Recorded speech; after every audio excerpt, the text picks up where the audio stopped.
Thank you, everybody. That was a warm-up song. We didn't need to stand, but thanks to those that stood. We will be getting underway very shortly.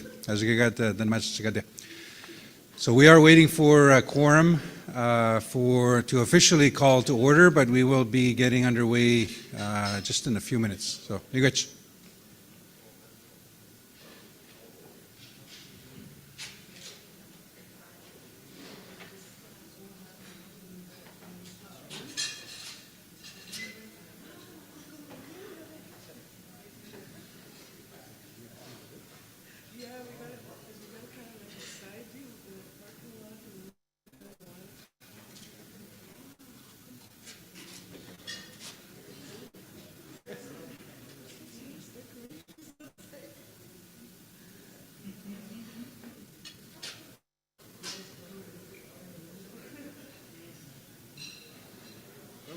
Good to start. Yeah.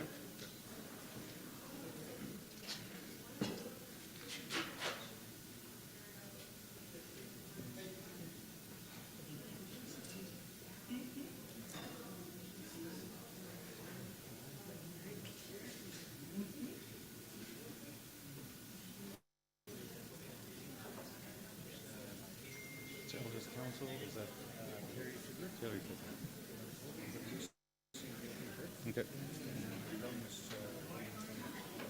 Rolling Thunder.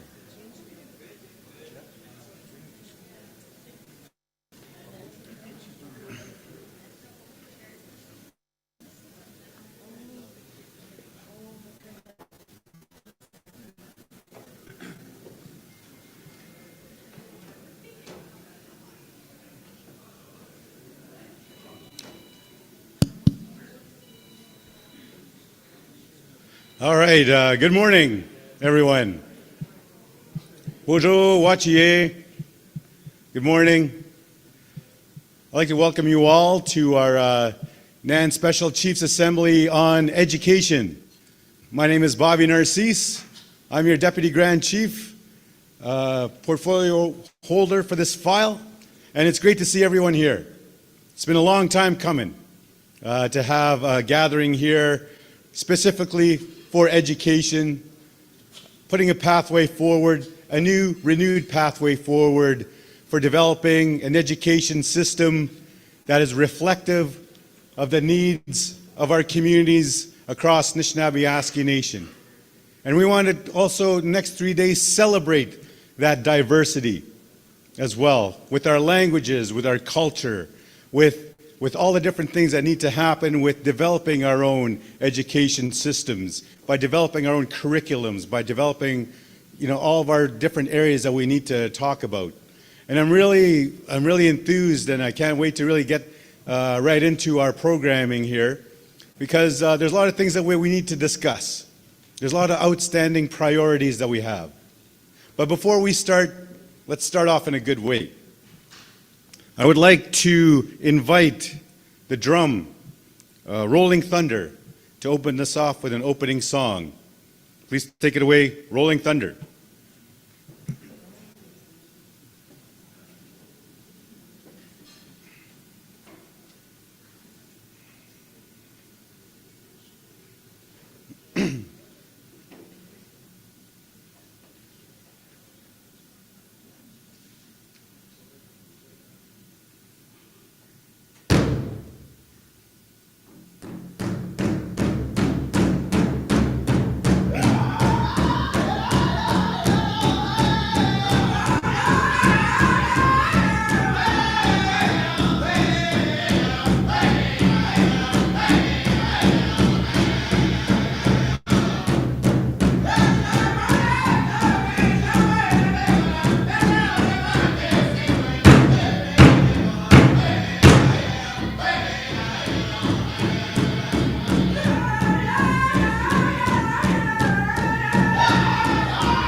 Miigwech, Rolling Thunder for that opening drum song.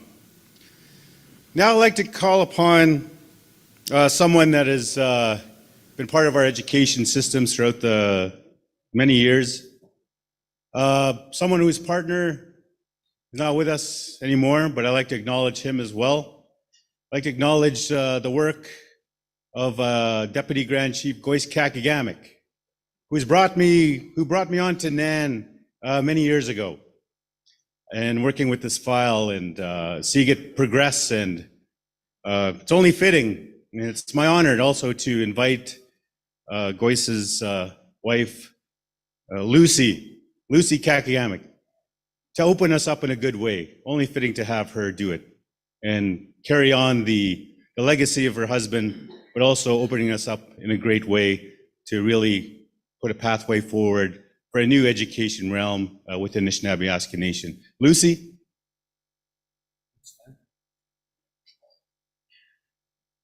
Good morning. Good morning, everybody. Welcome. I'm really overwhelmed to see this gathering. I feel honored to be here. And kwa jim na kaknamaga pijaik. En nakumian emustuan. En nakumian ewabna kukwe kamao chitiek. Amiogije baknaman. Sheman do machium nan. Kenakum go wegane pichik shebayak. Epichmenoshe kishga minshak. Egomina kinga bagnaman pematson. Kenakum goga kishganem shak hoga dipkak. Meshe jemian. Sheman do chisho endaman huema ochutun. Gwenog kanigans kamoat. Egominotan stega yan kiwat. When chisenik wegama ochutun. Mishish baksen mian hogane pichikshebayak wegen kishigake kagwechum guma kevin chitakunaman huema ochutun. Kin mistahike gungaknaga kenaman. Kakitaun chumin shak chumina doggonok kama ochutar gonoka kanigans kamuat. God Almighty, our Creator, we acknowledge you this morning. We give you thanks for the new day. We thank you for the life that you've given us and for health and strength. God, I'm so overwhelmed this morning. I ask your blessing upon our gathering here, the meetings, what needs to be discussed for our people, Lord. Just bless each one here that's represented, workers and our leaders. Your blessing upon this. We ask your presence to be here and your guidance and your wisdom. In Jesus Amen.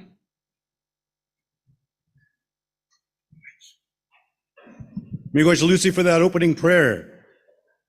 And now it's my distinct honor again to welcome everyone to this special gathering, this much needed gathering on education and what it means and how it's evolving and what are some of the changes that need to occur with respect to our education systems as well.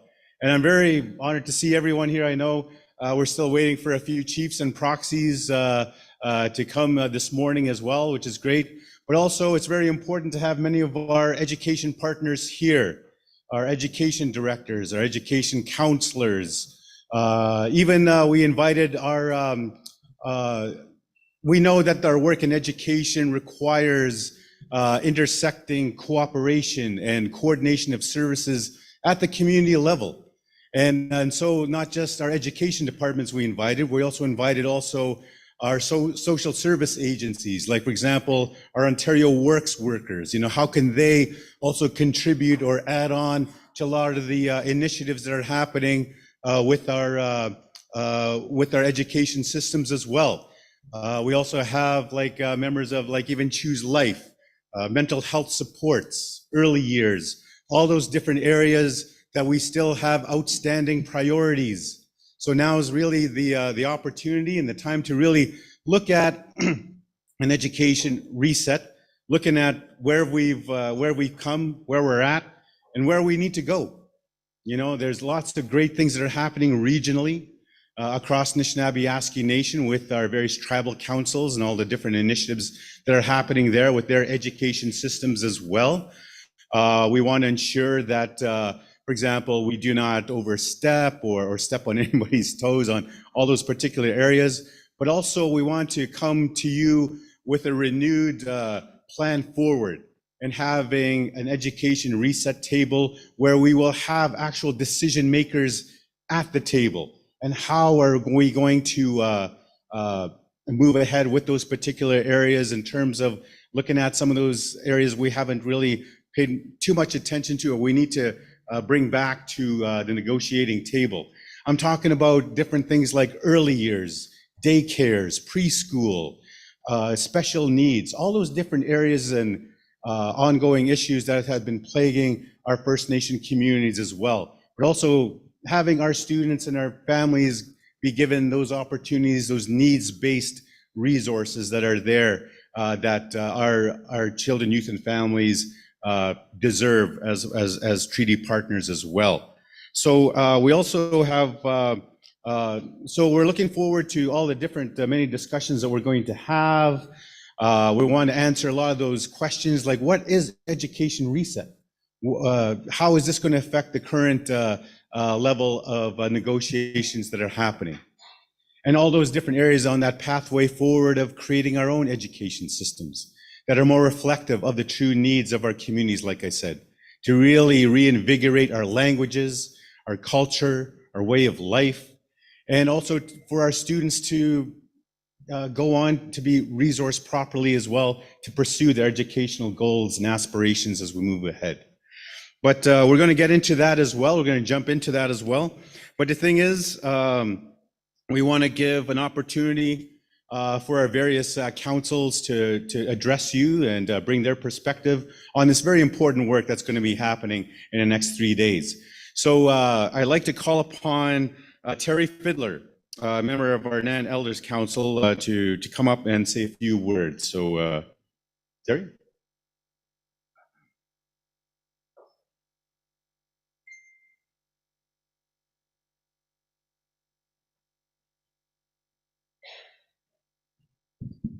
Good morning. I want to acknowledge our Creator for bringing us together for this special gathering on education this morning. I was asked to do the opening remarks at the last minute. I don't have anything in my brilliant mind to present, but my late husband taught me that when you speak, when you're asked to speak at a gathering, you speak from the heart. And that's what we do here. And I just wanted to acknowledge the drum, the singers, and the chiefs, the delegates, the elders, various councils here, the women, and the helpers. Those are the most important people here as a staff that put this together, and I want to acknowledge them, and also the leaders that are sitting at the front here, acknowledge them too. Education is really important, and I always stress how much it means to our children. You know, our kids went through a lot during the COVID, the past 3 years. A lot of our kids had missed school because of closures. Our teachers have tried to work hard providing the education that was missed in classrooms. And I really commend those teachers for doing that. They went beyond their call of duty to provide homework for those students. And our kids today look forward to school, even the ones in high school, even the ones in college. And I look around the table here, all the leaders that are sitting around here, but talking about education today. Our kids need your voices. We are the voices for our children because some of them don't have the voice to tell the problems they have accessing education, especially in college. A lot of our students don't have the funding to further their education. And we are the ones here sitting at the table to fix those problems. And we need to encourage our students to keep on going to school. We need to better staff and better the system, especially in the local governed education in our communities. Some of our students are still stigmatized because of their past. And we shouldn't be doing that. We should be encouraging our students to keep on going to school. We need them. We need them in the future. They're our future. And we must remember that as leaders. So I just wanted to acknowledge that. And Chimigwech for listening to me. And remember, you're the voices for our children. Miigwech.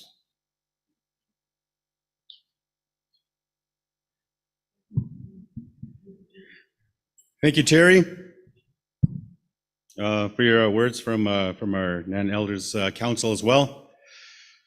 Yeah, I saw Terry on the weekend there. She was really enjoying the Leafs game there. She was all dolled up with her Leafs jersey and everything. So it's good to have her here as well after that win for her Leafs there. So it's great. Right now we're going to have an opportunity from our NAN Women's Council. So Representative Cecilia Spence is here to give greetings from the NAN Women's Council. So here she comes.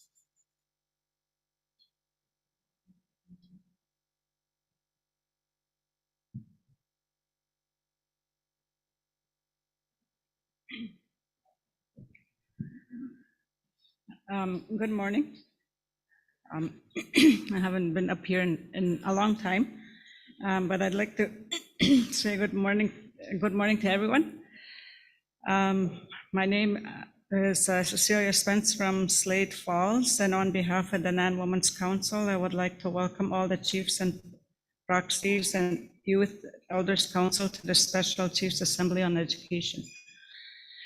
I would like to recognize the drum and the sacred items in the room, which opened this meeting in a good way. Thank you also to Lucy Kakagamic for the prayer.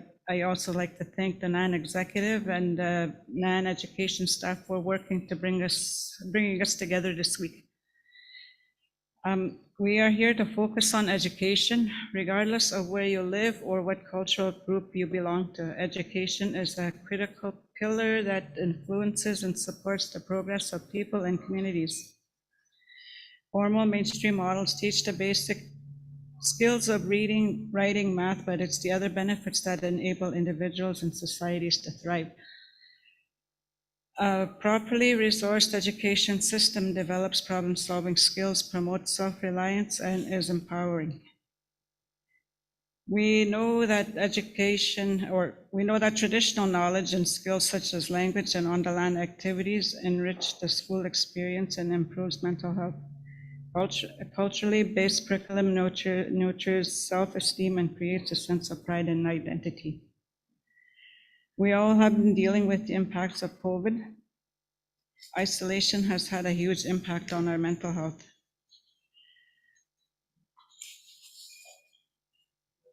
The pandemic also had a huge toll on our education. Our young people suffered through school closures. Online learning was implemented across the country, but was a barrier for many of our kids because of the simple fact that internet connectivity in our communities isn't reliable. Education in the NAN territory needs to be properly resourced that our kids learn using the latest tools, technology, and equipment. The curriculum taught in our schools and must be rooted in the history, teachings, and knowledge of our people. Meaningful curriculum, high standard infrastructure, and funding equality will give our young people the skills and tools they need to achieve their full potential and transform our communities. Women are also powerful educators. Some teachings belong to women only. NAN women have a sacred responsibility to protect and nurture our children. It is from this place and with this lens that the Women's Council will listen and provide advice for the next 3 days. On behalf of the NAN Women's Council, I thank you for all being here and wish everyone a productive week. Thank you. All right, thank you, Cecilia. Yes. So also now, I know as part of the resolution that was passed through Kiwewin as well, we really also need to involve the voice of our youth as well in all aspects of all the work that we do. It is within our youth also we hold our future as well, and we want to ensure that they also have a voice and they also have a meaning participation. So I've made sure that also, especially with our Xkadzik Council, has an opportunity to really work with our staff and all the processes that are happening with any political forum moving ahead within the Anishinaabe Nation. So with that, I'd like to invite a member of the Xkadzik Council, Lyndon Wabus, to come up and say a few words. Lyndon?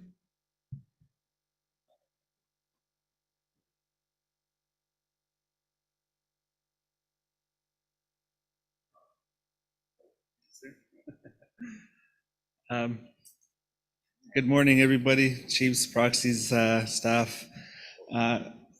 What? Oh, elders, womens, and the co-chairs. Hi, Tisha. I'm just want to say welcome to you all. I know education is a very important item to a lot of our people in our NAN territory. And again, I do want to acknowledge the drum miigwech for that beautiful song. I also want to acknowledge the education committee that's also here today. I just want to commend you guys for all the amazing work that you guys are doing for you guys' tribal councils and your communities. Our communities are very different and very unique. So, I really appreciate all the hard work that you guys do to make sure that we get the best education for our young people in our territory. I didn't prepare anything. I just want to do welcoming remarks, and I did invite my Xkadzik member Ashley back here to say something if she would like. And I also would like to send regrets to the rest of our Xkadzik members. A lot of them are in school and are at other conferences on behalf of the Xkadzik Council. So again, miigwech for having us here again today. Nan, Bobby, thanks for being a great role model to the Xkadzik Council. Miigwech.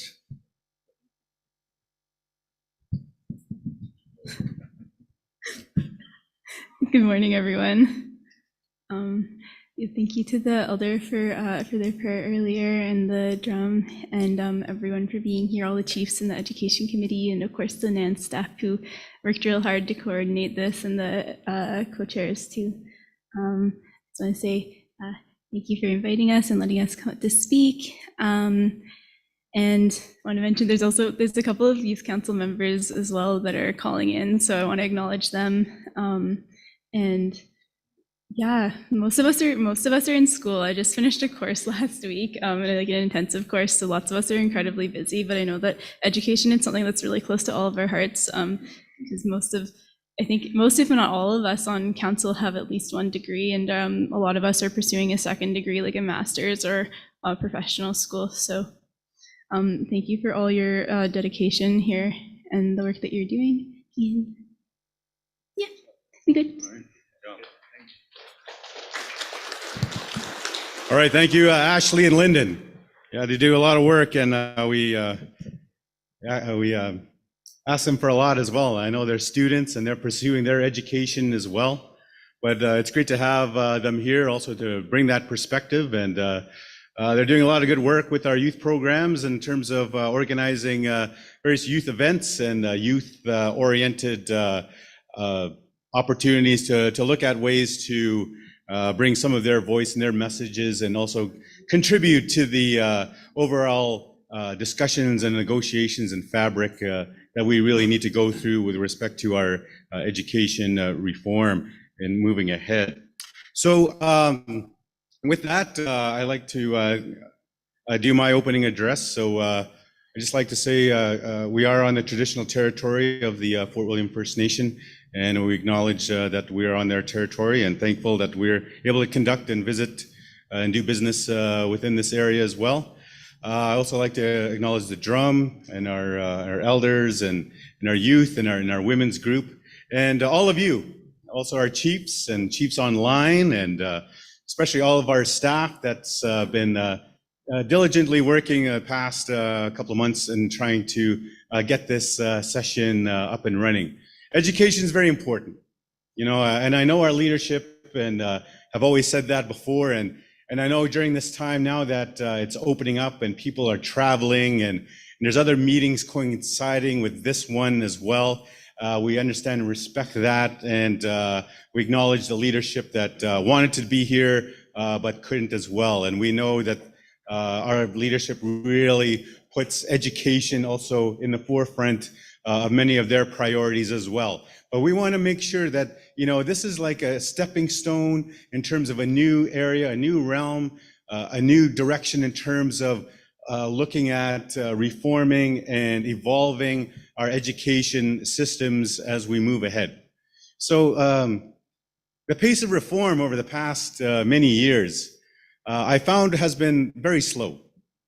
The reason being too, like the good work that's been happening with our education committee and councils, and over the years, when I first got in last year, I just took a look at some of the areas where we need to do education negotiation and education reform, and I found that many of our negotiators and our leadership were talking to, no offense to the federal or provincial bureaucrats, but they're just low-level functionaries that would always say, okay, well, thanks, Nan, we'll take it back and we'll see what the higher up say about these particular areas, about your priorities of wanting new schools, about creating your own curriculums, about creating like daycares or early years, all those different areas.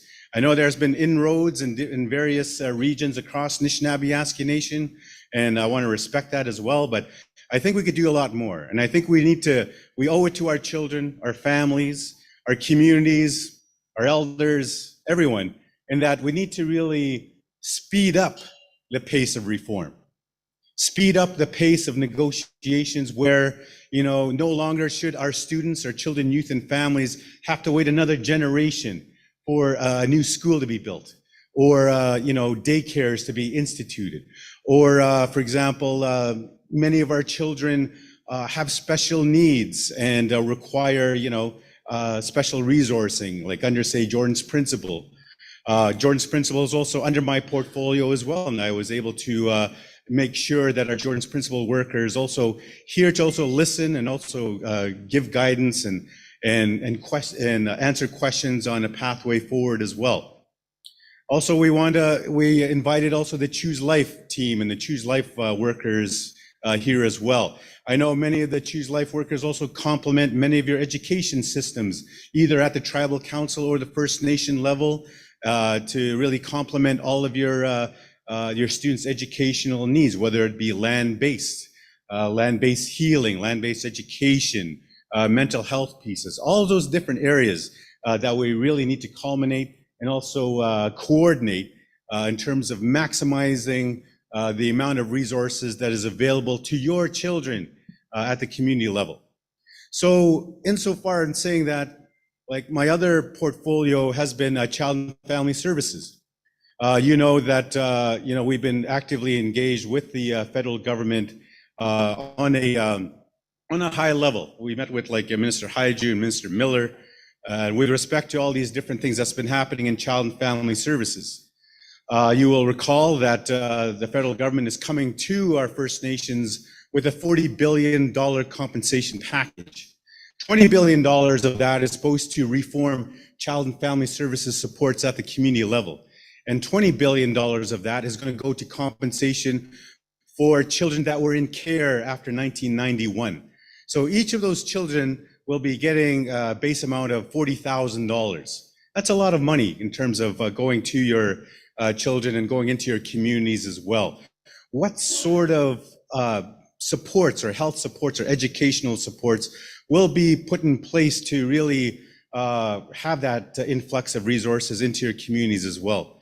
And as a result of our negotiations within that particular realm, we've also been able to negotiate different areas like the band rep program, the First Nations rep program, which your communities get access to help your on and off reserve population in different areas that they may need to help your most vulnerable families. Most of your communities have been accessing that, which is great. And some of you have not, and there's still an opportunity to do that. But those also resources could also complement your education aspirations of your communities, whether it be on and off reserve. Also, I want to mention the fact that there is prevention dollars that also go straight to the First Nation communities as well, in terms of as part of the negotiations that's been happening. And a lot of these different areas is to really support your children and your families, and all these areas with to deal with on and off reserve. So there's all these different variables that are up in the air in terms of resources going to your First Nation communities. But I know and I hear a lot of that is not enough, because it has to really deal with some of the root causes of why many of our children, youth, and families are so vulnerable, like capital investments, like investments to housing, like looking at some of the basic needs of your families and your children, and looking at all those particular areas. So why we are making inroads within the Child and Family Services realm and looking at NAN's intervener status at the Canadian Human Rights Tribunal, which found the federal government guilty against discriminating against your children with respect to these services. Why can't we have that same attention in education? Why can't we have that same level of top-level negotiations within education to really increase the pace of reform in looking at developing an education system that is more reflective of the needs of the First Nations of whom you serve and of our community members? You know, I know many of our focus especially has been always just been K to 12, you know, kindergarten to grade 12. But what about those other areas that we need to make more investments of? Like, for example, early years with daycares, you know, like special needs, all those particular areas that should be housed at the community level to really support our young families, our young families that are just starting out in terms of trying to get a hold of their career paths and moving ahead. And also looking at, you know, the work that's happening in K to 12. What are some of those outstanding priorities that we really need to look at? You know, teacher retention, our school buildings, our, you know, looking at, you know, the staffing of those institutions at the community level, you know, really having our own accreditation process for our traditional elders and knowledge keepers from our communities, especially with maintaining and really investing in our languages. You know, language is a very important part of who we are. We've said it, our chiefs have said it, our elders have said it time and time again. We cannot build an education system without having our languages at the core of developing those education institutions in moving ahead. Also, the fact that's been another area that we really need to do better on is our post-secondary education. Sure, we get our students graduated from grade 12, but what happens afterwards in that transition period when you know, they're in the next level or next phase of their educational aspirations, the post-secondary areas? We know that many of our students are not always funded at a level where they're able to pursue their educational pursuits. Those are different areas we want to bring to our education reset table, and we need your help. We don't have all the answers here, and nor will we continue to pretend that we have all the answers at Anishinaabe Aski Nation. We need to turn to you, the leadership, the community members, the education councils, the education directors from each of the communities to really move ahead and look at some of the good work that's been happening there, but also identifying those outstanding priorities that we have. I recognize and acknowledge there's a lot of frustration coming from our First Nation communities. Our leadership are always getting, really being asked by their community members of what are you doing? Like what's happening with our education system? Like why is my graduate not able to go to post-secondary? Or why aren't they eligible to go to post-secondary? So those are questions and areas and plans forward. For the next 3 days, I hope that we could really illuminate some of the challenges, but also have the next 3 days to really talk about what is the strategy put forward. And we want to also have an opportunity to really work with individual First Nation communities on, like I always talk about, the have, need, wants. Okay, what do you have in terms of your education systems in your communities? And what do you need to really make it up to par? And also at the end of the day, what do you want? In terms of how could our new reset table really support some of your existing negotiations that are happening with the federal and provincial governments. So when we're moving ahead with the education reset, I'd like to also acknowledge the fact that for the past year, during my first year as Deputy Grand Chief, like I said, I looked at some of the areas that we need to work on. And I looked at the work that we did within Child and Family Services, and that we established terms of reference, rules of engagement to really keep both sides to task on what areas that we need to really discuss. And those 4 areas, like I said, early years, K to 12, post-secondary, and lifelong learning. Those are different areas that we want to bring to the education reset table, where we have decision makers also on the other side.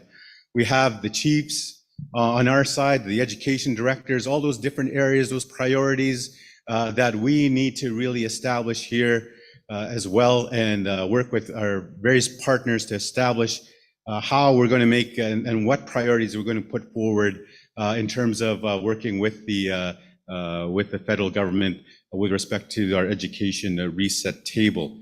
And when I talk about lifelong learning, we know that there's other areas where we need to really harness all those other resources too that are available to our citizens. I look to some of the successes that's happening with KCATs, with work that's happening at Oshki, things that are happening in Mushkegowuk area.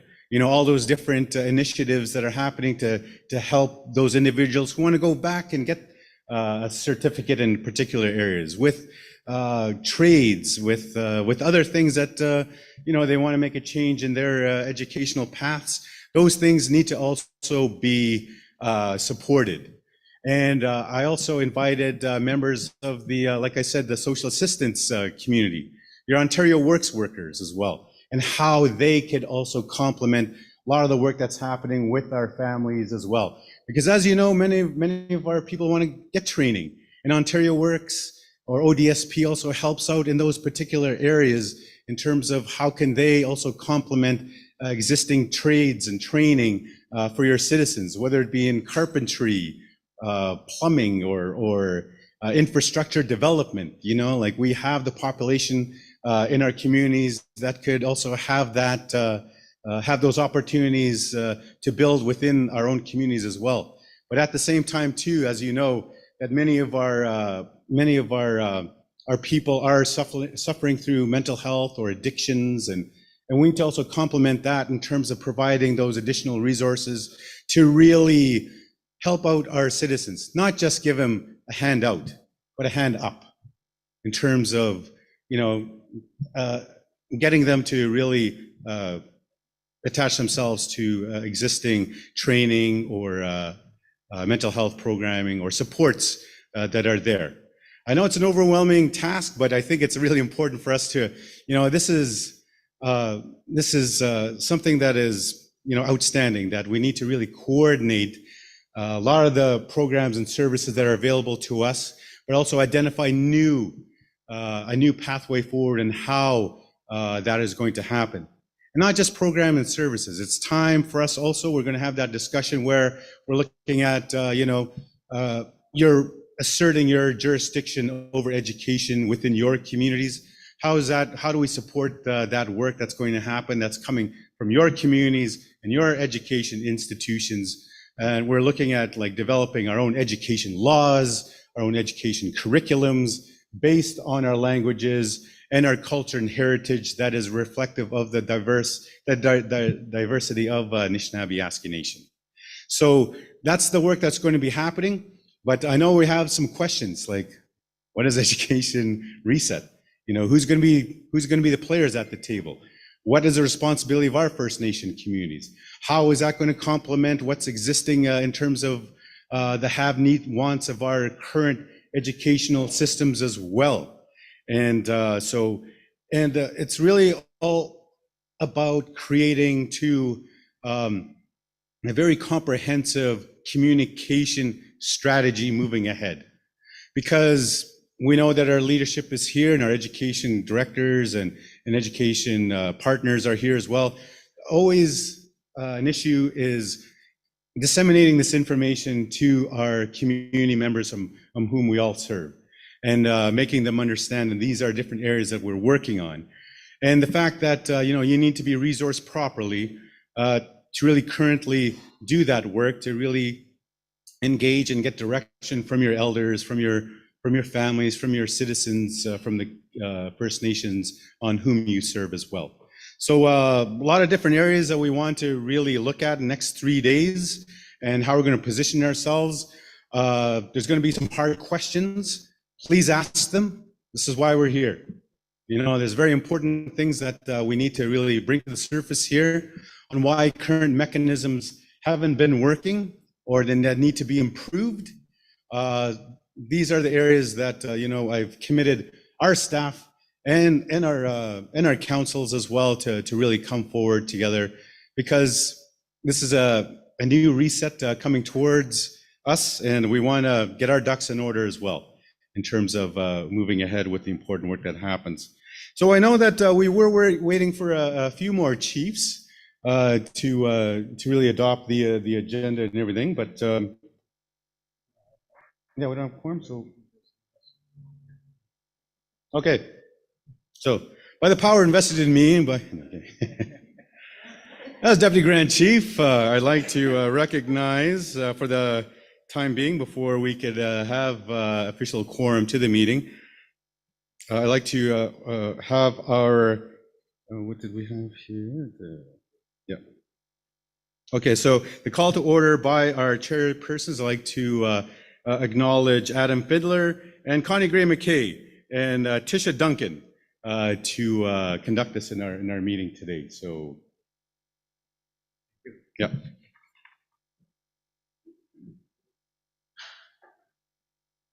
Bonjour, good morning. I'm just going to say a quick hello. I'm from Mishkigawmang, and I just want to acknowledge the territory that we're in, Fort William territory. I'd like to acknowledge the beautiful, beautiful song that was sung this morning that really set the tone, and the words of our elder really spoke to me, that we are the voice of the children collectively, and the youth and the women's address. And I'm really honored to be part of this meeting, and really look forward to the next 3 days. For me, as being a former chief, so it's very hard not to have an opinion about stuff, but I'm really going to look forward to your words and how you're going to guide into the future for our children. So I want to say Kchimigwech, and I'd like to introduce our youth co-chair, Tisha.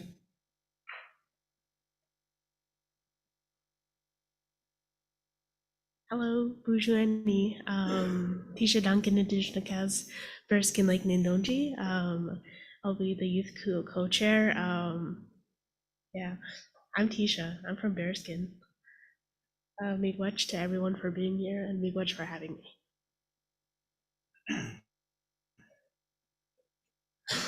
Miigwech, Gwajem Nawa Wenogum Gjebayag. My name is Adam Fiddler. I'm from Sandy Lake.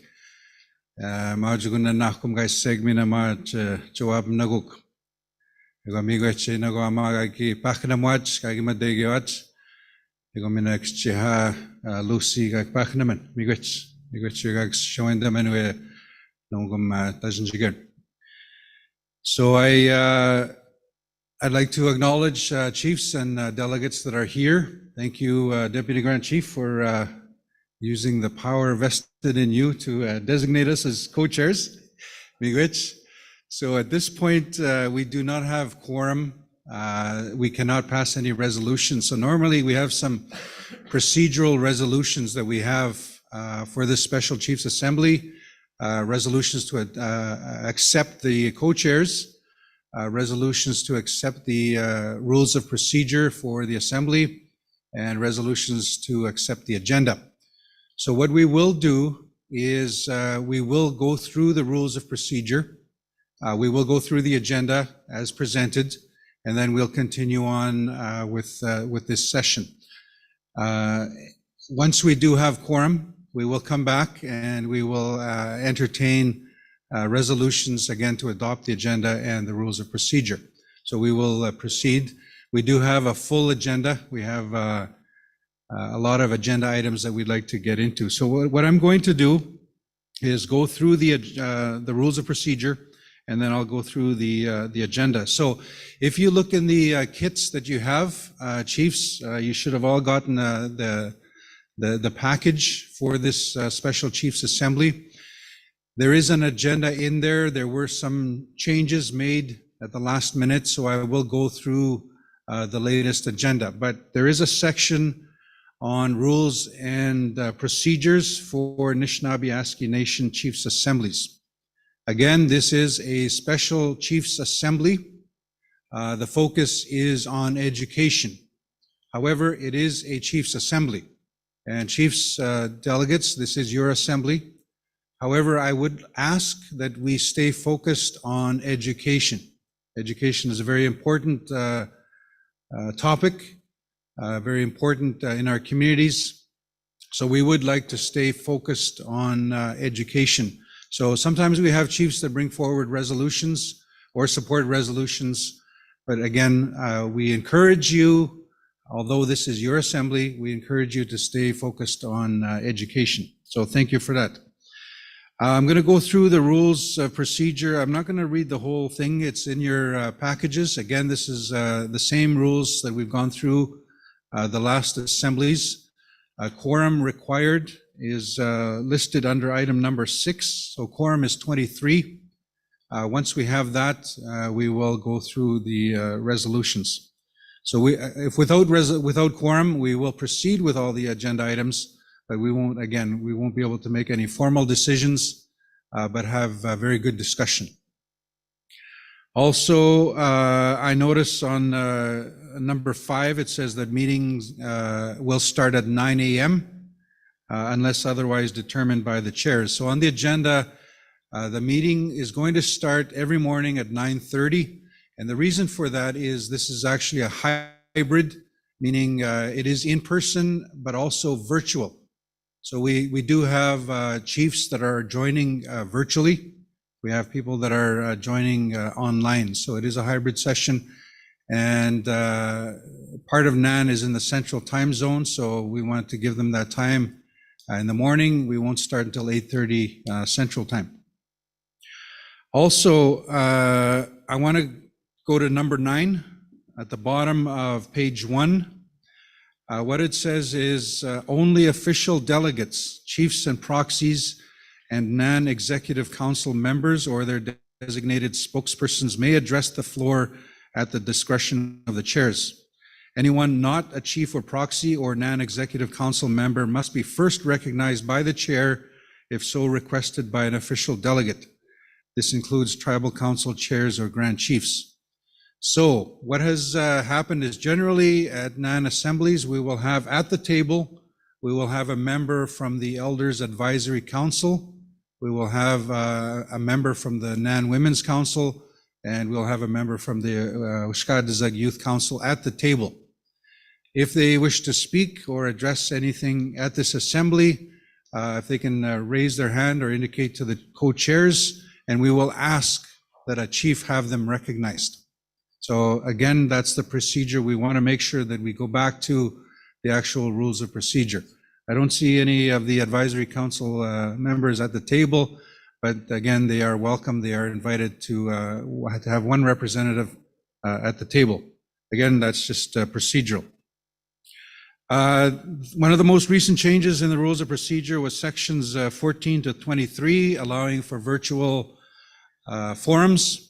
Again, that was introduced a couple of years ago with COVID, so that chiefs can actually join virtually. Other than that, it's pretty much same rules of procedure. Also, if you wish to speak, chief or a delegate from your community, when you speak, please introduce yourself, your name, and the community that you represent. So just so that we do have no takers, and just for the record, so that we know who you are. So, miigwech for that. So again, that's the rules of procedure. Normally we'd have a resolution to adopt, but we will continue with this process. The agenda, I hope, chiefs, that you got a copy of the new revised agenda. And I'm just going to look around to staff. Did you get a copy? Okay, yes, you did. Thank you. So again, this is a special Chiefs Assembly on Education, October 25, 26, 27. It's up on the screen. The agenda, again, 8:30 in the morning, we'll have the registration is open for chiefs and delegates. At 9:30 Eastern time, we did have the opening song with the drum rolling thunder. Thank you very much for that. We had the opening prayer with Lucy Kakagamak.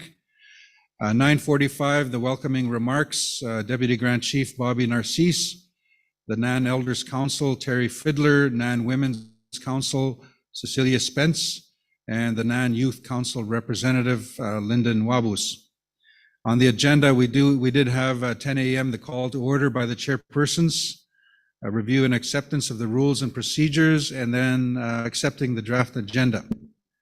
Again, co-chairs, now designated by Deputy Grand Chief, will be myself, Connie Gray McKay, and Tisha Duncan.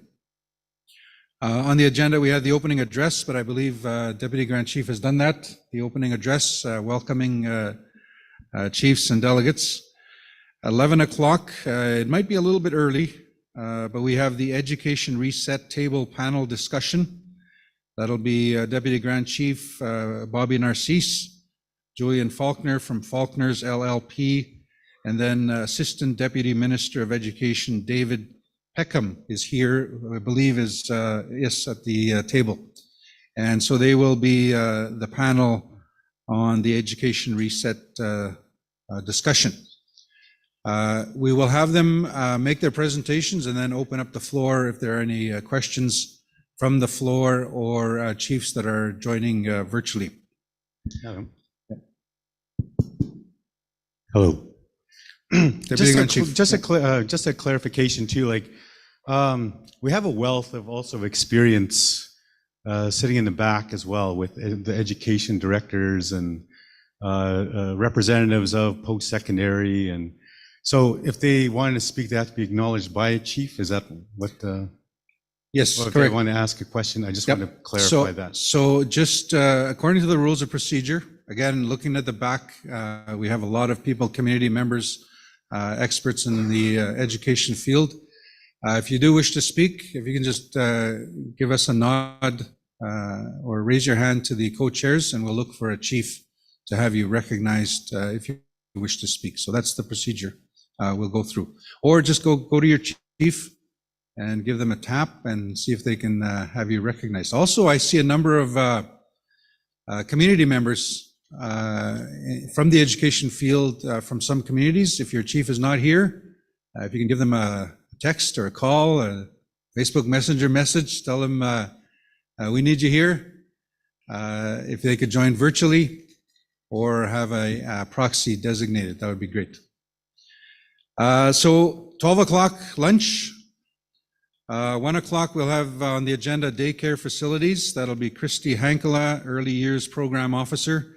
At 1:30, the Early Years and Special Needs Learning Update with Bidaban Desmoulen, Early Years Manager. 2 o'clock we'll have a guest speaker on language revitalization. That'll be Matthew Anges, Executive Director with Shibogama First Nations Council. Moving on to the second page, we'll have a quick break at 2:30. 2:45, the NAN language program update. That'll be Nicole McKay, the language and culture analyst with Anishinaabe Nation.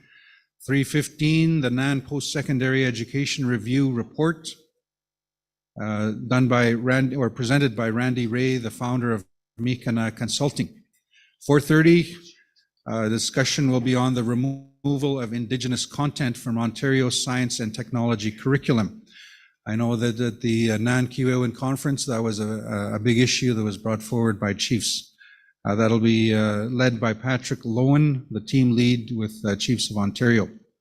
5 p.m. we will adjourn with closing wrap-up comments for day one with Deputy Grand Chief Bobby Narcisse. Moving along to day two, and again, that's up on the screen. 9:30, the drum will open. We'll have an opening prayer. 9:45, the call to order. We'll have a quick summary of day one, and then opening comments with Deputy Grand Chief Narcisse.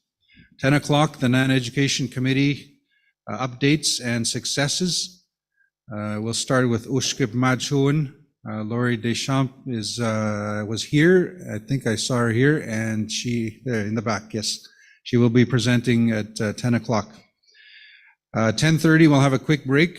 10:45, the NAN Education Committee updates and successes, again continuing.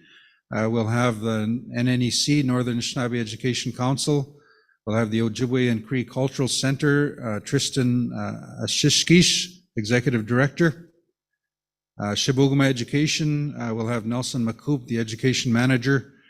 And so we'll have those three presenters, and then we'll open up for questions and discussion. 12:15, we'll have lunch for an hour. We'll be back at 1:15. The NAN Education Committee updates and successes will continue. We'll have three presenters. The Matawa First Nations will have Sharon Nate, Executive Director. Waban Tribal Council will have Mario Bocage and Randy Ray with Waban Education. Giwed Nagogumakanak Board of Education, Patrick Stoddard, the Director of Education. And then again, question, answer, discussion. Break at 3 o'clock, 3:15, the NAN Education Committee updates and successes. That continues. We'll have again three speakers. Charles Brown, Education Director with Wendigo First Nations Council. The IFNA, Independent First Nations Alliance, Leslie Anderson, the Acting Education Director. And then Kwayat Education Resource Center, Christine Mikas, Executive Director. And then again, we'll open it up for Q&A and discussion.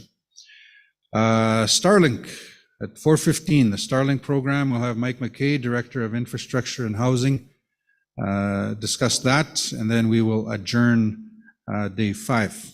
Again, we'll invite Deputy Grand Chief to close the session. Day 3, again, a packed agenda.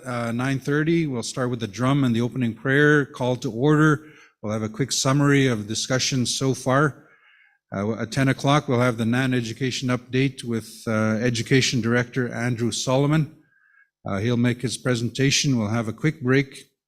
10:45, the Education Partnerships Program update. We'll have Kathy Beardy, Education Initiatives Manager. At 11:15, the 7 Youth Inquest update. We'll have Amanda Manila, the 7 Youth Inquest Coordinator. 11:45, the Education update with Sherry Britton, Education Manager. We'll have lunch for an hour. We'll be back at 1:15. We will have a youth panel. So we're looking forward to this youth panel. It'll be facilitated by Lyndon Wabus, Ushkadizak Council member. So we're looking forward to hearing from some of the youth and their thoughts. 2:15, Education Jurisdiction Update. That'll be Jocelyn Chichu, the Education Jurisdiction Manager. 2:45, the Structural Readiness Update. Claudia Stein, the Structural Readiness Coordinator. We'll have a short break. And then at 3:15, the Chiefs Committee on Education will be providing, or there will be an update with Deputy Grand Chief Bobby Narcisse. And then again, 4 o'clock closing remarks with Deputy Grand Chief, Deputy Grand Chief Narcisse, closing prayer and closing drum. So that is the agenda. Normally we'd open it up for discussion, any suggestions. We don't have allocations for resolutions. Again, we do normally have resolutions at Chiefs Assemblies. I think one of the agenda items has a resolution tied to it. We will deal with that resolution if we're able to at that time. And that's not until tomorrow, I believe. So with that, normally I'd open it up for discussion from chiefs or delegates, if you have any comments on the resolution. But again, it's not a resolution. The agenda is before you, but I will allow for any opportunity. Chiefs, just a reminder, I guess I got to keep reminding myself, I got to look at this, the screen here. We do have chiefs joining virtually. So if you're joining virtually, please hit the raise hand button or make a comment in the chat box. Staff will give us a nudge and we'll have you recognized if you're joining virtually.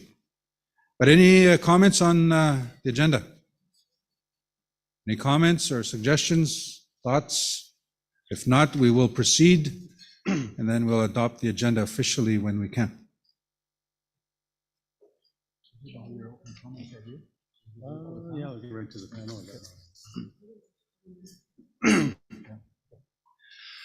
Okay, thank you, Miigwech. I don't see anybody virtually with their hands raised, but thank you. We will get right on to the next agenda item, which is the Education Reset Panel discussion. Again, Deputy Grand Chief Bobby Narcisse, Julian Faulkner with Faulkner's LLP, and then Assistant Deputy Minister of Education David Peckham. Thank you for joining the Assembly and the Assembly of Chiefs as well. Reminder, Chiefs are joining virtually. So with that, Deputy Grand Chief Narcisse, and then after the three go, we'll open up the floor for comments or questions. Julian, I think, is going first. Thank you, Chair. I want to start by acknowledging the drum, acknowledging the territory that we have the honor of presenting from today, Fort William First Nation. I want to acknowledge the elders in the room, the Women's and the Youth Council, and thank you, chiefs and proxies, for giving me an opportunity to address you here today. The way that this panel is going to proceed is I will, being the professional mouth, I will play a sort of a facilitator role in terms of prompting some questions. And in addition to that, I will participate in the presentation as well. I'll start by introducing the panel and the topic, and we'll take it from there. So firstly, the entire issue around education reform is, honestly, it's taking too long. It's taking too long, and too many generations of children have gone without. And we're out of excuses, and it is a time in which the strategies have to be aimed at tackling the issue of why it's taking so long. And it's with that in mind that Deputy Grand Chief Narcisse proposed and is implementing the vision of Education Reset. So this panel is here today to talk about just that, Education Reset. You know Deputy Grand Chief Narcisse, alias Elvis, to my right, so he needs no introduction. But to my left, we are pleased to have with us David Peckham, Assistant Deputy Minister, Education, Social Development Programs and Partnerships. So I want to be clear that the choice of Assistant Deputy Minister Peckham to join us this morning is not an accident. He has been an integral player in the development of the terms of reference and the creation of the vision of the Table of Education Reset. Let me tell you a little bit about him. He was appointed as ADM Education in March 2021, so last year. He's accountable for elementary, secondary, and post-secondary education, as well as social programs, including income assistance, assisted living, family violence prevention, and urban programming for Indigenous peoples. Prior to his appointment at Indigenous Services Canada, as part of his appointment, he was previously the Director General of the Social Policy and Programs branch at ISC. He's held positions as Chief Audit and Evaluation Executive in a number of different departments. He has experience in the private sector, leading evaluations and public opinion research as a Vice President at Ipsos Reid. He has put in many, many years in the area of program evaluation. And as you will hear shortly, it's this technical background that we are hoping to bring to bear to sort of accelerate, not sort of, to actually accelerate the intention of education reform. So with that, finally, just brief remarks. I am legal counsel, the firm Faulkner's LLP. My associate, Chris Rapson, the better looking, smarter one in the audience over there, is providing me support today. I've had the honor of acting as legal counsel to NAN in various capacities dating back to 2008. God, am I old. I am very fortunate to have been asked by Deputy to provide legal support for the Education Reset Table. So in that capacity, I'll speak to the terms of reference and the various pieces that attach to that. So with that, I'm going to ask, the way the panel is going to present is Deputy will speak for some 15, 20 minutes on the vision of Education Reset. I will give you a perspective in respect of what we intend to change from the legal end, and then Assistant Deputy Minister Peckham will present from the ISC perspective, Canada's perspective, on what Education Reset is all about. So with that, Deputy. I don't think I'll take 15 minutes or so, but I just want to really lay out the vision of the exercise. I think I'm good. I'm talking too much already, I think so. So it's basically, I wanted to come out with the, just to lay down the groundwork in terms of the vision of Education Reset, the vision of the next 3 days, also using the next 3 days as a stepping stone in terms of all those different areas that we need to talk about to organize ourselves, but also complement a lot of the necessary work that's happening here. It's great to have ADM Peckham here, who's responsible nationally for the whole education and social programs as well. So it's great to have him and his staff also ready to really meet with us to look at many of our priority areas in all aspects of education. Miigwech, thank you so much. Yeah.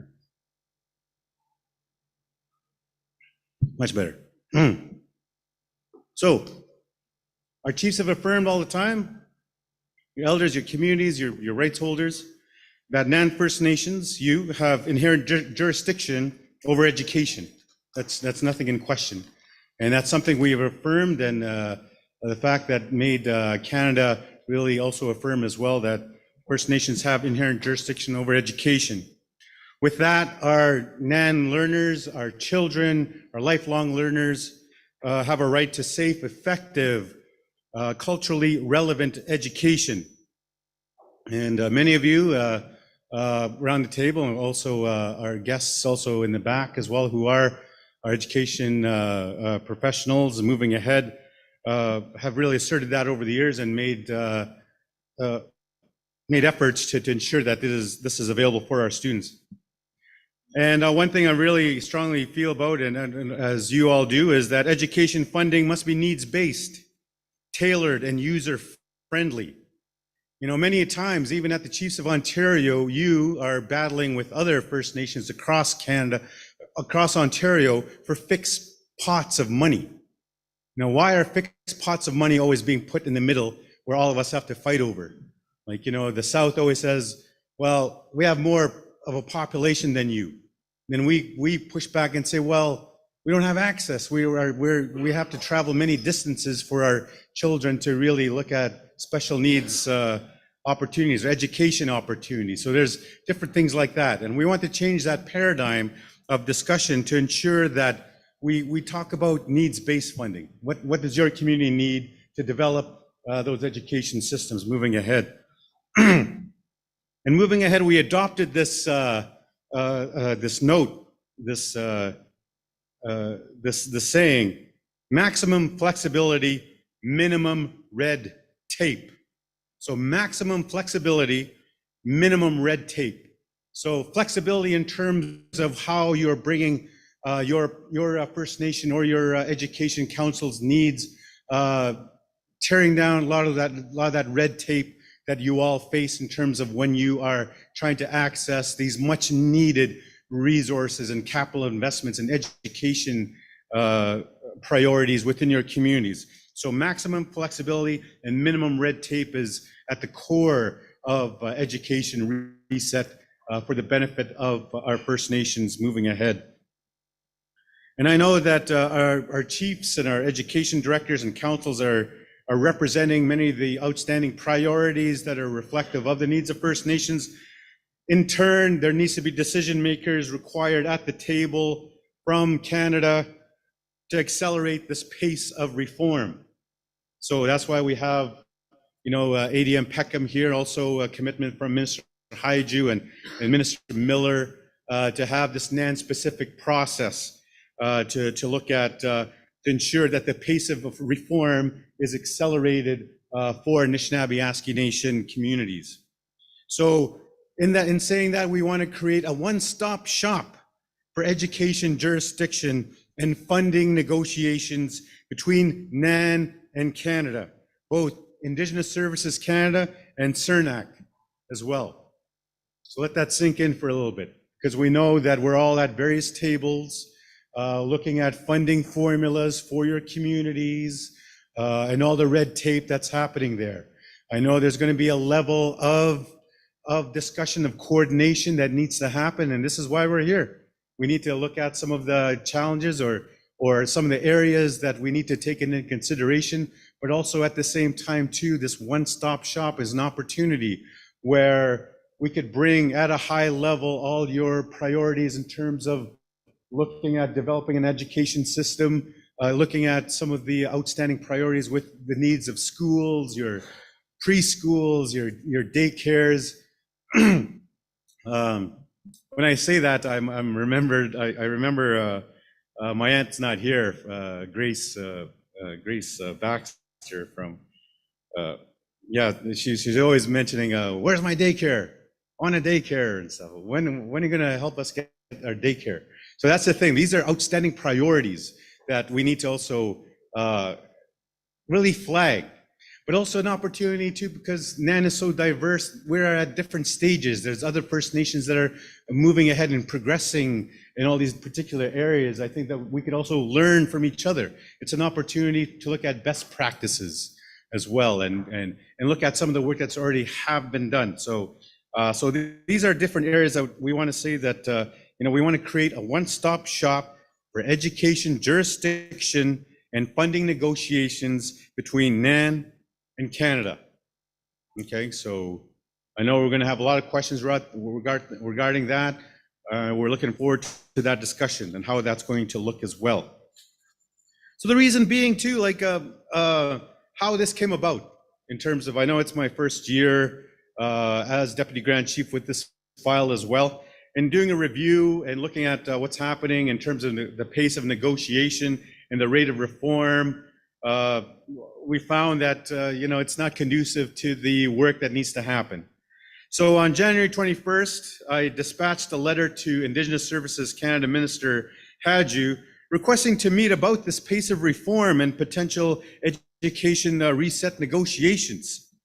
And so just on March 3rd, I met with Minister Hadju to discuss this pace of reform, and we proposed an education reset table. Basically to, learn, like I said for my opening remarks, to learn from the experience that we had with our negotiations within Child and Family Services, where we had high-level negotiators and negotiations there at the table to really dispatch funding or resources straight to the First Nation communities in these particular areas to help out within helping your resourcing initiatives for your children, youth, and families at the community level, both on and off reserve. So Deputy Minister Hadju said, well, okay, well, you want to scribe something? You want to pen terms of reference to see what kind of work this we should be engaging with education. So we did that with Choose Life. We've been successful with maintaining the fact that Choose Life program is going to happen. It's going to occur yearly, and so that has no danger of losing its resources. But in fact, it's going to be evolving to the needs of the community. So that's basically like a win in terms of our negotiation processes there. So why can't we do something similar in that regard? Also with our RQ work, our remoteness quotient work, that looks at quantifying remoteness. As we know, $1 in Thunder Bay is different than $1 in Araland or Attawapiskat or Bearskin. So we have to ensure that our funding that goes to our First Nation communities is quantified for remoteness.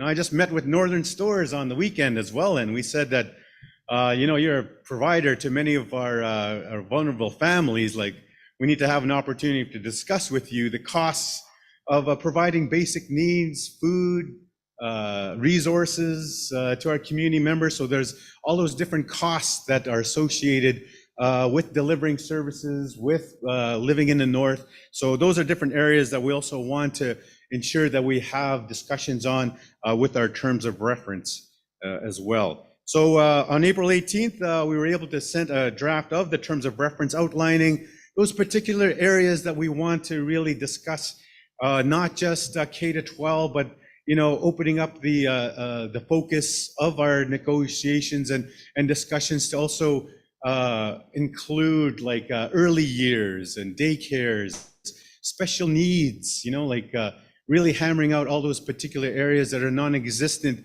in many of our First Nation communities within the Anishinaabe Nation. Also, of course, looking at some of the work in K to 12 that needs to be strengthened as well.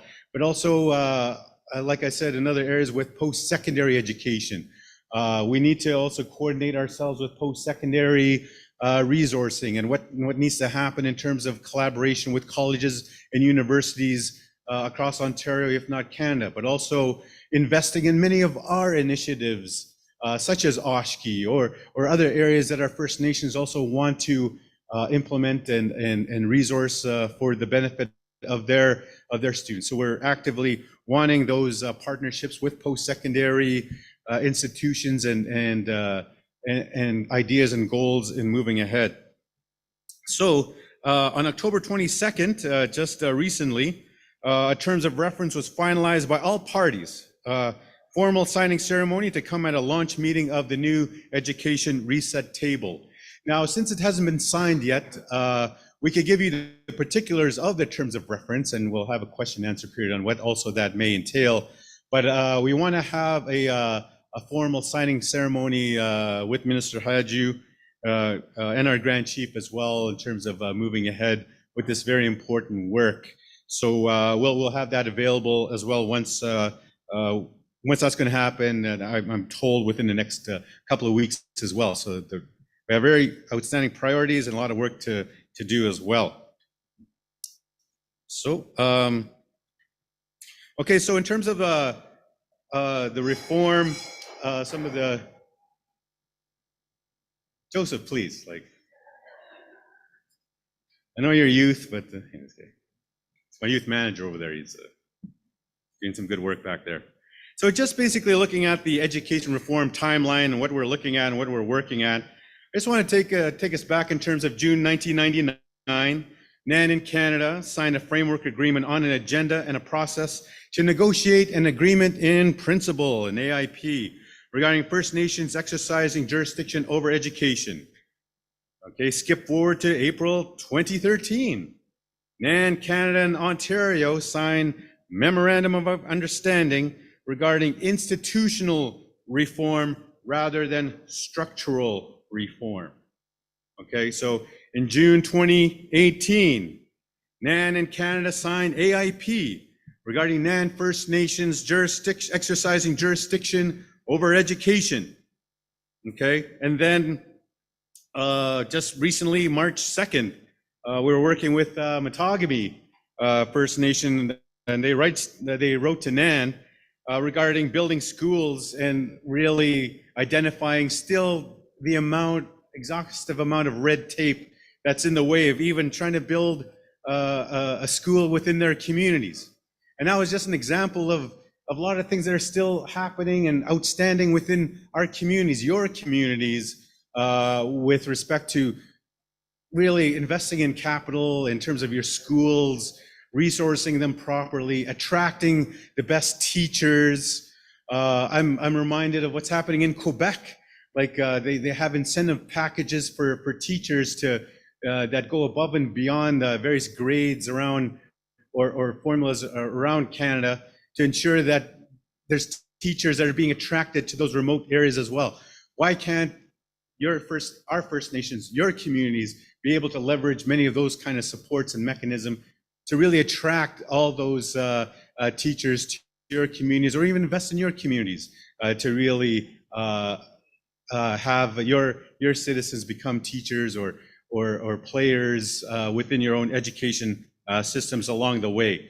So those are examples of the long existing red tape that's going on. And I'm not going to tell or preach to the converted with your education directors and your partners and you as chiefs, always looking at ways to really invest in your communities with respect to capital infrastructure in these particular areas.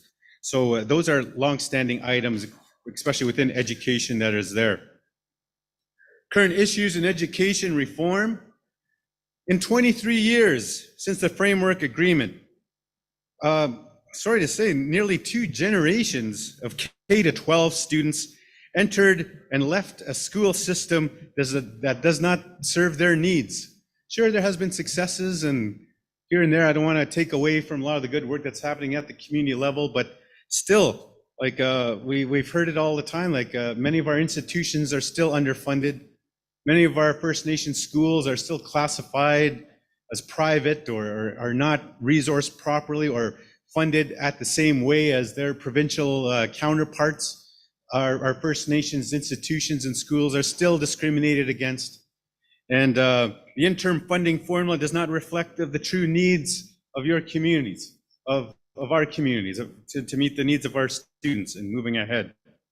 The inappropriate reliance on education partnerships programs meant to be interim. Still lots of red tape, application-based system that is not user-friendly.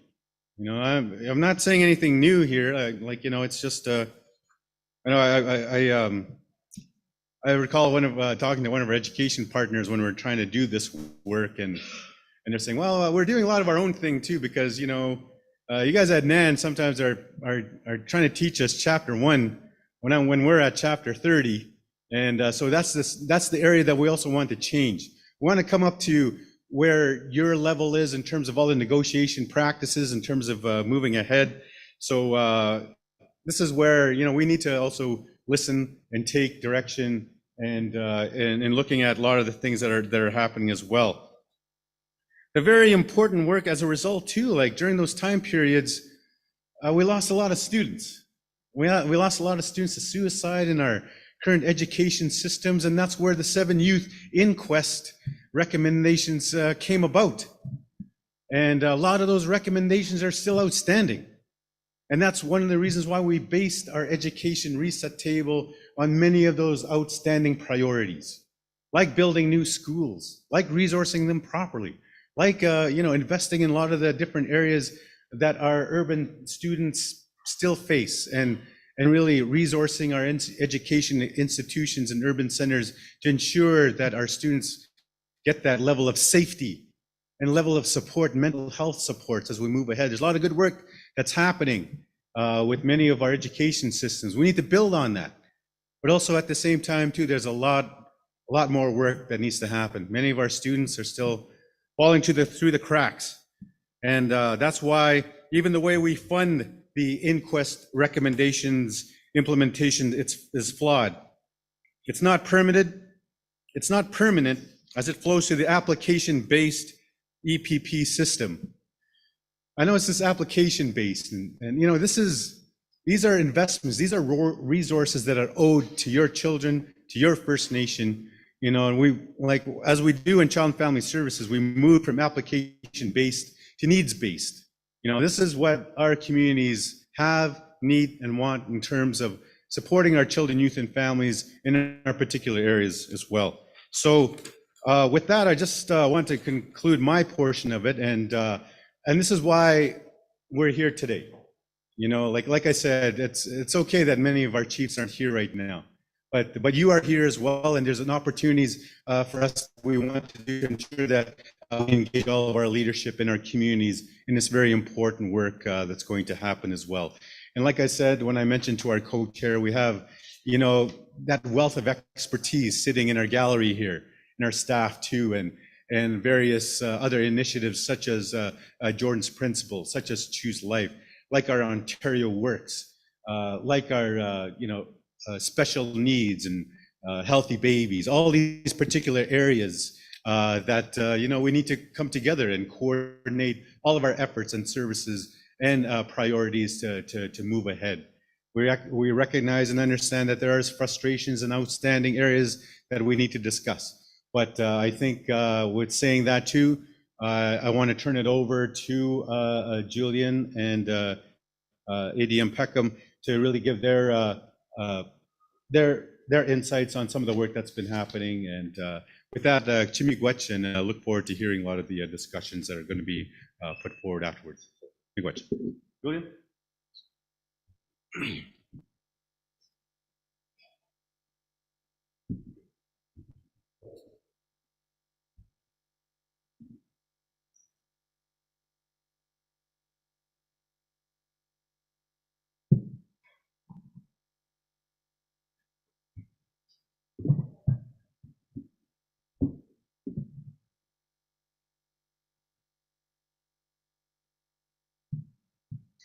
Thank you, Deputy.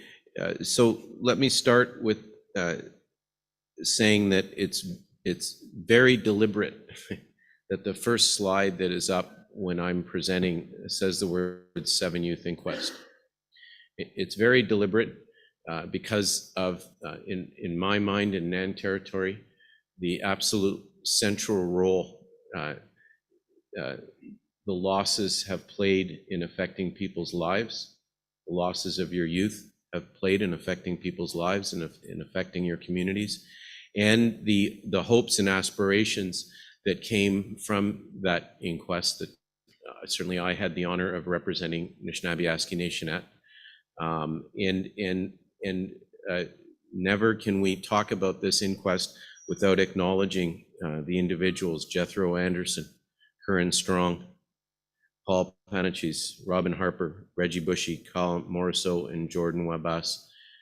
And also acknowledging that you've lost other youth, and other youth have passed, not just at the rivers, but elsewhere. But I start there simply by saying the intent of the exercise that started in year 2014 and ended in 2016 was to actually develop comprehensive recommendations aimed at both reforming the education system and also ensuring added protections from youth that have to leave their homes to go to school.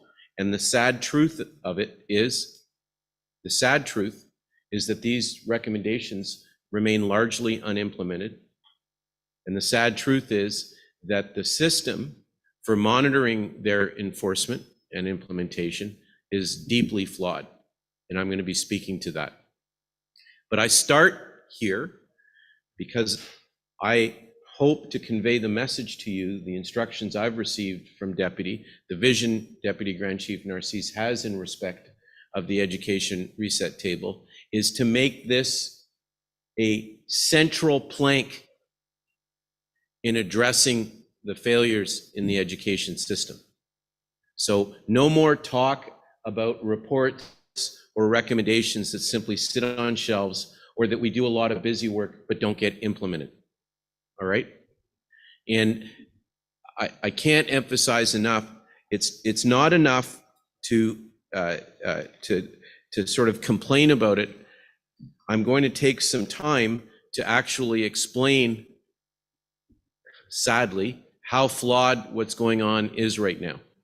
And I want to emphasize, it's not for a lack of desire, whether we're talking about Aboriginal legal services that represents some of the families, or the department at NAN, the education department, that is charged with working in respect of the recommendations. It's not for lack of wanting. It's called being set up for failure. Being set up for failure. And having the temerity, having the strength to admit and state that you're set up for failure so that we can fix it. So the first thing I want to talk about is the system for monitoring enforcement. If you could, how are we doing the switch slides? I keep assuming somebody's following me. Thank you. Was it this thing? Great. Can I get a replay of the NFL games on the weekend with this? No. All right. Just checking. So the first thing you should know is that there is a report card system in respect of the inquest recommendations. And that makes sense because, context is education. It makes some sense that there would be a report card system. Here's the kicker. The kicker is, and the ultimate irony, is that an inquest largely aimed at education and partners largely coming forward to advance issues around education can't get the report card process right. That's right. The report card process is deeply flawed. And I'm going to explain how and why. And it's not because people don't want it to work. It's because lack of funding, lack of resources, and ultimately just loss of direction. So, first of all, you need to know that in the case of each recommendation, there is a box where they say whether the recommendation has actually been completed or is in progress or nothing's done. Frankly and sadly, we determined, and this was by doing our homework, meeting with people who are responsible for doing this, Aboriginal Legal Services receives annual reports from the recipients of their recommendations and analyzes their progress. And they assign a timeline as it relates to the progress. And the timeline was halted for COVID-19 and it's been resumed. But when we asked about the grades, complete, in progress, or nothing done, complete will be assigned to a recommendation as long as at least one party has finished their work on it. So you can have a situation where Thunder Bay, Ontario, and Canada, which a lot of these recommendations you'll appreciate are multifaceted. It takes joint work. As long as one party has completed the work or says they've completed it, they mark it as completed. Okay, now flash forward to your kids coming home from school. Mommy, I got an A. Well, that's fantastic. That's great. And in the back of your mind, you're thinking, geez, I don't remember him studying that much. Well, I did part of the exam. I didn't do the whole thing. And as long as I did part, I get an A. That's not much of a report card system, is it? The problem is there's no funding set aside for the report card system. Analysis is done by summer students. There's no third-party validation of the reports when somebody says they've done something or not done something. Next slide, please. Sorry, I keep forgetting it's me. I'm the next slide person.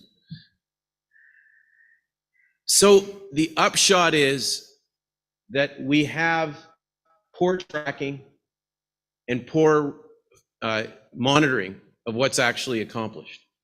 So how's that as a recipe for disaster, right? Well, the truth of the matter is, sadly, aside from, right, the short-term recommendations, which have been addressed, the vast majority of either medium-term or long-term recommendations have not been addressed. Long-term policy and funding recommendations are all marked as in progress. Now, in progress can be assigned as long as the recommendation was referred to in a meeting. So again, I want to emphasize this report card system needs to stop.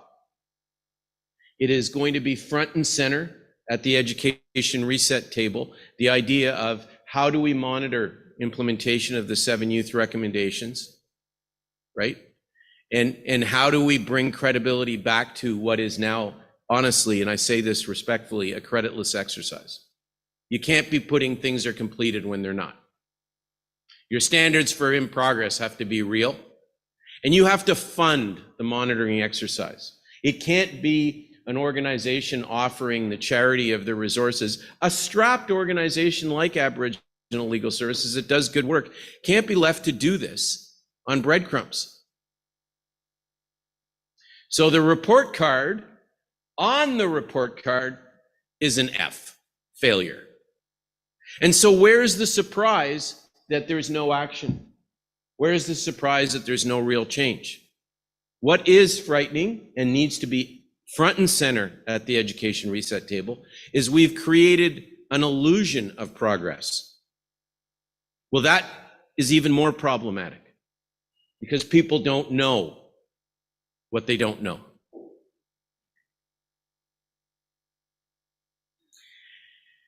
The idea of building schools,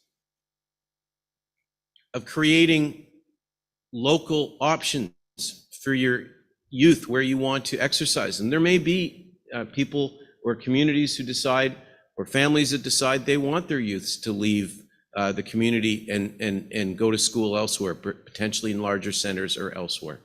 That's fine. That's what options are all about. But families need the option of keeping their youth at home. And that's what building schools is about, building infrastructure. Very few schools have been built or refurbished in NAN territory since the issuance of these recommendations.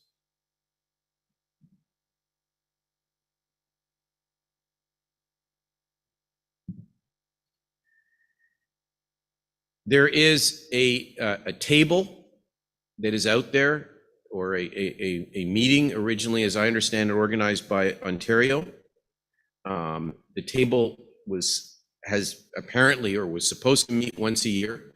I hear from NAN representatives that it's a struggle, that meetings are more often canceled than not, and not by NAN, and that essentially it has become fairly dysfunctional. Funding partners are not doing their part. Restrictions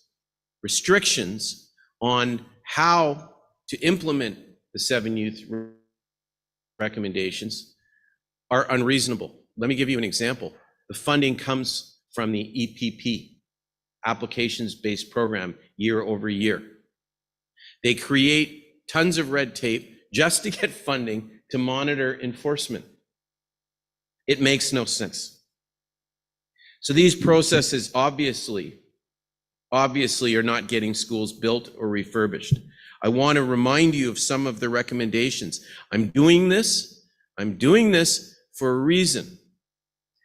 I'm trying to let you know the possibilities of implementing these recommendations. They're still highly relevant. Examples. Recommendation number 25, to provide additional core funding to expand existing facilities or build new facilities. There's an in progress beside it. It looks like the suggestion is alternate recommendations are being implemented, but we can't tell. Canada is to provide funding to construct, enlarge, refurbish, and maintain living accommodations for teachers. That's marked as under consideration by Canada. Canada is to revise INAC policies to cover costs related to building operations and maintenance of schools and student accommodations. It's marked as complete. We know it's not complete. The interim funding formula is not sufficient to cover this, yet it's marked complete.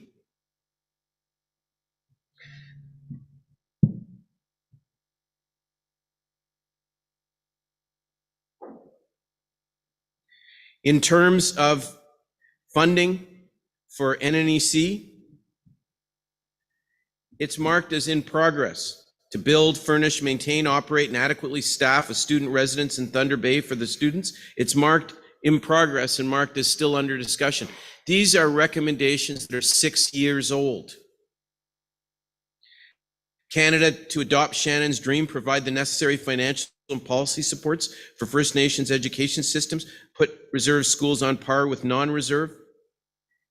Again, in progress.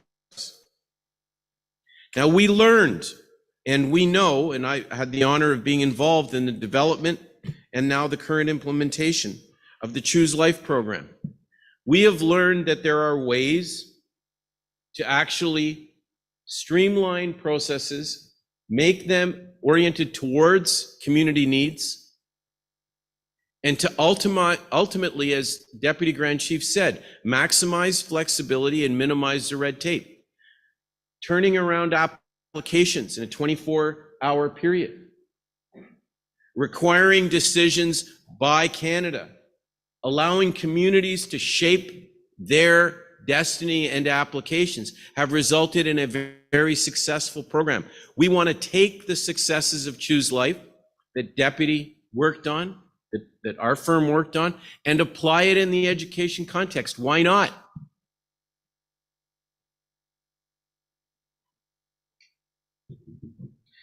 So a terms of reference was arrived at in terms of a first draft we sent to Canada, and we did it by April. So we meet with them in March, we send a draft to Canada by April, and I reported at the NAN Chiefs Assembly that we were having our struggles. That while ISK, you can, Indigenous Services Canada will have to stand up for itself. You can criticize them till the cows come home. I get that. But I would also say when I am not known for being quiet or shy. I will say this in my respectful role as a negotiator. I have watched ISK evolve, and it is just not true that they haven't evolved. And it is not true that there's not progress being made at that ministry. But I will tell you something that is also not true. The same progress is not being made at the Department of Justice. And I said that to you at the NAN Assembly. And I don't say it only in the context of the education discussions. I have the honor of acting in the context of child welfare. I have the honor of acting in relation to matters involving other ministries across the federal government. And I want you to know that DOJ suffers from not moving at the same pace as the other ministries. They're lawyers. It's a compliance culture. We're a nightmare. And with all due respect, and the truth of the matter is that you need to keep asking questions of this Department of Justice. It's like the Department of Information. You know that that's the place you won't get information, right? So we've been pushing, and this same problem arose in the context of the negotiations of the terms of reference without getting into specifics. And all I can tell you is people work together to overcome the resistance. And the good news is we broke through. We broke through, and thanks to officials like ADM Peckham to Valerie Gideon, the Deputy Minister, Associate Deputy Minister, to the leadership of Minister Haidu. And I'm not usually up here saying great things about government people. They were able to overcome some of these issues. And so as an example, and the terms of reference will be made available once that first launch meeting of the education reset table occurs and the terms of reference are signed. We have to come to agreement on their release. But I can tell you that we're now at the stage where it's accepted that NAN affirms that First Nations have an inherent right to exercise jurisdiction over education, and that Canada will seek necessary policy and funding authorities to recognize the inherent right of NAN First Nations to exercise jurisdiction over education. We don't have to go to court to get an order. Now the parties work on the basis that that is the reality. Other important examples of what makes for a successful, in my view, successful process out of the reset table. The table will consider the following topics: how to best involve NAN First Nations and community members in the planning and implementation of new education systems and institutions serving NAN communities; how the recommendations on education and learner safety issues resulting from the 7 Youth Inquest can be implemented into new education systems and institutions serving NAN communities.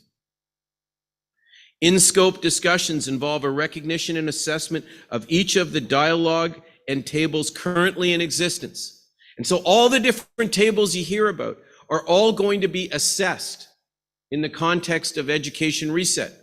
And the good work is going to be encouraged and fostered, and the work that doesn't seem particularly productive is going to be shelved, right? Because how else do you make progress without that kind of proper assessment?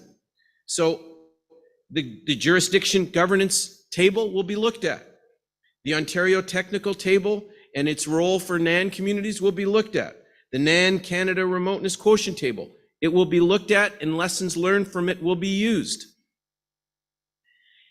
And here's an important piece. It is understood that the Education Reset Table will consist of decision makers vested with authority to make decisions with respect to the policy and funding frameworks supporting education systems that serve NAN. Decision makers are a requirement of the table, which is required to meet monthly. So what we're trying to communicate is that the old way of taking decades to get something done is to be set aside in favor of a different system. That's the vision Deputy has for Education Reset. The agreement to these terms of reference is an important step forward. Thank you for allowing me to take a little time to talk to you about Education Reset this morning. Thank you. Assistant Deputy Minister Peckham. Here's your remote.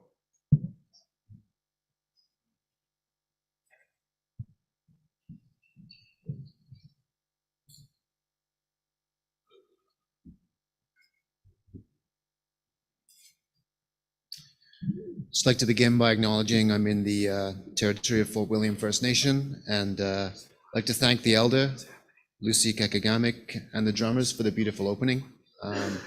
It's a real privilege to be here and see you and meet you all. Before I start, I just wanted to say as well, I'm the parent of 2 girls, 11 and 8. One of them has special educational needs, and when I do this job, I keep them in mind. Like, that's who I keep in my head as I walk through all this government speak and all the rest of the stuff we're going to talk about. I think about my kids. I think about the education system they would want to go to, and I try and translate that into what this could look like for NAN. So I kind of start there. The other thing I'll start by doing is acknowledging the past.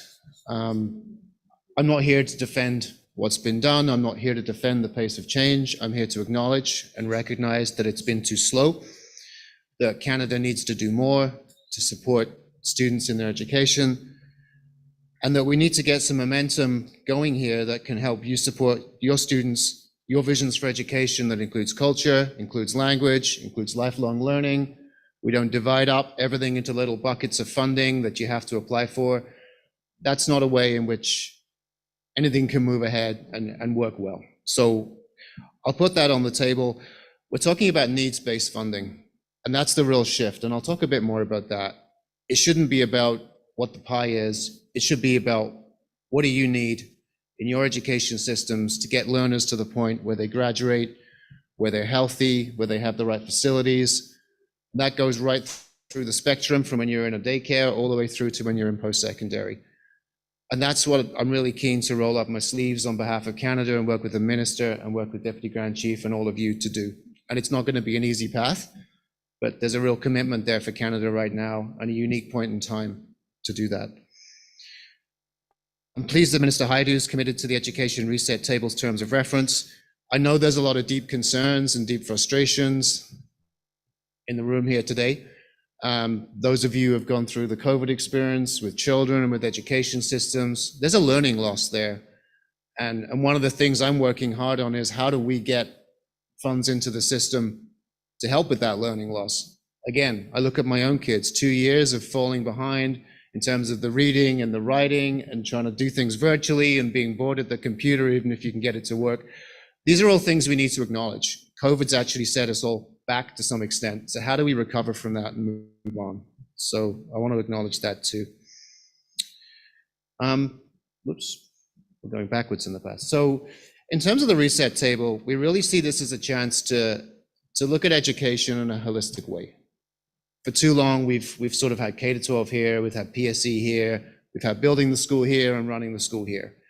This is a model that's not easily workable for you, and we acknowledge that. So we're keen to work on that. We're keen to work on how can we better support the recommendations from the 7 Youth Inquest, and hearing Julian speak to that was very poignant. How can we work on that? We recognize that education's partnerships funding is not the appropriate source for that. Proposal-based funding for these things is not appropriate.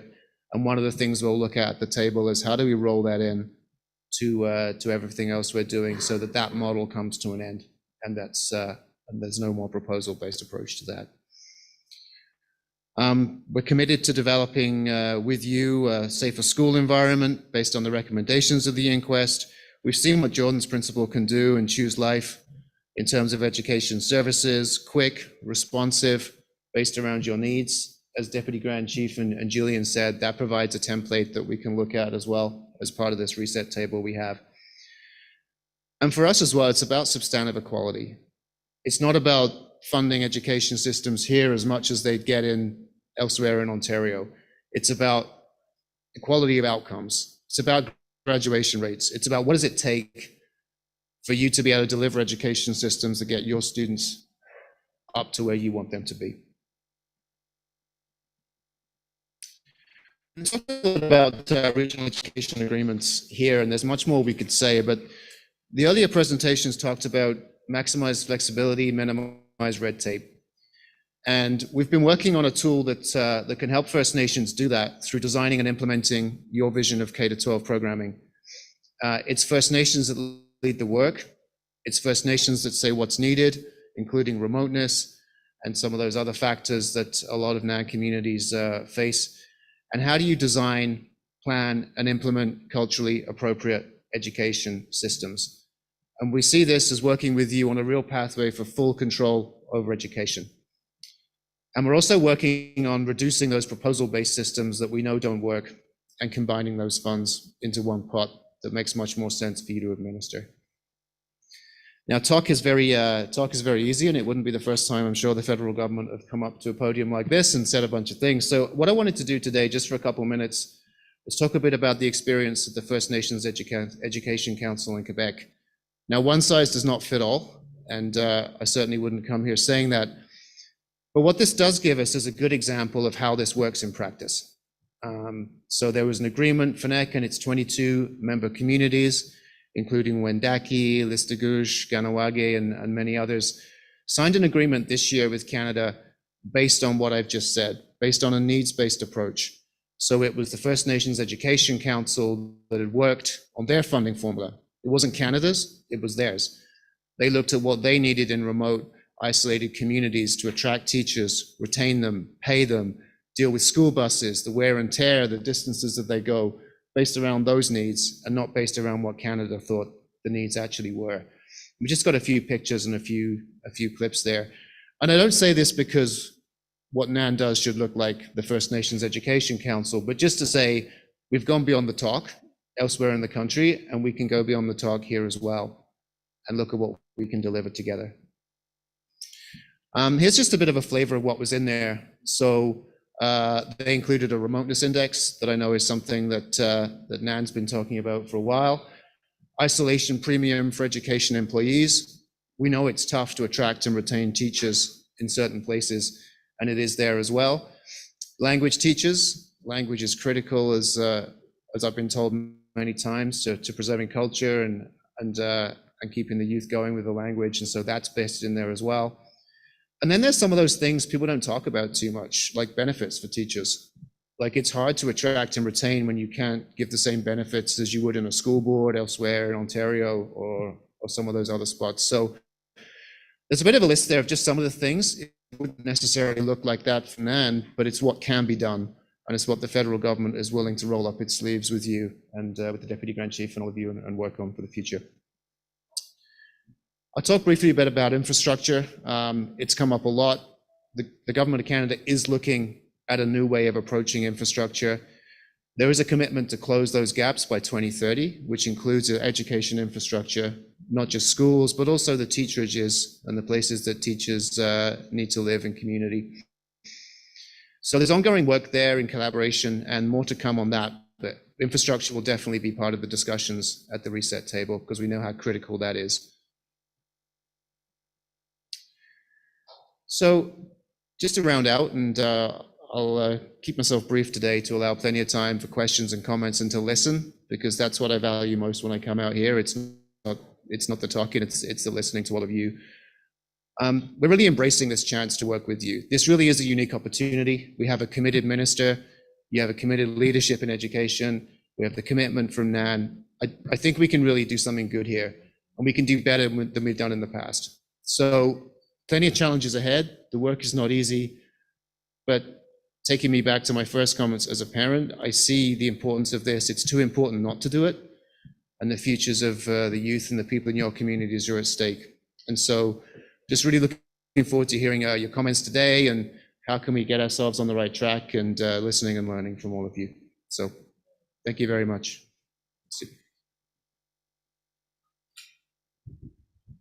Will I go back?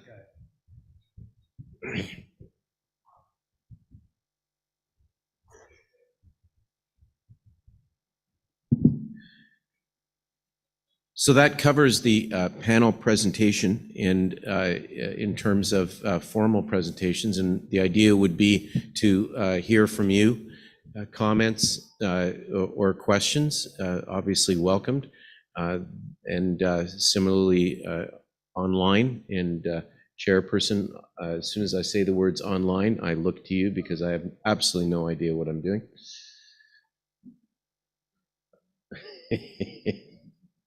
All right.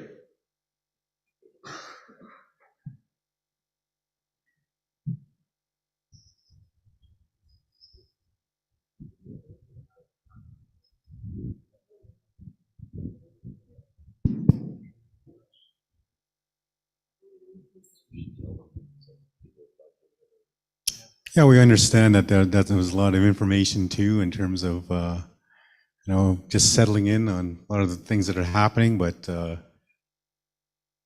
we welcome any comments or questions during this time. If you have any questions for ADM Peckham and on this particular area. Okay, go ahead, Adam. So Julian will be sort of moderating the questions. If you have any questions or comments, chiefs, delegates, and we're also monitoring the chat box online. If you wish to speak and you're online, just hit the raise hand button. So it's 11:30. One option is taking a short break and then coming back, but I know sometimes that's a challenge coming back. So what we're going to do is we're going to keep going, finish up if there are any discussion points. If you have any questions on the presentation, I know that there's a lot of important information in there. I don't think the slide deck is in your chief's kits, but they will be made available. Yeah, They they're will- going to be distributed at the conclusion of this session, so people will have access to copies of both PowerPoints. Very good. So if you have any comments, questions, I'll turn it back to Julian. And then once that finishes, we'll take lunch, and then we'll come back at 1 o'clock. So again, we're going to monitor online. We'll give Julian a nudge if somebody wishes to say anything. Otherwise, chiefs, this is your floor. It's open. You have comments, questions. He's here till this afternoon. And Assistant Deputy Minister Peckham is here till this afternoon. Is that right? So he's also available if you have questions directly. So any comments or questions?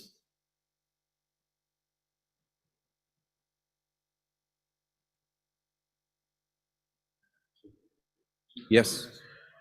Chief Achny Penescom. Good morning. I wanted to say, miigwech, thank you. I acknowledge the drum, just territory of Fort William First Nation, chiefs, elders. I wanted to thank you for the reports today. Very glad to hear that that we have the issues on the table. I think that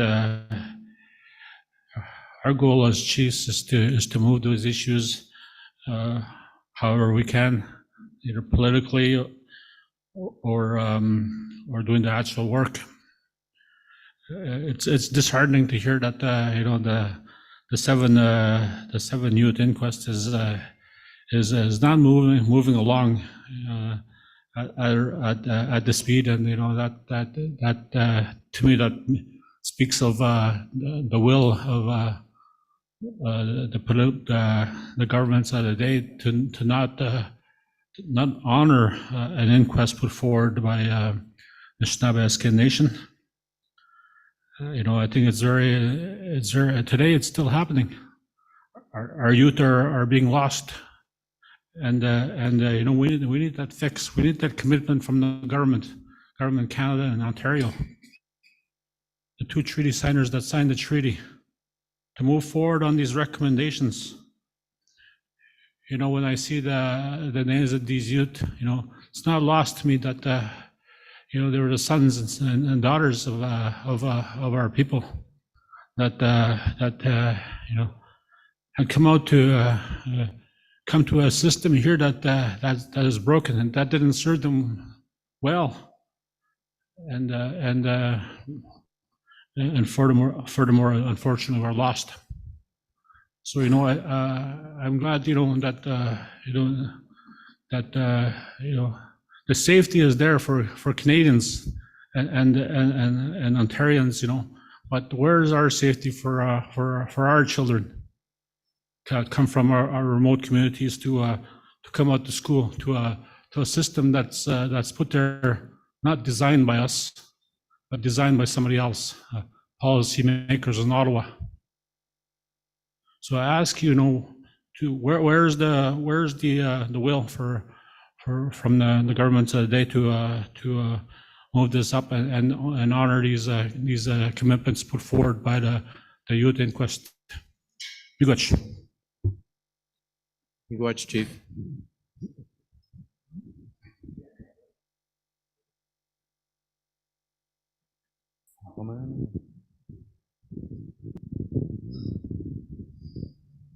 So I just want to thank you for your question and your comments, Chief. Really appreciate that.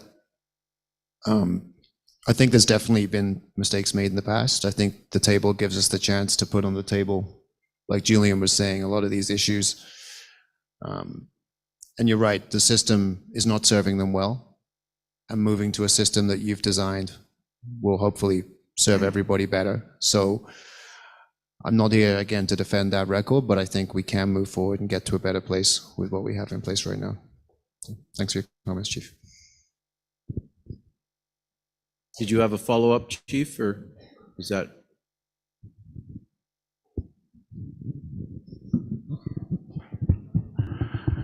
Yes, I do have a follow-up.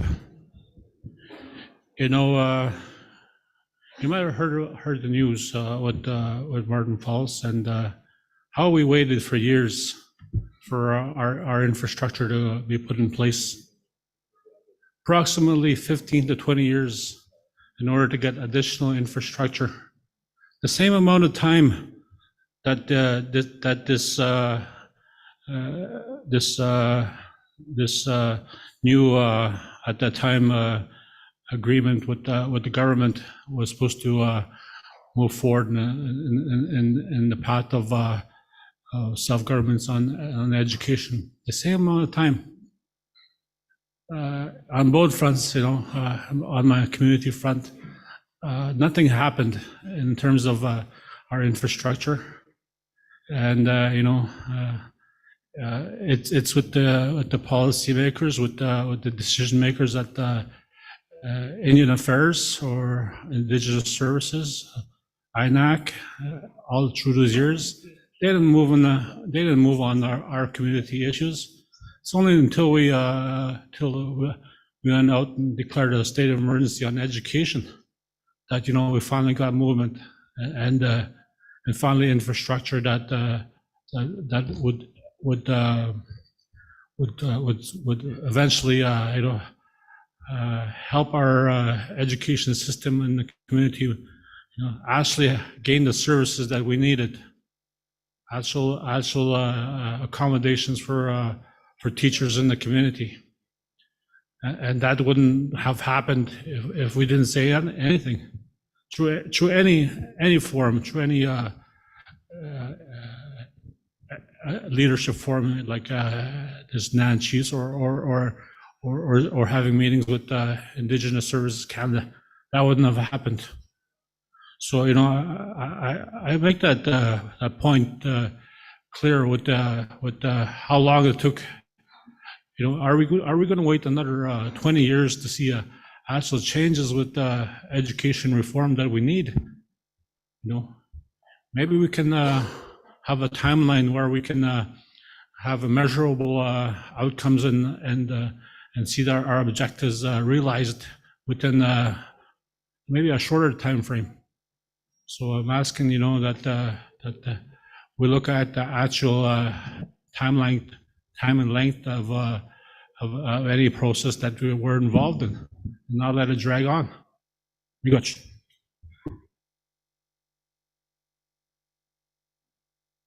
Miigwech, Chief, and just to follow up on that point about timelines, part of the exercise, and it's contemplated in the terms of reference, is that there be benchmarks, and you are 100%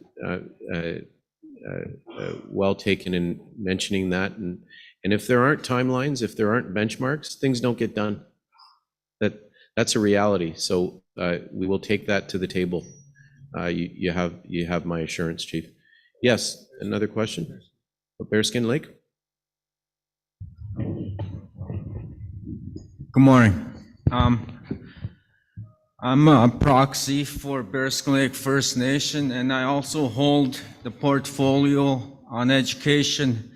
I have here with me Wendigo Representative Charles Brown that likes to say a few words. Thank you.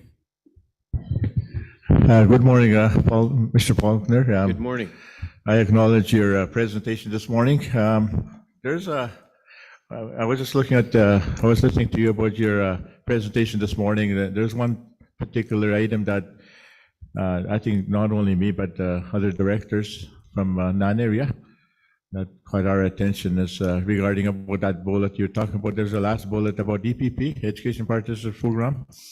I guess we need more clarification how that is going to function about, you know, like if you discontinue the program at the tribal council level, then you hand it over to the First Nations. We're just wondering how that particular program is going to work in the community, because I'm very, you know, I admire the program myself because it's very beneficial for our students that are coming out in terms of, you know, helping them with transitioning into high school and I think this program is really needed in where the students are based in, especially when they come out from their communities. I think, can you clarify that a little bit more? Because we have, we're kind of, I guess, questioning how that's going to function and how you're going to set a program for our communities if they were to administer it from the community level, from the grassroots level. So I think it's important to clarify that. Yeah, thank you. Thank you for your question, Charles. And Charles, you may want to stay there because you're entitled to a follow-up, and I don't see everybody jumping at the mic. So subject to your views, Mr. Chair, we should hold on to the people who have questions, not lose them. So I want to directly address your point.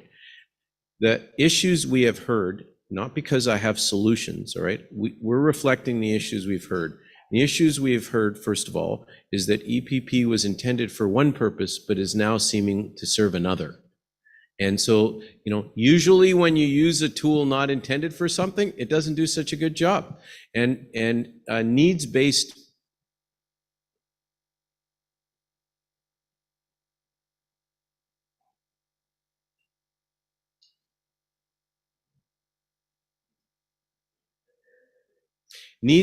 funding is almost the polar opposite of application-based in this way. I'm going to respectfully suggest what I've seen, whether it's in community safety, justice issues, child welfare, forcing communities to apply, reapply, sort of creating this year-by-year application process is the opposite of assisting them with their needs, because they end up spending their time on filling out paper. And by the way, that's the communities who fill out the paper. Many communities are not in a position to do that, and they don't access it. So that's what we've heard about EPP. But there's issues that you've identified, such as what's working about EPP and the question of transition. So I'm going to turn it over to ADM Peckham to also speak to that. It's not because we have a full plan in place, Charles. We don't. We're simply reflecting some of the concerns. That doesn't mean the whole thing should be thrown out. It just means that there are problems. An example, the idea of funding inquest implementation through EPP and the year-over-year application-based, it doesn't work. But I'll turn it over to ADM Peckham and let him speak to your question. And then you have an opportunity to follow up, okay?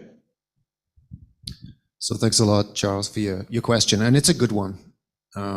There's organizations that are funded through EPP, don't get any funding anywhere else, and they're running programs through it that work really well. So one of the things we need to look at if we move away from proposal-based is what happens to those organizations that are currently getting their funding that way.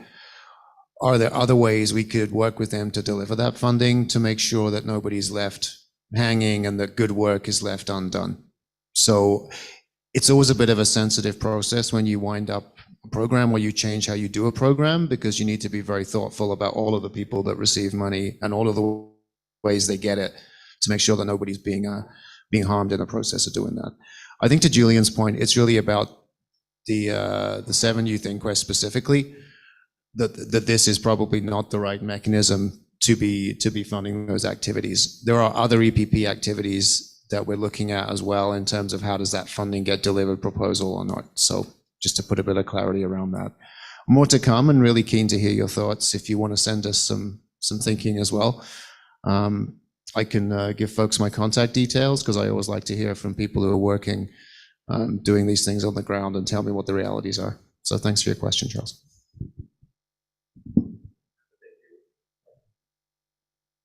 The button, there's a button there you need to hit. Hello, Thank you. thank you for your comments. I guess the one particular, I don't know if it's a concern, but when you talk about core funding, I know that's the route to go for this program. But in terms of where it's being delivered, where it's more beneficial and it's more crucial for dealing with our students, I think that needs to be clarified.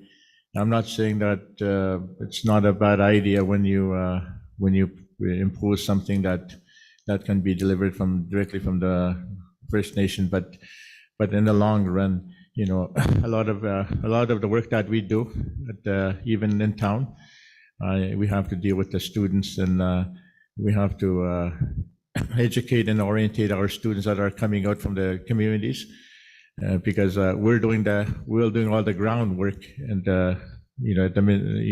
especially because I'm based in Silicon, and a lot of the times when we bring the students out, we have to orientate, and we work with NAN as well.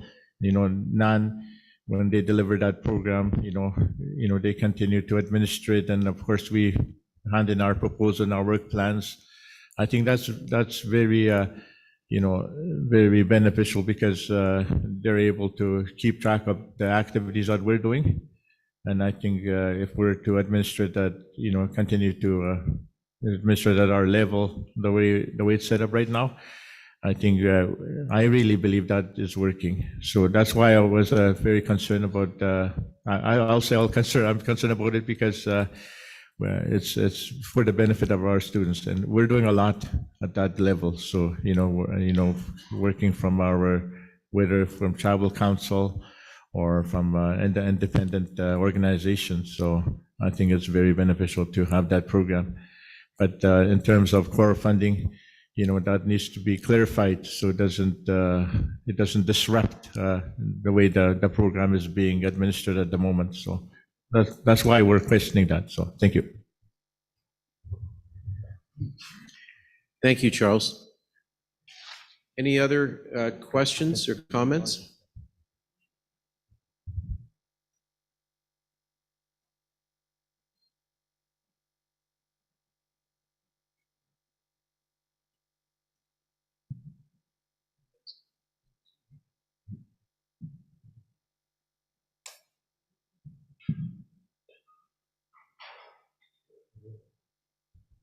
Thank you. Good morning.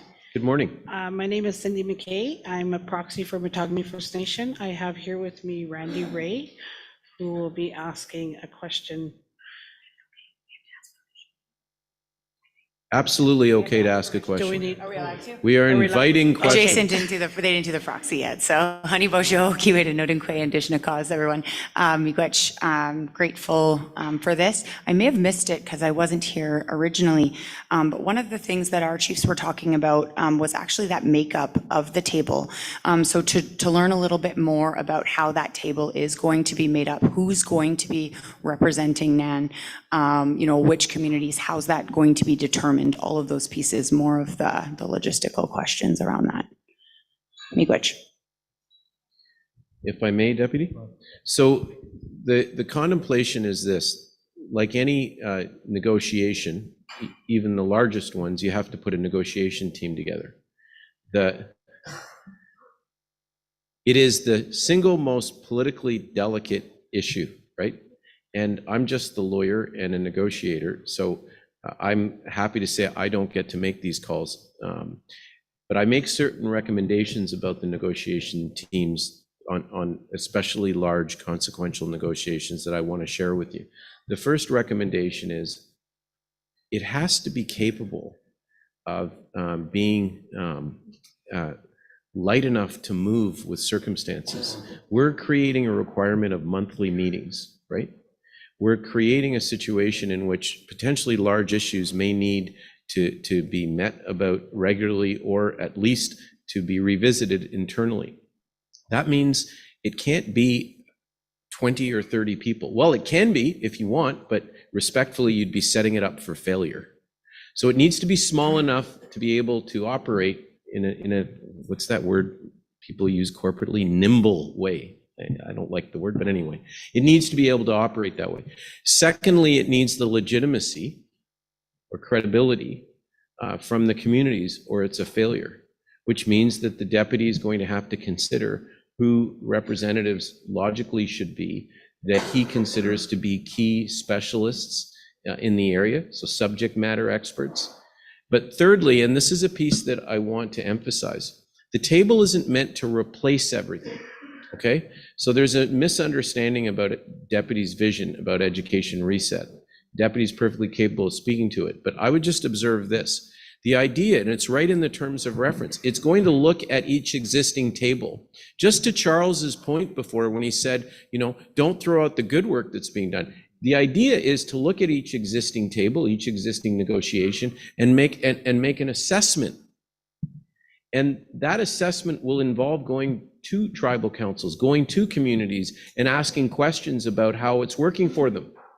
And Deputy can speak to that issue, what he's hearing right now.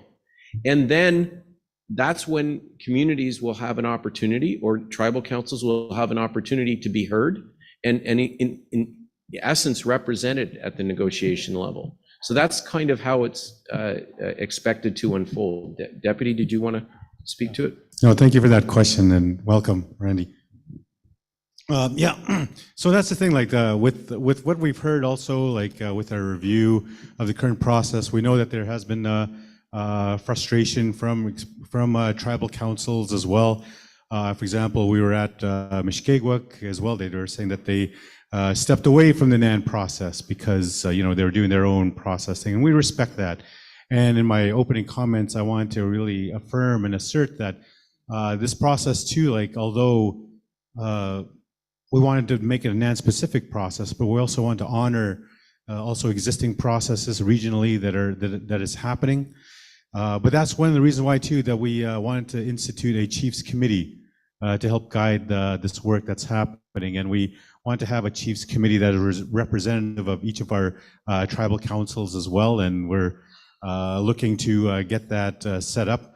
But at the same time too, this is like this next 3 days were like a stepping stone in terms of identifying some of those areas that we need to do to go to the tribal councils, to the First Nations, looking at existing tables that are there, building on the very important work that's been happening at those specific tables, but also looking at some of the shortfalls on some of those tables where we didn't really look at, such as the early years, such as the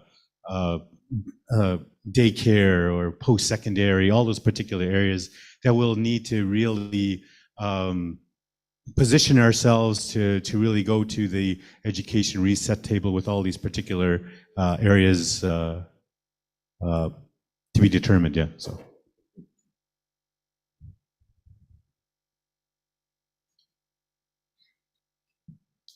Did that address your question?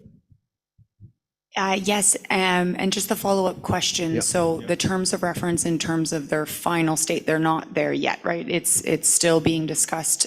Because I know that one of the questions, and I say this to the utmost respect to all the Gimas, the chiefs in the room, I know that you're quite busy. You have lots of competing things. So one of the questions from our communities was, does it have to be the chief that is there, or is it someone that can represent the communities from their perspective? Obviously consulting, ensuring that everyone has that, but for time purposes that you highlighted, it may not be, may not be feasible every time to have the GIMA there.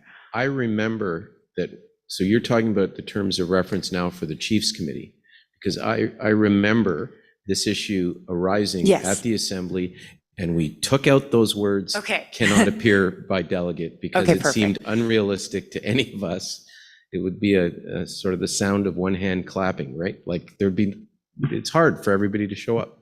So point well taken, and it was addressed. Any other questions?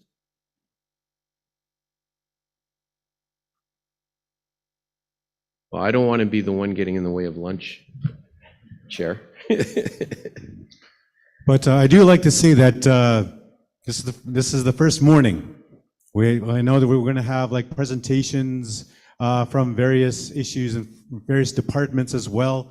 That will also pave the way for our education reset table. So I know you're just getting this information right now. There's going to be opportunities for more discussion this afternoon, tomorrow, and Thursday. Right, so really determining this is like a step-off point in terms of all points north in terms of where our priorities are with respect to the education and the education reset table. So, sure. Very good. Thank you very much, Deputy Grand Chief Narcisse. Julian Faulkner for moderating the panel. And a big thank you to Assistant Deputy Minister of Education, David Peckham, who I'm going to ask to come up to the podium with Deputy Grand Chief Narcisse. Katie and Peckham, as a token of our appreciation for you coming here, I have a big bag of receipts that you need to pay for a lot of our education systems. No, it's actually our a gift for you for coming here and stuff. So thank you so much. Thank you so much. We have a picture of it.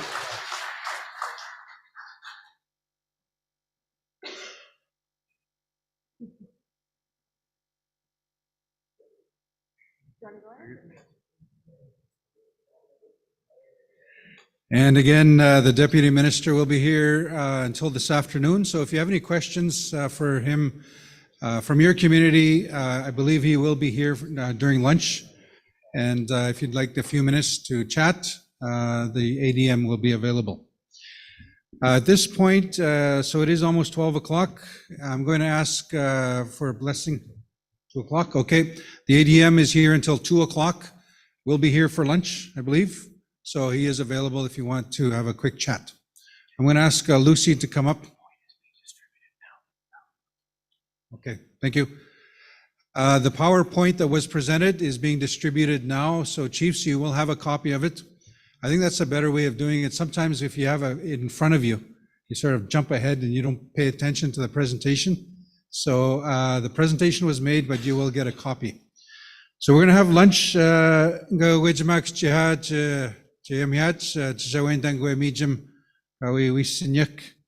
we're going to have the blessing of the food, and we will be back at 1 o'clock. So I'm going to ask you to rise, and I'm going to ask Lucy to do the blessing.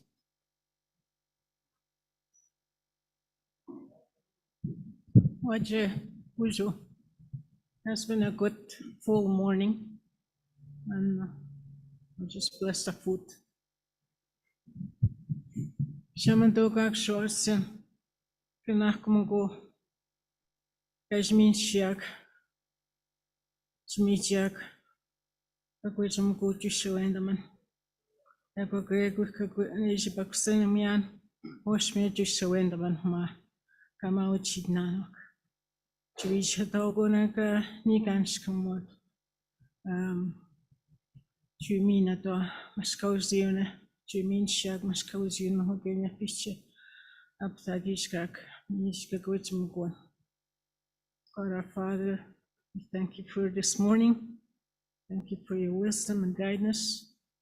We pray that you bless this food we're about to eat. And we thank you for all the blessing you shower upon us each day. My Jesus, we soon. Amen.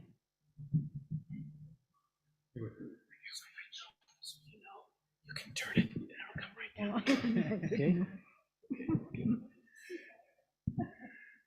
Thank you. Food is in the back. We'll be here at 1 o'clock. Migach.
Bonjour. So we're going to get started shortly. Let's give delegates a couple more minutes to come in. So we were at 14 delegates at the end of the morning, so we'd like to get started soon. So if people can take their places, the powers that be.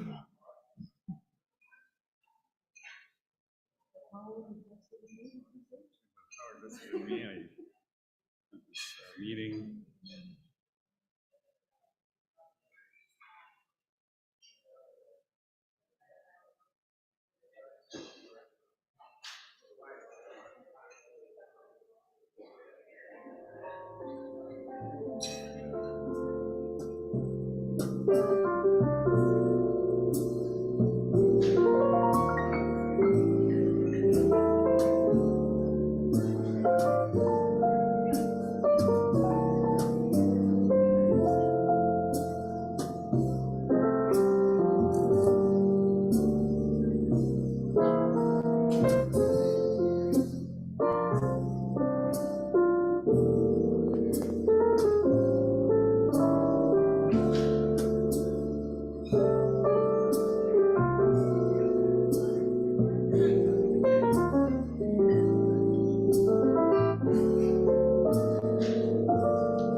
Yeah.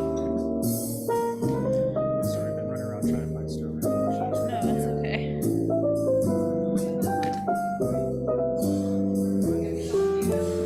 There we go. Awesome. Thank you very much. All good. Just have to connect this, and then we're off to the races. Thankful for you guys. Appreciate that.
Good afternoon. So we're going to get started again.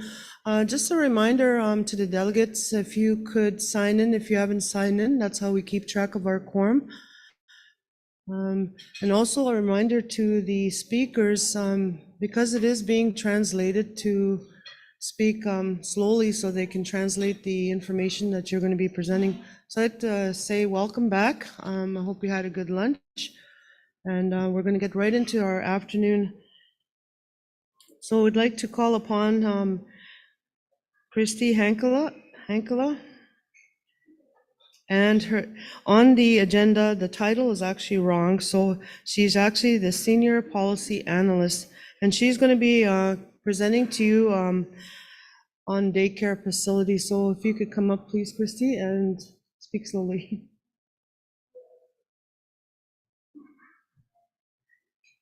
Hello, bonjour. My name is Christy Hunkula. I am the Early Learning and Childcare Senior Policy Analyst in the Early Years Department. I am not good at talking slow, but I will do my best. And if you could pull my presentation up, please. There we go.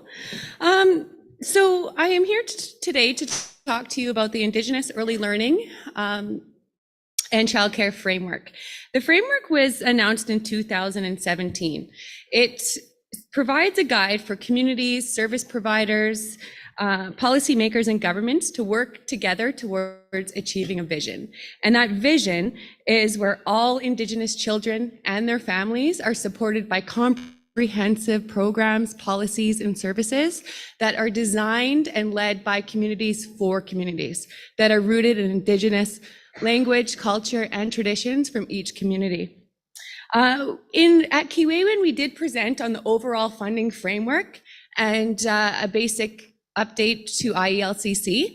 So today I will be concentrating on all developments since then. But if you have any questions at all about IELCC, the funding framework, the work that NAN is doing, please come and see me. I'll be here for 3 days over on the side.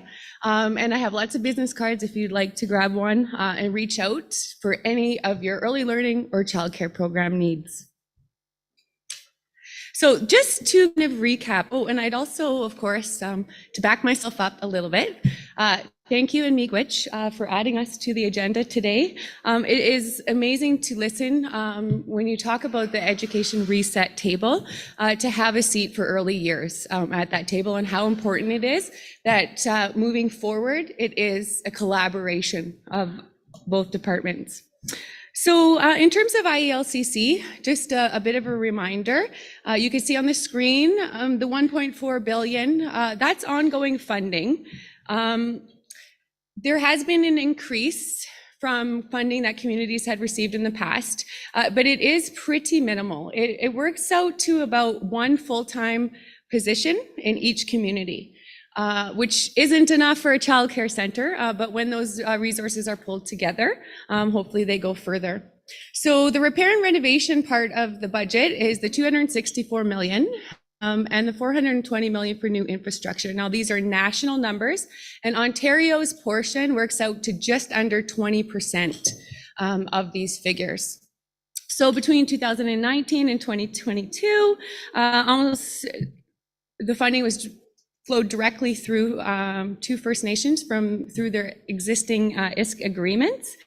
And NAN has received that funding for the partnership and governance funding, and we'll tell you more about what we're doing with that funding as we go on.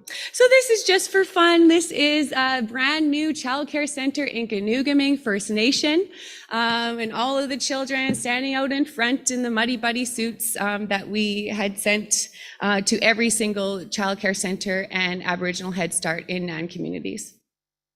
So to talk about the repair and renovation funding, as I said, it's 264 million. Ontario's share of that works out to just under 20%. It will be spread over for the next 4 years. There are 2 separate processes for childcare centers and Aboriginal Head Start centers to apply for this funding, and it is all dependent on how these centers are funded. So NAN has a total of 13 childcare, Aboriginal Head Start, and early learning programs that are licensed in our communities, and they receive different funding sources. So childcare centers that are funded through Finniki, First Nation, and Inuit Care Initiative have one funding process, and ASOR sites, Aboriginal Head Start on Reserve, have a completely different funding process. The government partners are ESDC, Service Canada, and ISK for the Indigenous funding framework. The repair and renovation process, it had been preempted for many, many months, saying that it was coming, it would be a streamlined process. That has not been the case. It was announced for Finniki sites.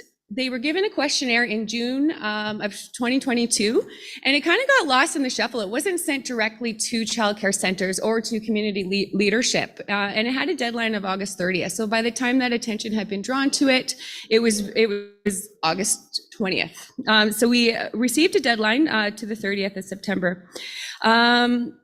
We met with every technical service unit of tribal councils to support these communities.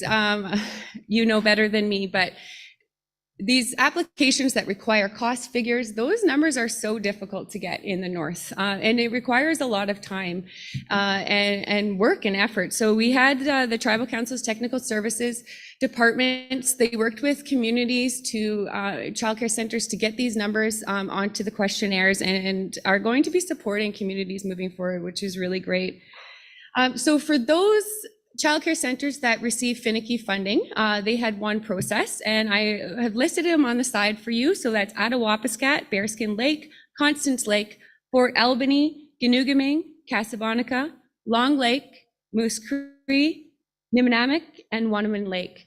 And so these communities, they're primary funding source is Finicky Funding, First Nation and Inuit Childcare Initiative. So their process for repair and renovation was that they were given a questionnaire. The questionnaire asked them to list all of repairs and cost figures under the following three categories. So urgent repairs and renovations required to meet provincial licensing standards, and then physical and educational accessibility needs for children and disabilities. For children with disabilities. The last question on the questionnaire said, would you like $50,000 for a needs assessment, yes or no? We did urge every center and every community to say yes to that question. With the support of Tribal Council's Technical Services Departments, every one of these centers has completed their questionnaire. 2 of them are in the process of submitting, and everybody else has submitted. Every single one of these centers requires some significant repair and renovation under every category. And unfortunately, even Ganugaming, who is brand new, some of the heating processes and systems were done incorrectly, and they need to be completely redone. So even our brand new center, the best that we have, still requires extensive repairs and renovations. And that is just true across the board. And many of the communities that I see here are also, their childcare centers are really in desperate need of repair. So for ASOR sites, and that's Aboriginal Head Start on Reserve, and we have the 3, Deer Lake, Muskrat Dam, and Pikangikum. Their process was just announced about a month ago, and it is completely different. We had really hoped to streamline. We asked us to consider adopting the same strategies, but the rationale is that they need to know more information. They need more information on ASOR sites. So it's really a survey process. So a survey, every community that has an ASOR site, it was given $10,000. That was just distributed through existing ISK agreements. So unfortunately, in some cases, communities aren't aware that money came in and what it is for. But the $10,000 is to begin a building inspection and to begin the process for a needs assessment. The survey is very long for these communities. I think it spans about 6 or 7 pages, and it's asking these centers to give more information about the infrastructure, but also programming as well. We know that these centers need extensive repair. Actually, Muskrat Dam was one of the reasons why we had come together and started to work together, is because that center is in such dire need for safety, for programming. So we really do hope that these processes speed up a little bit for these communities. The way that it is now, these surveys, these communities are not eligible to seek repair and renovation money this year. They can take the completed survey next year, and they can apply for the repair and renovation funding then. Once they have that survey, it will hopefully lead them in a direction if they should apply for repair and renovation funding, or if new infrastructure funding is a better fit. Again, that $10,000 isn't a lot of money. It's definitely not enough to do a feasibility study, not even close. It's not enough to do a needs assessment. It is, I guess, focusing really on the building inspection part of it.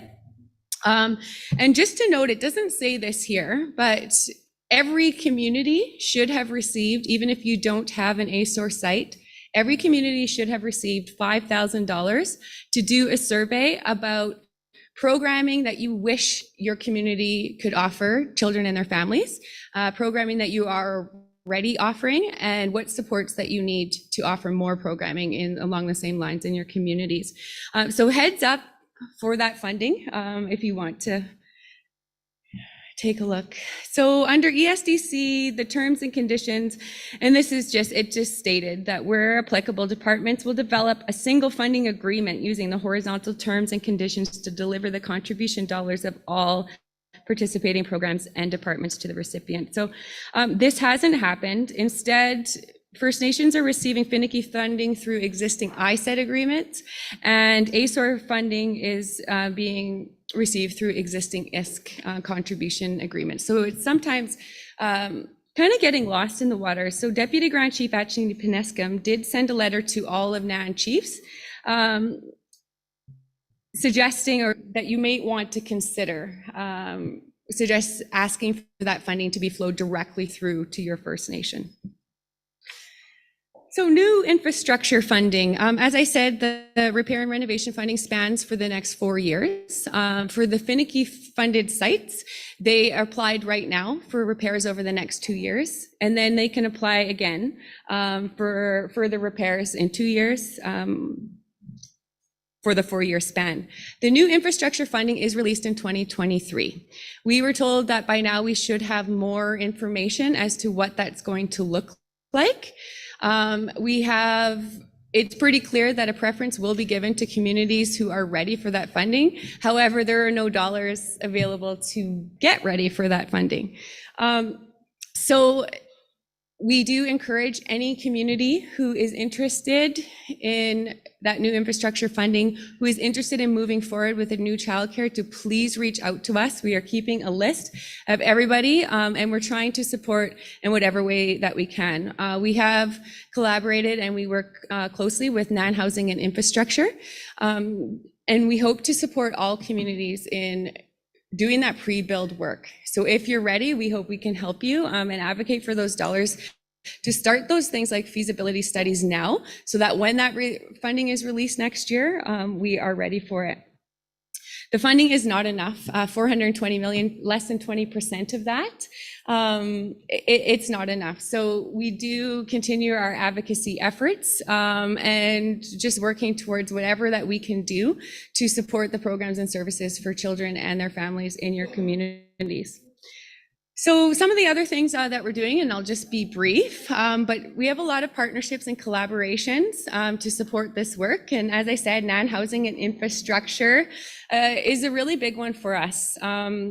They are definitely the experts when it comes to infrastructure, and we are absolutely not. So it has been an amazing collaboration to work with communities to ensure that their building needs are being met. And it's a collaboration that will continue over the next many, many years as we support the communities with being prepared for the repairs and renovations and for that new infrastructure funding.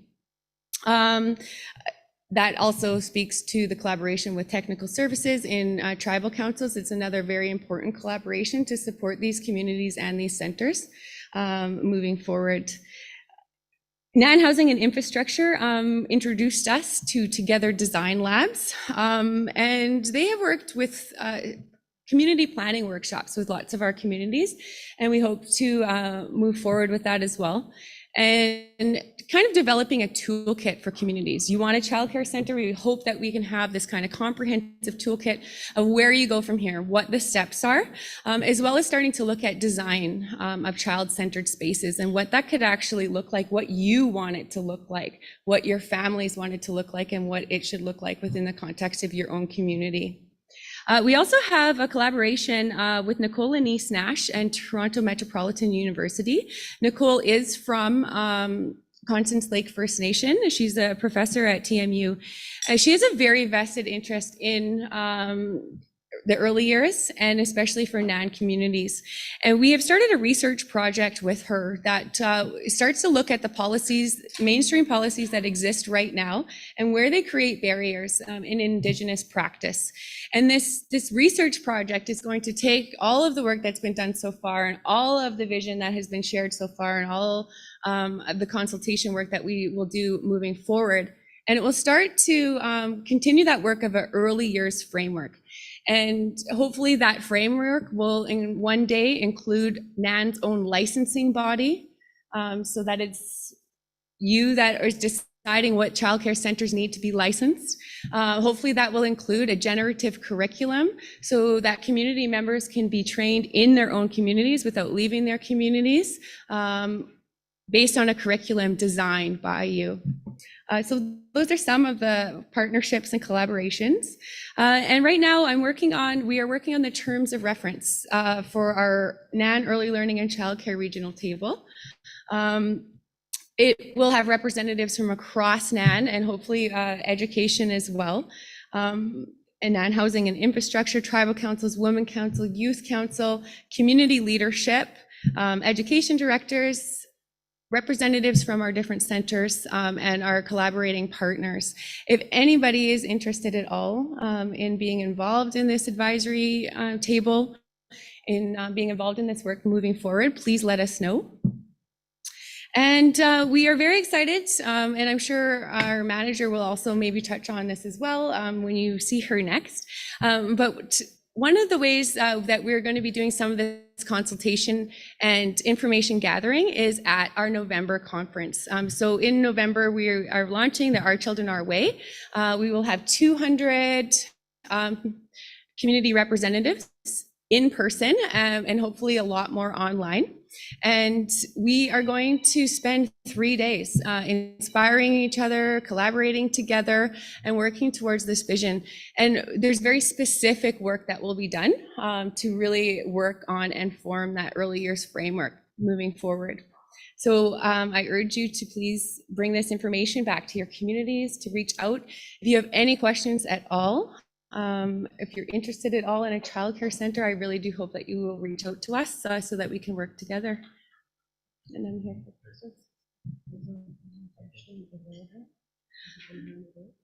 The presentation is in the briefing note. So the briefing note contains the presentation pretty much word for word.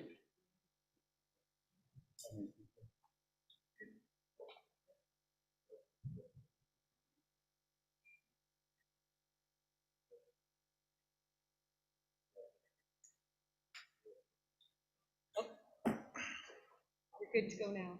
Deputy Grant. I can take the big mic. I'll take the big mic. Yeah.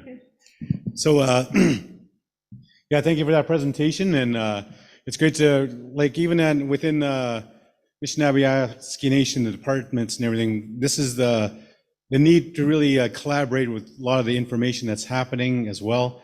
I know earlier on, part of the early years framework discussions as well as a director. And even back then, we knew that the investments and money that is going towards NAN is not nearly enough.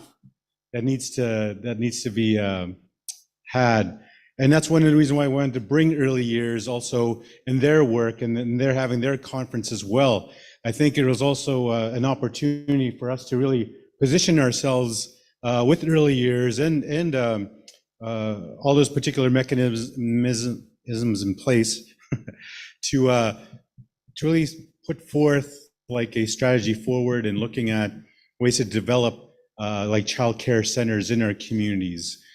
So these are collaborative efforts that we want to continue.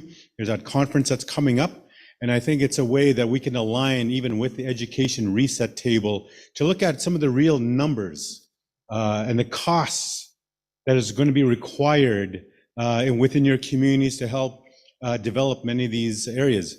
It looked like some of the investments that were made from that funding pot was, to renovate existing building structures and all that. What about some of your communities that don't even have a building already? They only mention maybe 12 or 13, but what about the rest of the other 23 communities? So those are different areas that we need to really invest and have this discussion. And we really appreciated this presentation. So it puts it in perspective, all the work that needs to happen as well, and building on some of the tight capped funding that is being announced nationally, that doesn't really translate well to what really needs-based funding is going to be looking like within our education reset table. So I think this is another opportunity for us to collaborate and identify some of those outstanding and priority costs that'll be associated with creating these childcare early years centers within your communities that don't even have one right now. So, miigwech for your presentation. It's great.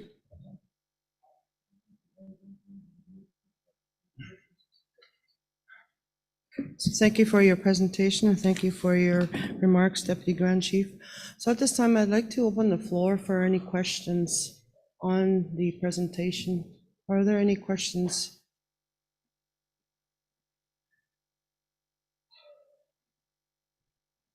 So if there's no questions, she will be here, so if you want to individually go and ask, so I know that daycares are a real need in our communities, so she will be here for the rest of the week? Yes, for the rest of the week, so that. So I'd like to now call upon our youth co-chair. It's a very new experience for her to introduce the next topic.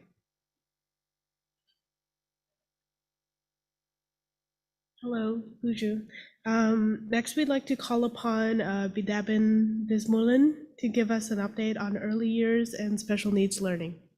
Miigwech.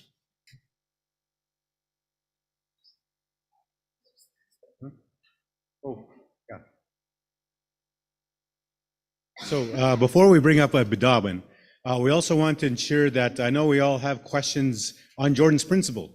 And Jordan's Principle is a very integral resource and funding pot for all of our education systems, especially with early years, with K to 12. Many of our students and our learners require special needs. And as you know, Jordan's Principle is supposed to cover that gap, so no child goes without special needs or special requirements that they require. And your First Nations are the Jordan's Principle program is owed to you and to your children. So it's great to have my Jordan's Principle manager here to give you a little insight on what's happening with the program itself. So.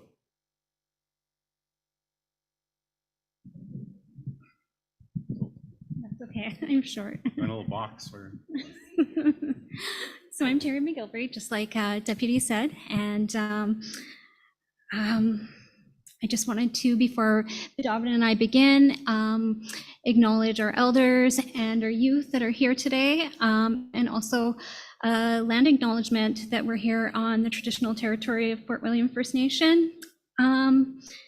So Jordan's River Anderson, I always like to start out when I talk about him or talking about Jordan's Principle, just to say that he's a boy from Norway Hales Cree Nation, and he remained in the hospital for his entire life because of jurisdictional dispute between governments on who would cover his medical care.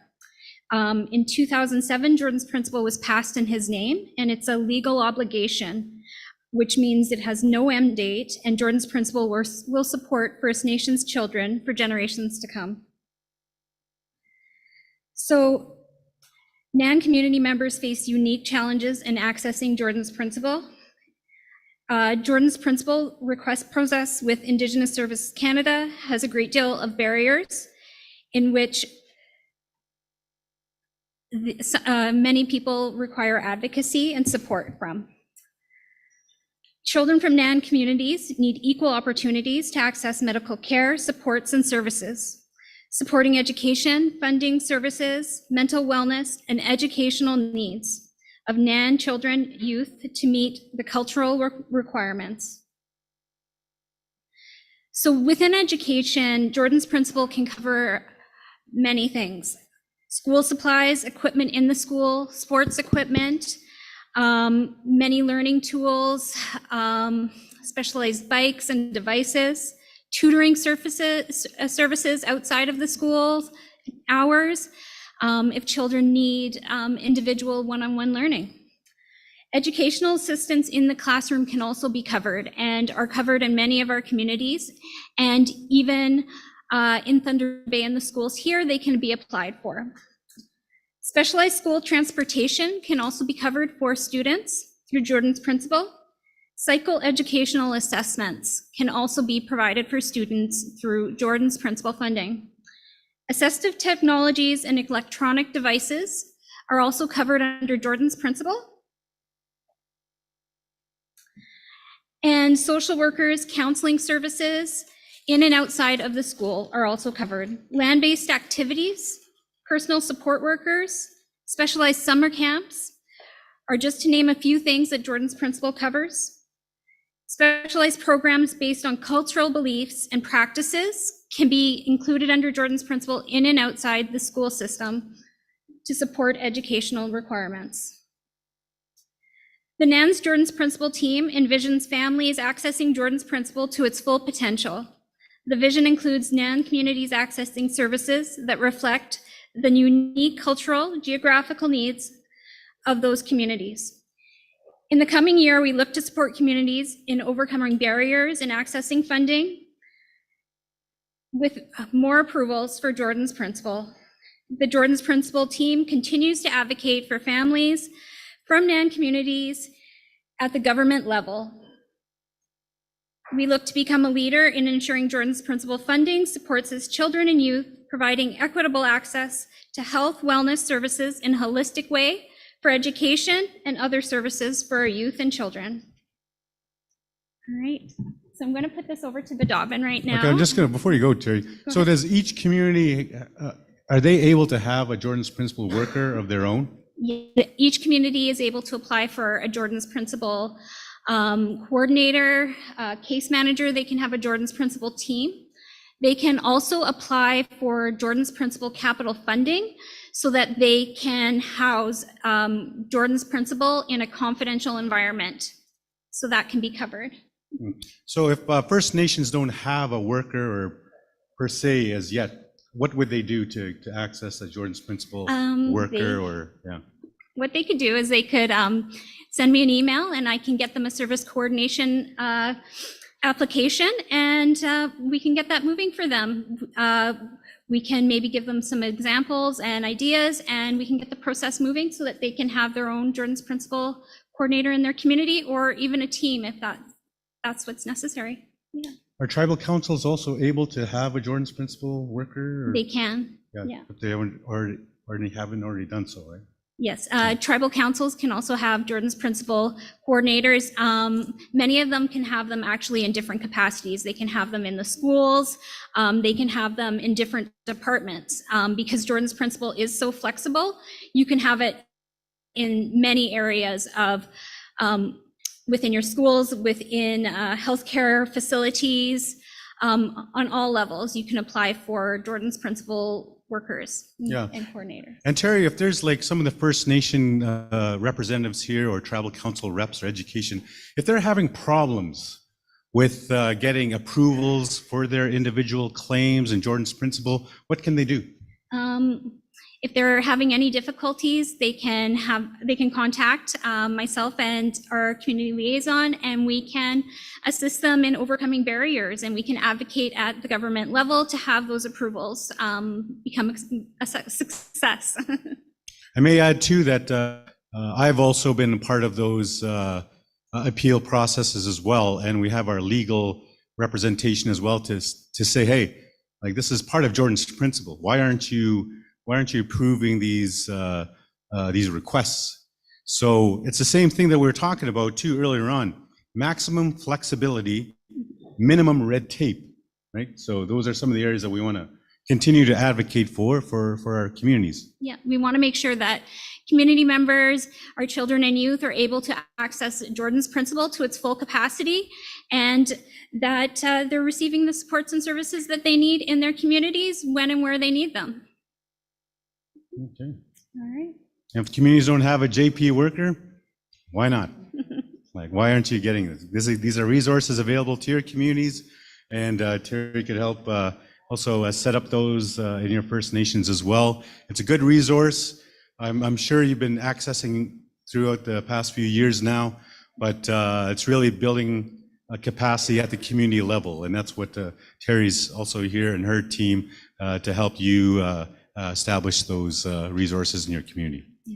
And we also like to provide ongoing support to the Jordan's Principle coordinators. So if they need any assistance, guidance, just to create like a community so that they have people to discuss learning and provide educational opportunities for them. We like to be there for them and mentor and support our Jordan's Principle coordinators in the communities. Okay, thank you. I'll put this over to Badabin now. Thank you. Sorry, Badabin. I was just wondering if anyone else here had any questions about Jordan's Principle.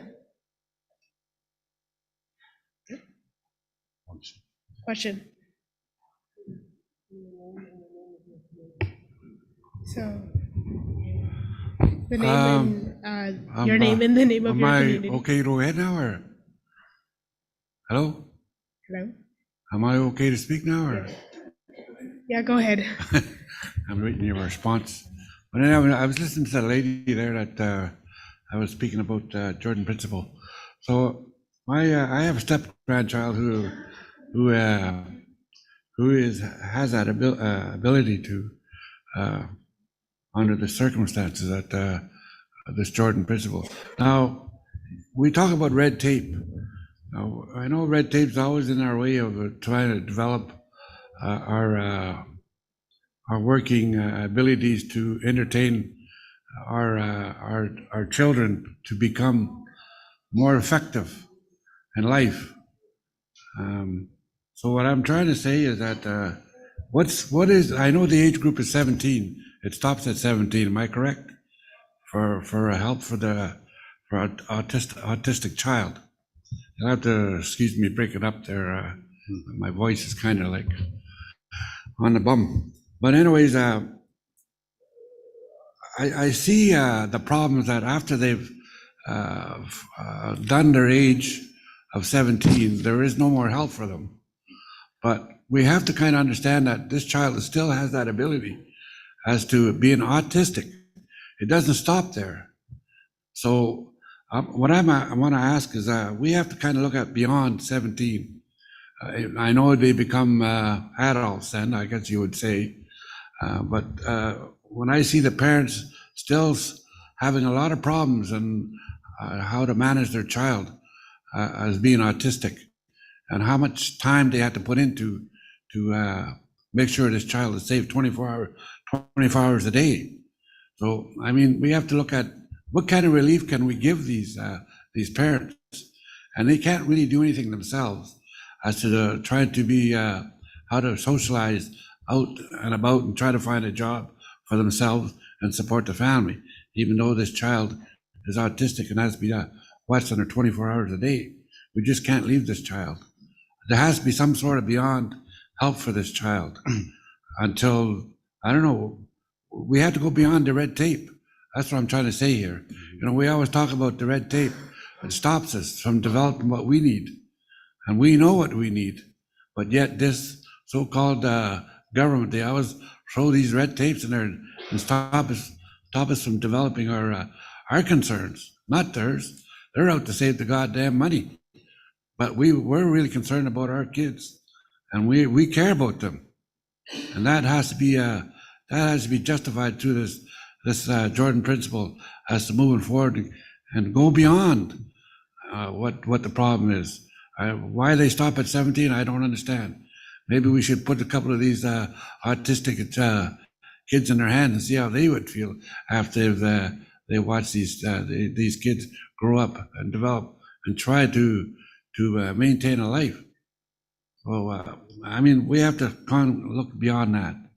And I want to know what kind of like support system that you would give those parents that are going through so hard and maintaining that life with this child, because they can't go out and they can't go out like you and I and do what we want, because they have to stay home and watch that boy.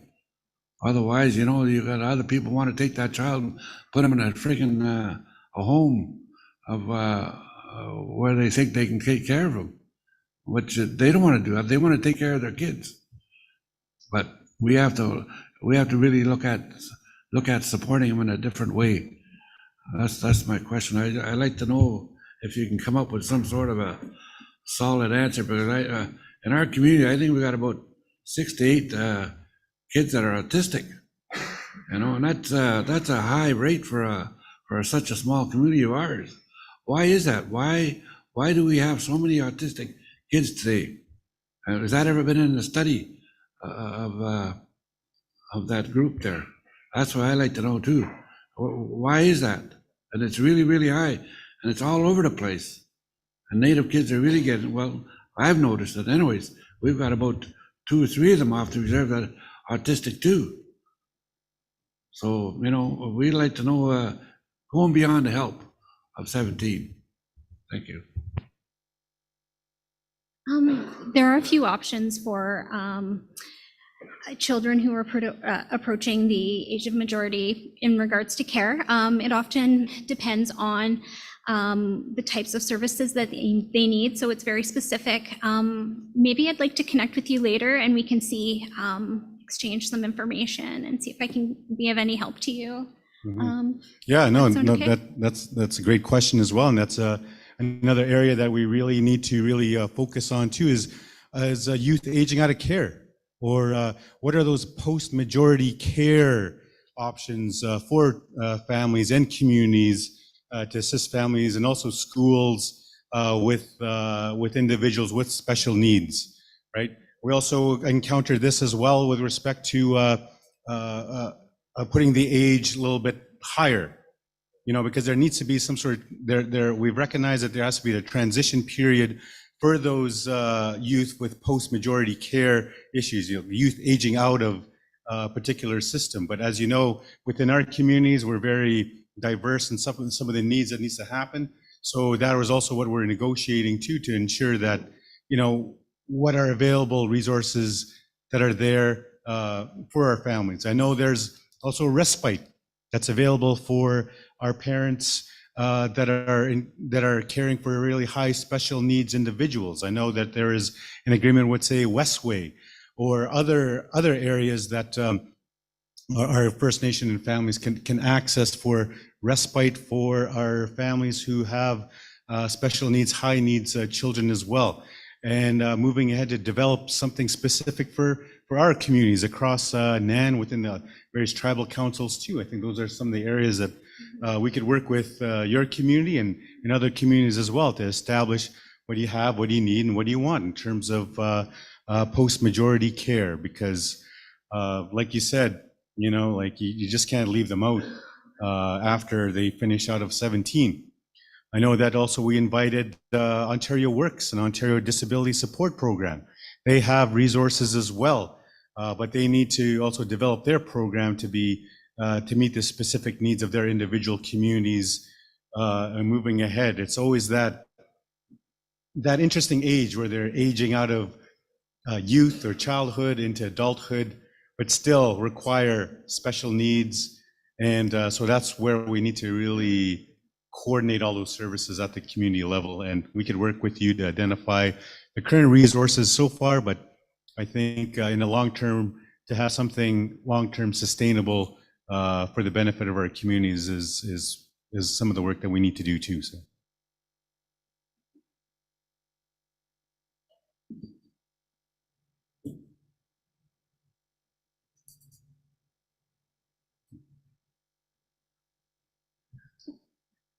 I was just going to ask if there were any more questions before we carry on.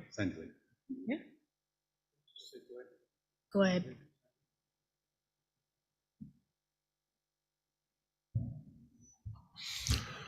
Good afternoon. You mentioned about capital funding. Can you explain or clarify what entails capital funding? Well, there's different types of capital funding, but specifically for Jordan's principle, capital funding can be applied for to any space that promotes child the well-being of the child and promotes confidentiality and the space for Jordan, I guess, use of Jordan's principle. So whatever you could sort of imagine, whether it be case managers, spaces for families to meet, that could be covered for Jordan's principle. What are some examples of capital investments or capital projects that's been around our communities, especially in the north? So capital investment, I know one community, they had a building outside of the school created specifically for Jordan's principle so that they could have assessments done and families could meet with their Jordan's principle worker, and had a few other services that were coming in from out of town to meet within that, I guess, office and meeting space. I have a specific question with schools. A lot of our schools are old, outdated. Mm-hmm. can accommodate accessibility?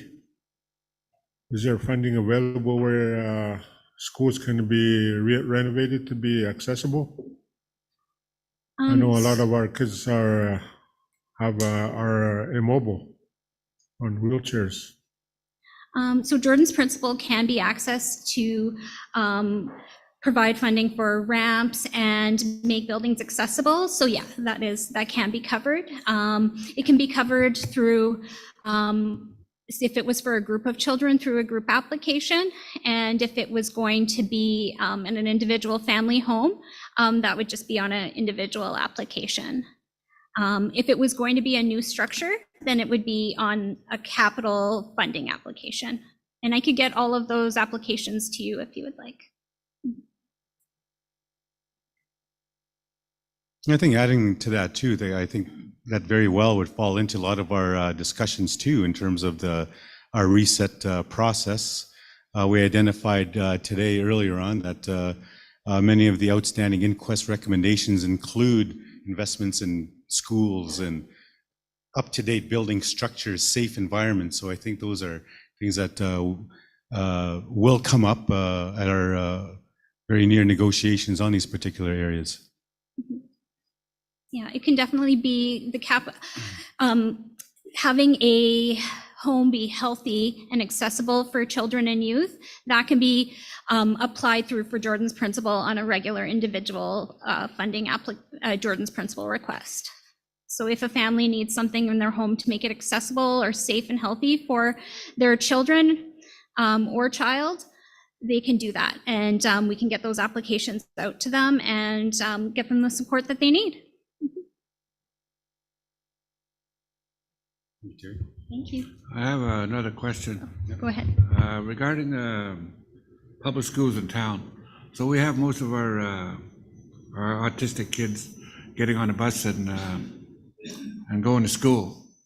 So, and in turn, I guess the school requires extra dollars for the child to do some sort of renovations to accommodate the child. And if they don't get the funding, they usually just kind of slap them down in a room somewhere where they can't be seen, basically. So is that the responsibility of the school itself to get the funding, or would it be under the Jordan principle? So the families or the school, the parents can initiate an application for educational assistant under Jordan's principle. And they can make an arrangement with the school to hire the employees, so the EAs, specifically for those children. So it's just a process of having the application go through, get approved, and the staff become hired on with the school that they're working with. So that's outside of like the, I guess you would say, mainstream funding that the schools access for EAs. You can have specific Jordan's principle funding for educational assistance. One more question regarding autistic kids, or even the kids that are having problems in the schools. Now, when the schools ask for, I guess they would classify our kids as extra needs kids. And basically some of them may need it, but some of them don't. So they always say that to get extra funding from either the government or whatever, or that we had to pay into it to give the extra funding. So my question at the end of the day, they don't really kind of service the child as to saying that it's a special needs child. They don't spend the time on the child to benefit further education. So that's what kind of gets to me at times, is that they always classify our kids as slow learners and whatever, so they get these extra dollars from the government and don't really put the efforts into spending time with them as to making them better at the school. So it's just like, okay, I'll take the money, but don't really involve putting a lot of effort into it. So that's what, and what is that really kind of at the end of the day for the child further down? What kind of, what would they say at the end as to show him that he's not really a accessible in school on his records. You know what I mean? I'm not too sure about that, but if you were able to, if the school was accessing Jordan's principal funding for educational assistance or devices and things like that, they might be able to engage more, and it might facilitate some of that learning and some of that care that these students are receiving. So you never know what could happen, right? They could blossom and learn and develop. And I think there's a lot of other programs that the early years programs or the early years department has to offer that are really amazing and that could support a lot of these children too. I think Badobin's going to speak to some of them. So we have some really great programs as well. I think it's also an opportunity for the First Nation. I know like NAN is very diverse in terms of entering into partnerships with various school boards, whether it be the Catholic board or the public board. And I think it's up to like, the First Nation and along with perhaps your education systems within your tribal council as well to assist in some of those negotiations and providing that oversight as well, because many of these urban schools are there's these agreements that are happening between our communities and various school boards across Ontario to help deliver that education system for your children. Well, there has to be, continued process of oversight of saying, if you have concerns like that, there has to be an ability for you to bring those issues and ensure that your students, while they're attending these public schools and urban centers, are given the equitable, if not more, support when they require, especially with special needs in that regard too. So we'd be willing to have those conversations as well, because we have to really ensure that there is oversight to also the schools that we have partnerships with to deliver these education programs.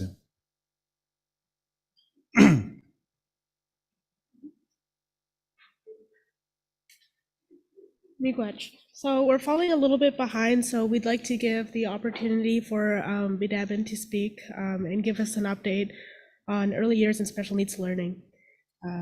He may be able to answer a few questions you guys may have. Just get it up there. Okay, good afternoon. Miigwech for having us here and having our department here to be able to provide some updates.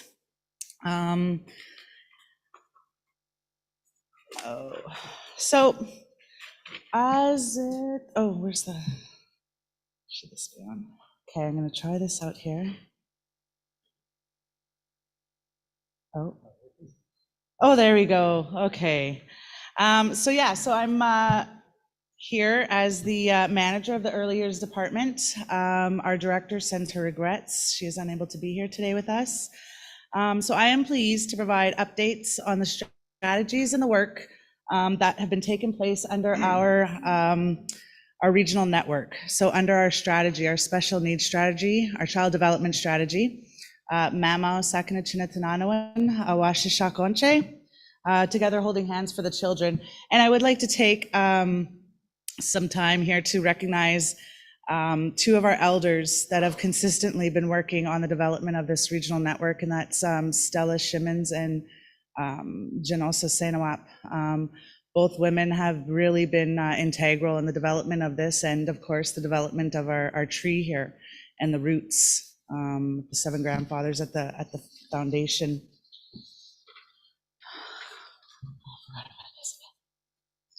So our regional network and the strategies came out of the Forgotten Peoples report that was done in March 2016. There were 4 key priorities that came out of this report. They were identified through focus groups that were held at the community level with parents, elders, educators, some community-based workers, and health directors and tribal council members. The 4 priorities that were key were the urgent respite services for families and caregivers. That's a huge requirement. The need for parent caregiver education, training support, networking also with other parents. Community-based case management was also a key priority. And then the other one was services available when needed, where families live.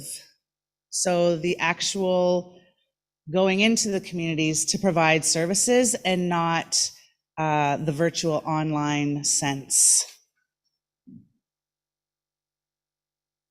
Here's our regional network. It's a large team, and it's comprised of elders, parents, NAN Women's and Oshkoshazak members, youth council members. We've got some service providers and physicians. We also have First Nation health authorities, child and family services, some tribal council members, and again, NAN departments. And this is where we work collaboratively with one another in order to provide and carry out the objectives with addressing the priorities in the report that was previously talked about, the Forgotten Peoples Report. And it was important that we're able to work together to fill these gaps, but to also hear those who are most impacted by the work in order to guide the pathways to receive the assistance that they required.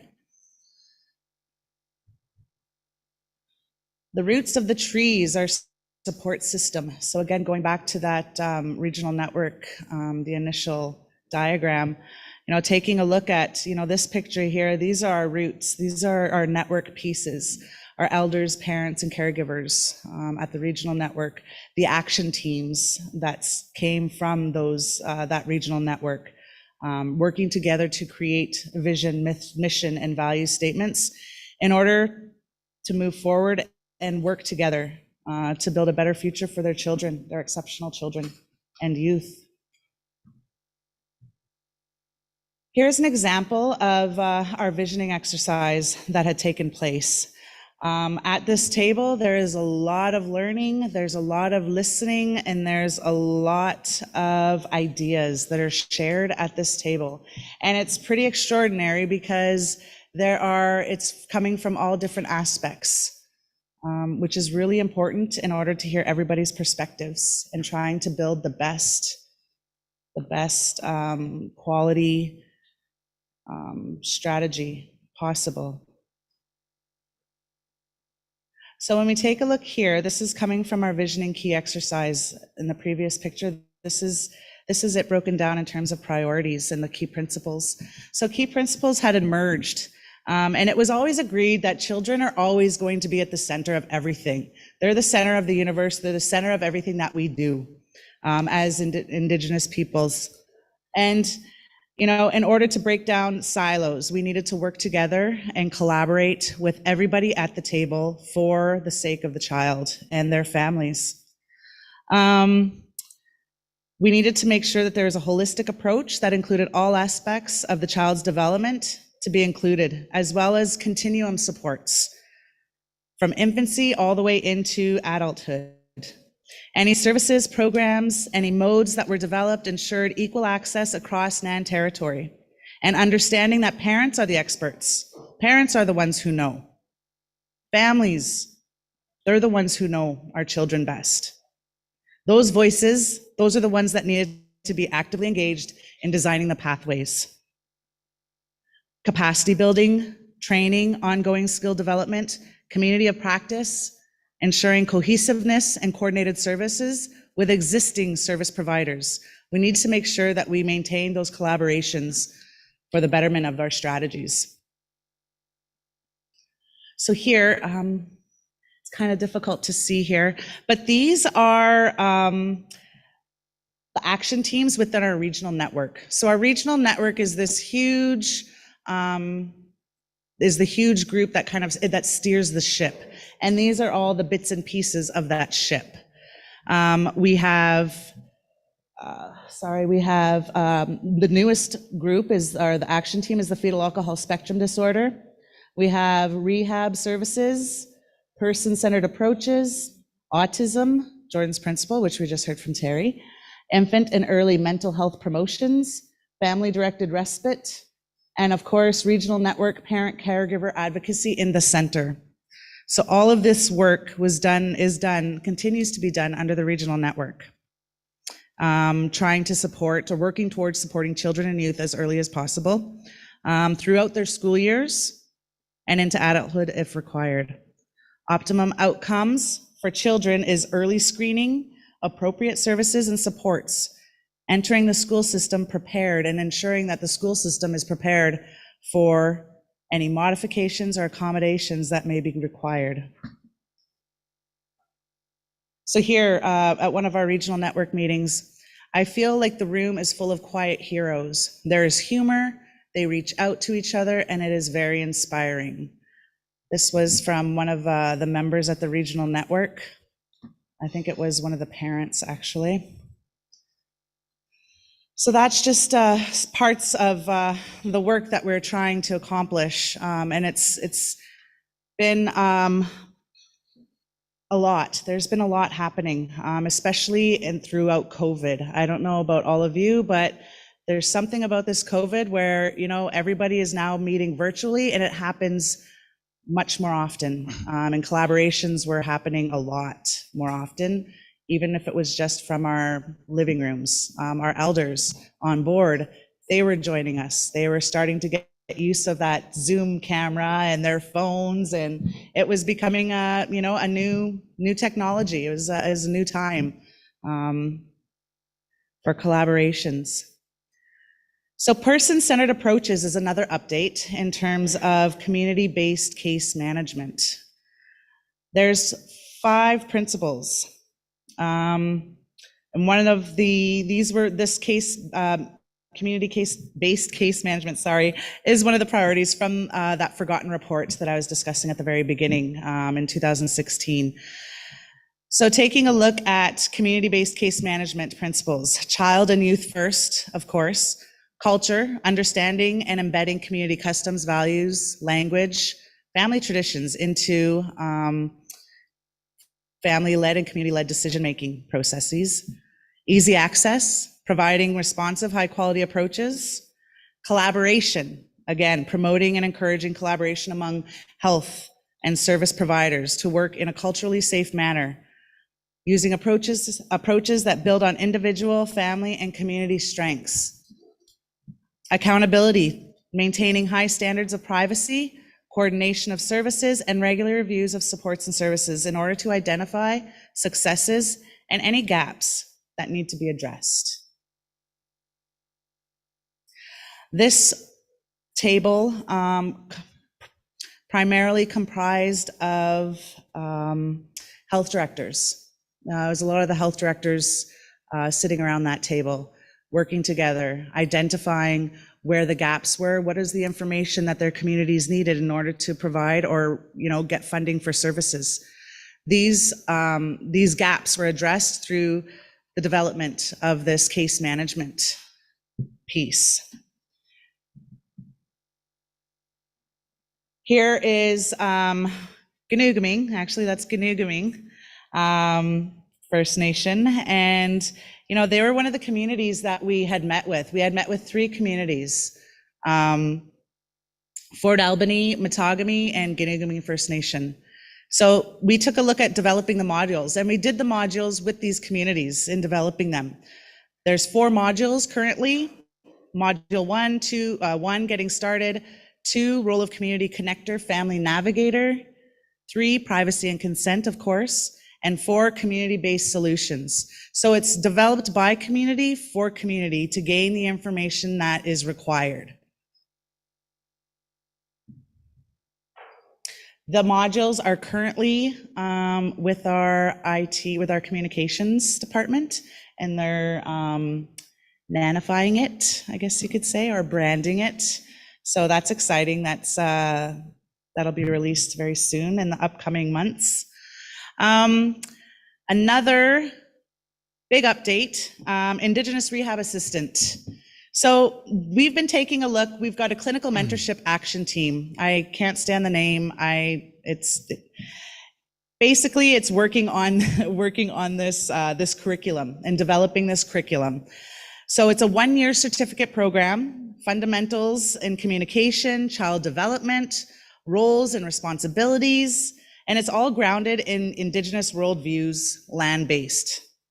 Year 2 is a diploma program expanding and deepening student skills from the previous year and developing the competencies thereafter. And there's, of course, toolkit, mentorship, community of practitioners that come together, and then that ongoing long-term solution for supports. The IRA, well, we call it the IRA, the Indigenous Rehab Assistant training, can be also a ladder to pursue further education. So scaffolding, basically. We want to be able to have our graduates coming right from high school with a grade 12 diploma and an English, grade 12 English credit, and be able to take on this program, this course. We've been in partnerships with Northern College and Oshkosh for quite some time now in terms of this program, and it's currently sitting at MCU's table, Ministry of College and Universities, for accreditation, which is super exciting because it's so needed. It's so needed in our communities. With the delays of MCU, we're taking a look at being able to provide and start the training piece of it. So even though it's still sitting at MCU, we still want to move forward with getting it into a training mode because schools and communities are needing it. They're wanting it. They need something at the grassroots right now. And the time is now. We can't keep putting this on hold and keep waiting. So Indigenous Healthy Babies, Healthy Children, Jordan's principal coordinators, EAs, spec ed resource teachers, others, have been identified by community who would be, open and wanting to take this program to assist in classrooms and work with their children of exceptional qualities. The IRA person, the individual, also ultimately becomes a part of that family's care team.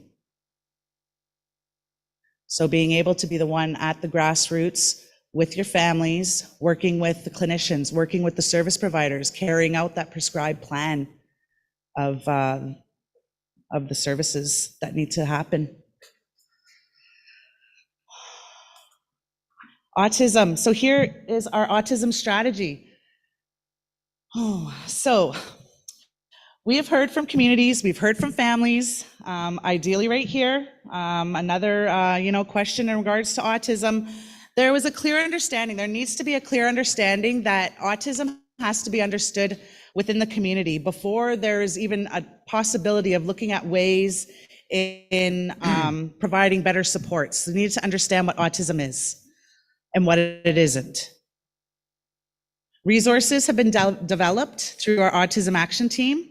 There's been a series of 3 videos, booklets, trained parents and parent supports through our parent support network. We have a parent support network online through our Facebook at NAN.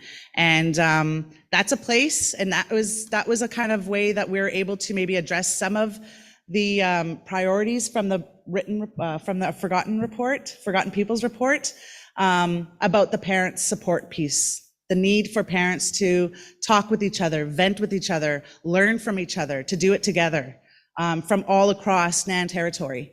And one of those pieces to that is the capacity building and the training at the grassroots. So there has been training on IBA and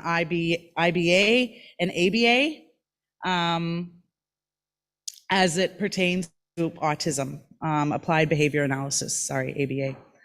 The team that we have has developed and have put together a list of the different trainings and opportunities that we are looking to provide.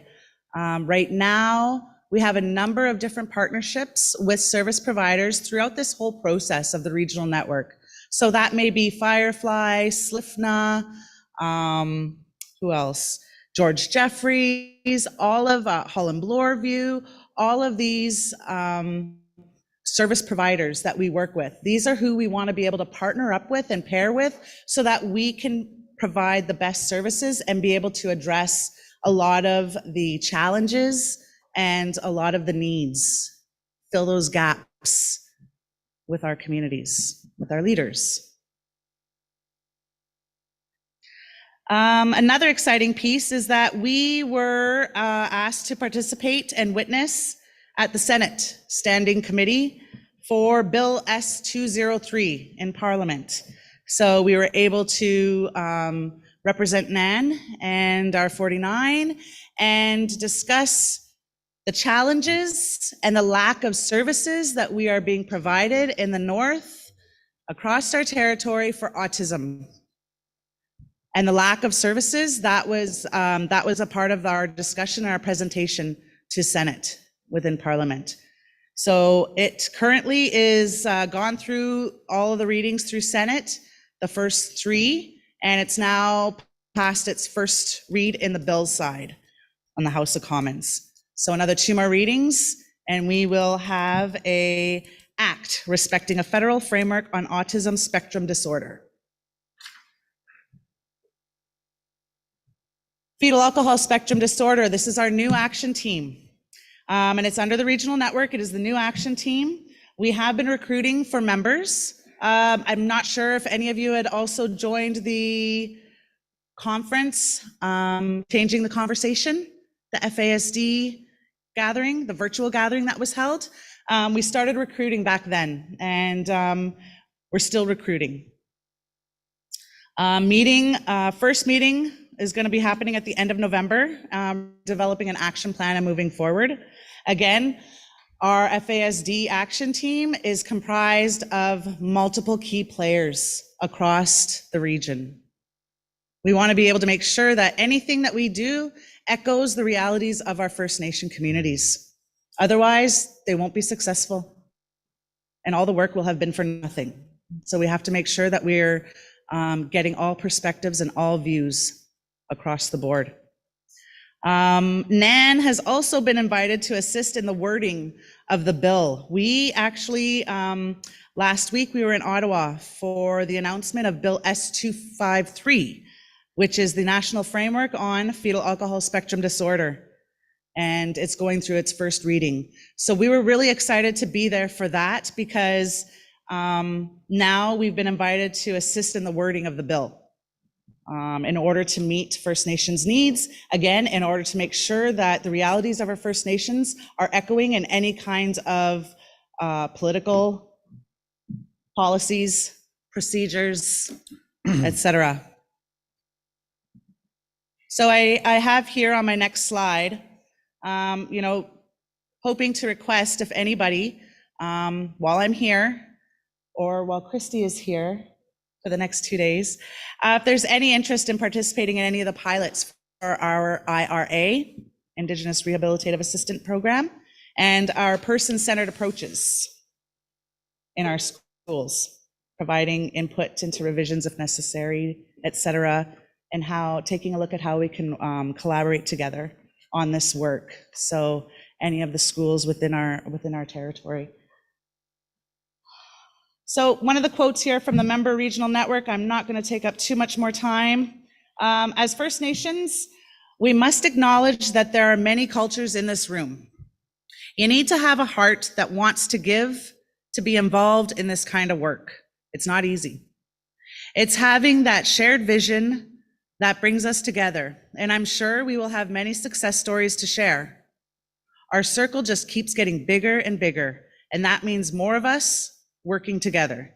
They say it takes a community to raise a child, but I believe it takes a world.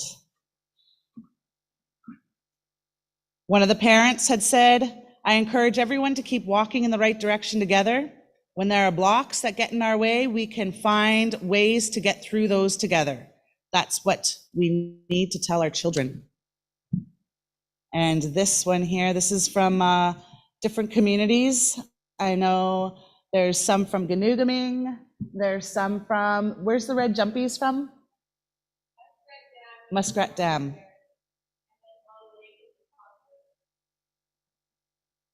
Yeah, Long Lake in the top right, Ganugaming in the right or the left in the middle.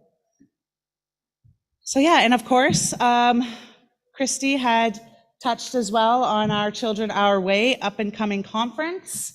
Really taking a look at the 3 days of collaboration, a lot of skill building, while continuing to do the work on the NAN early years framework and strategies. So again, the information is on the NAN website. It is here, and also I believe it could potentially be in the packages. Yeah. And of course, this is Wendy Arsenal. Wendy Arsenal is our director, Early Years Department. I am Bidabin Desmolin. I am also a proud member of Long Lake 58 First Nation and manager of our Early Years Department. So with that, miigwech for listening. Sorry for taking up a lot of your time, but it's really important. Thank you. Miigwech. Oh, that's it. Miigwech, thank you very much, Bidabin. And we are a little bit behind, so we're going to move right along with our agenda. The next agenda item is Matthew Anges. If you can make your way up. I thought I saw him back there somewhere. Oh, there he is. So the next agenda item is the item for 2 o'clock, language revitalization. Standing ovation for Matthew. So Matthew is the Executive Director with Shibogma First Nations Council, and he'll be talking about language revitalization.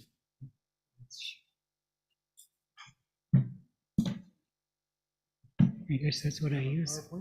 I guess, so, yeah. I don't know if the, oh, there it is. Wajje, ego miigwech kitinoga kina. I see that most of First Nations people are here, so I'm going to use my language just to prove a point. Me miigwech dina handano gi kagwejimakawan chiki kagitiaba. Ekwa Matthew Anges nisinikars. Ano naman sage ganing donji. Ekwa mi bukong ganing wagaj yung bikikuan. Chika kwe kchine daman. Disigishwen. Mi ganing gaj yung bikikuan. Ekwa inuke matstan ni kanutan ke ko ke unanak kumago gagi matai ke art ko ke kche gagi pakin ke ko ke kumakana kumakaya art kai pichahtama ke art ko ke skat sa kumakaya art mi bu genin kai kitian apan genin ka no bigyan mi bu genin we ka je knoma gwanta chika kwe kusukwenta man Jigishwe, eko ke anchna be artsu. Koni no kakne ke kunek kendama. Shke gan jaya wechige. Apangana to one hike arts. Ehak iniki gok. Tago kan tago genik. Koni nin gyunje taguna gosi. Migai guan. Umagi na yan. Shkonowen. Ekwa nemishom gi kanwen mo ko kyo megach. Misusuki gwenwak ka gi knomokshwat. Aninge chiknoberdaman. Uwe gitisuki chona. Ekwa ke gitan snape watsona. Wachinoinge ka anchnobe bigano. Koni ni kikok eko genim shom ginje knomagosik kanchna wevigano Slavic skaitama hat goch chigoj hegma epijaja kushko nogamago ejiko kadawartik ejiko vegan pija amin ma genigan jiknamago Iwa jensna bobriga. Apagana deshkonu yan. Diktabatun. Kajik kenda mege kino Enga Gishangenin residential school educated. Egan time Chigojim watch, Niniki Gog, Mibukapangai stick, you and Schnaberbrigan Jabberstone, Emasnamogo, Nunjoya doing. Was a skisse, Ima Schkonogma, Unanagat stone Masneganan. Quan change on stamp tozi and Schnaberbrigan. Yoshko Dodan, Apangaki Masnekian, Yodapane Saudot, and Wawegamak, Mutako, Einagoju, Chinando Amchgaden. Mrs. Gabe guy sick, you were an anagat chikiwatch. Eka Kegonjim Chimachikitian, you Shkono Gamgonji. Me guys sick. Eka Kosa Shin, even they ginge told us in day. Chika can't make you banky. Yoshka, I was Chigan. Kegongas Kramagwank, Kiniki cook, Egoge Kchehak, a Ktabat stone, with the Nigan.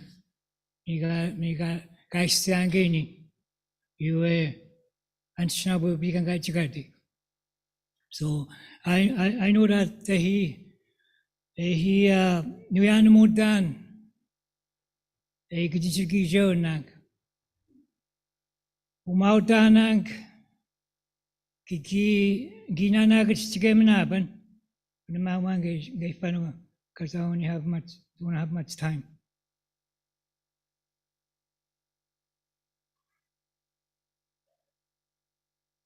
This is what I want to talk about. So back in 1993, there were 2 studies that were done to look at how the fluency status is in our communities. And in 1993, there was the first one that was conducted in 25 communities. And I know that some of the people that conducted that study are here.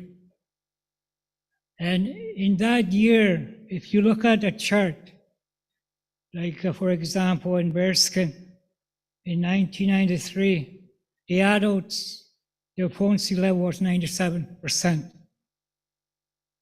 And Mushkegowuk was 69, and Casablanca was 85. And look at the students, the youth. With Bearskin, they were 71% fluency level. In Casablanca, it was 84 for the students. In Mushkegowuk, it was 67% at that time. That was back in 1993. Now, Kawajun applied for the funding, and Shabukma and Nelson and I just took over that. We're going to do the surveys. So that was 2019.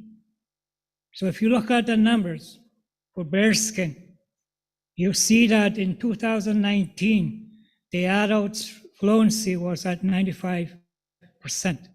It went down 2%. Now, here's the drastic change. For the students, it's down to 20%. 20%. Now for Casablanca, the adults their fluency level was 82%. Now if you look at the students in 2019, compared from 1993, it's 18%. It went down drastically. Mushkegowuk, in 1993, the students' fluency rate was 67%. In 2019, it went down to 19%. And that's the common trend for all the communities except Pekanjigam. and proper help. But the rest of the communities within Solokau District, we are in that situation where we have to open our eyes and we have to do something. Otherwise, even though we don't think about it, we're not concerned about it, but eventually we're going to lose the language if we don't do anything. That's my message. We see it in our homes, in our communities, in our schools, that the students, the youth, even the little ones that come in for JK, they only speak the English language. And also, the people that have the mother tongue is declining too. What is taking over is the second language, meaning that our young people, even us, even the grandparents or even the adults that their fluency is high, we rather want to speak English. Even here, I know most of you can speak the language. I know that. I can speak the language. But the way we're conducting our business, our meetings, and the way we function in our homes, in our communities, in the workplace, at the church or wherever, I see that English language is used all the time. That's what I see.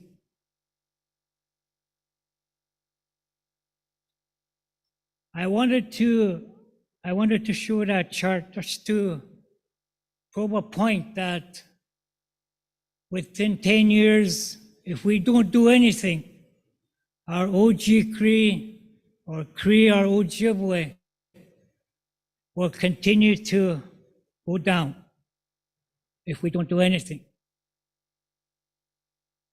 I know you have heard this many times, but it doesn't seem to click in our minds, in our heads, that we think that it's never going to go away. But it will. It will. You see the chart there. Between 1993 to 2019, our young people are losing the language. It's not just the language that we have to worry about. It's even our culture, our values. We're losing all of that too. Even the young people. I went to one classroom in Wannerman in a K5 classroom. And I started to talk to them because I was kind of curious, trying to get an idea whether they knew that they are Indigenous or they're First Nation. I asked a couple of them. They didn't even know that they were Indigenous. They thought they were a non-native individual. That is just scary in a way that the young people that come into school to think like that, because we as parents have a responsibility to do something in our homes. And if we don't do what we're supposed to do, that's what's going to happen. That's just one example. Even in our own communities, even in the radio stations, in the meetings, they do the same thing. In the band office, band council meetings, or any community functions, community meetings, it's English. English language is always used. The only time that the language is being used is whenever we meet or we have a function with the elders, and then we switch and use our language.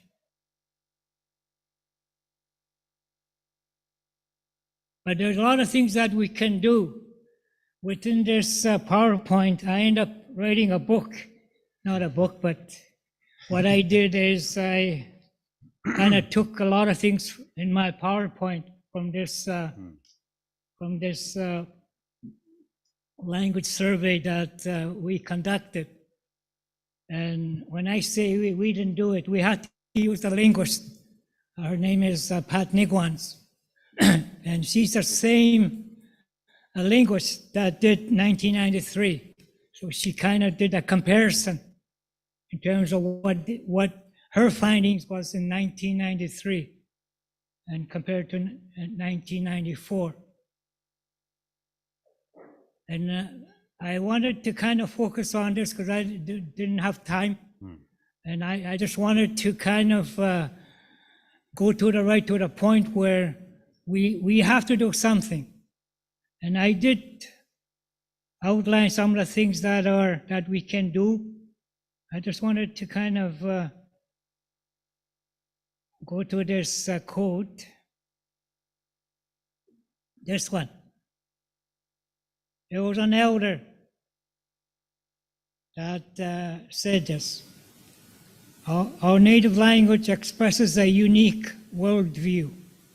To speak our language is to connect with our ancestors in our land. Speaking our native language gives us a sense of purpose, well-being, and pride as a native person. It gives a strong sense of identity for the youth.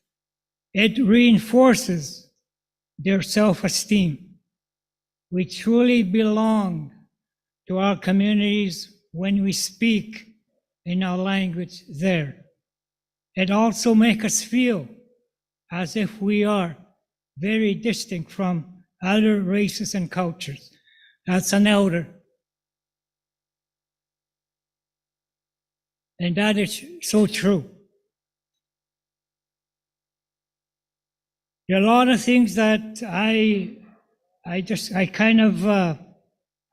wanted to kind of touch base on some of the results. The main one is the disconnect between the elders and the youth. A lot of times they can't speak to each other or they don't understand each other. And I can understand and appreciate why the elders have to use the English language in order to communicate with their grandchild. I understand that. But young people have to know that they have to understand the importance of the language.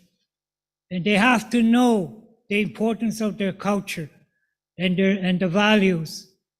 They have to, otherwise, if we don't do our part as parents or even as grandparents, then they're going to lose their appreciation of the language and their culture.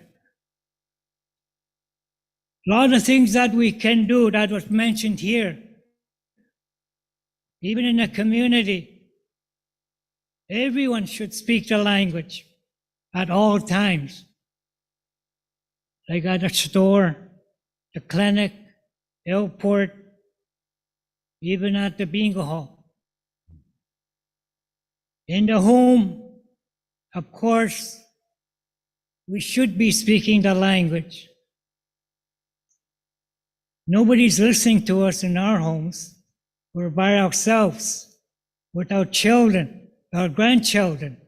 So what's stopping us from speaking the language?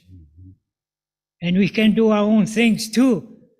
I'm pretty sure everybody's creative and have the ability to be able to find ways of how you can talk to your child, your grandchild. In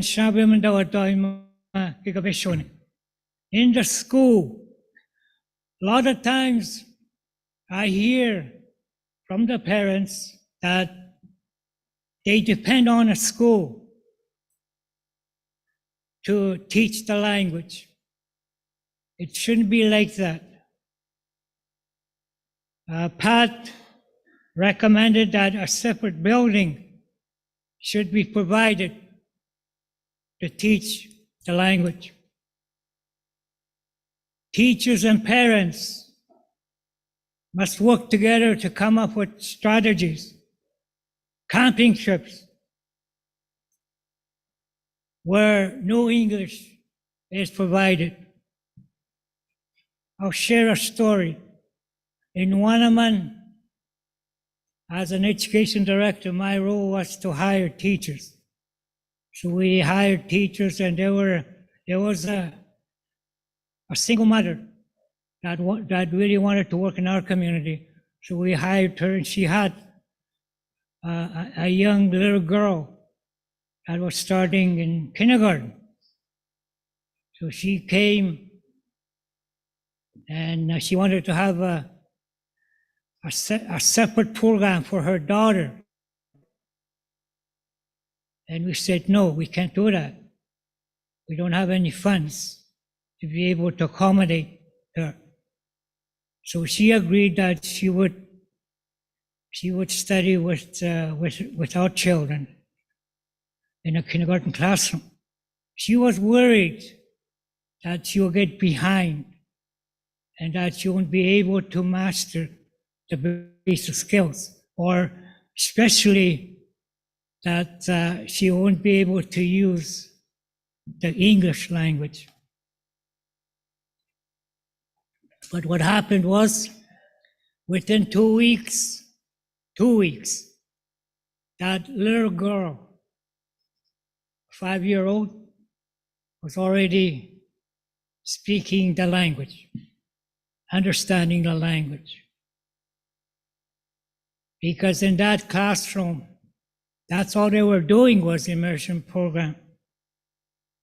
So for a non-native young girl, it didn't take long for her to understand and also to even have a conversation with her friends. I'm just using that as an example. A lot of things that we can do in a community too. A lot of things.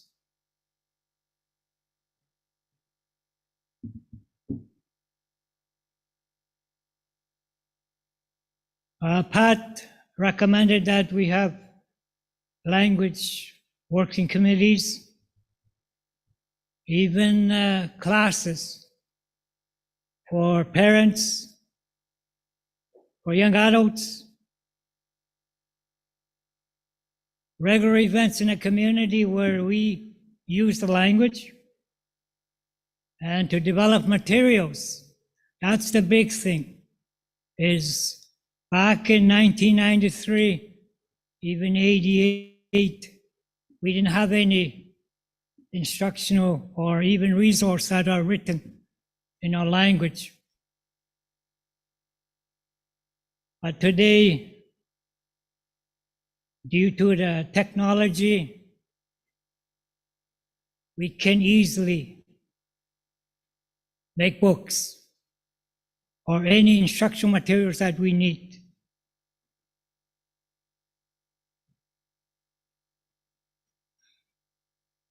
Pat strongly recommended that each community develop a strategic plan, a community language strategic plan. She recommended that we plan for 25 years. 25 years. And she kind of outlined what you can do. You set your goals and you know what you want to do and what you can do. And every year, she kind of wrote down what you need to do every year to review, revise, and identify what didn't work at that particular year. She also outlined what we can do immediately. She talked about language counselors. I already talked about even hiring our own people and children that are fluent and supporting our radio stations, creating a native language environment, developing immersion programming, language programming at the school.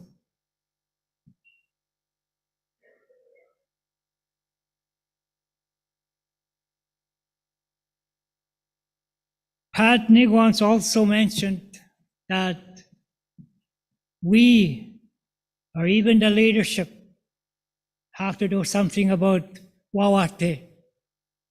Wawate is the only organization that seems to be making an effort to preserve and protect the language. But the way it is funded by the government, they can only do so much. So we need to do our part to try to find ways of how to support Wawate. Now Pat's conclusion, the recent language surveys revealed that Anishinaabemowin is rapidly disappearing.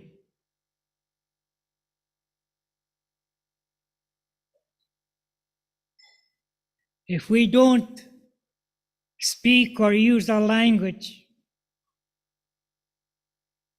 we're going to lose our native language or even the way we speak it up north. We're going to lose that. Now, to prevent it, we have to take action, drastic actions, meaning that we have to do everything that we can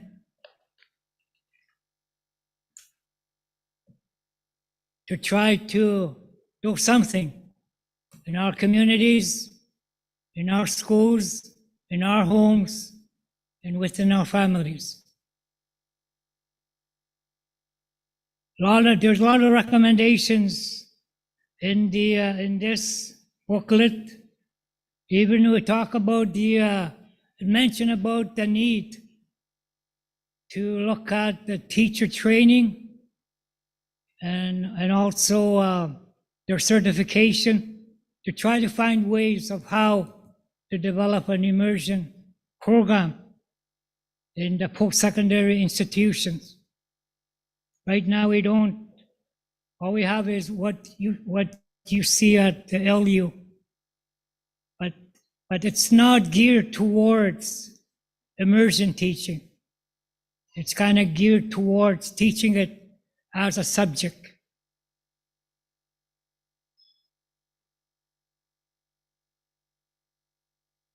Now that's but anyways, there are other communities, there are other immersion schools down south, and Pekanjikam and Poplar Hill, they continue to maintain its fluency.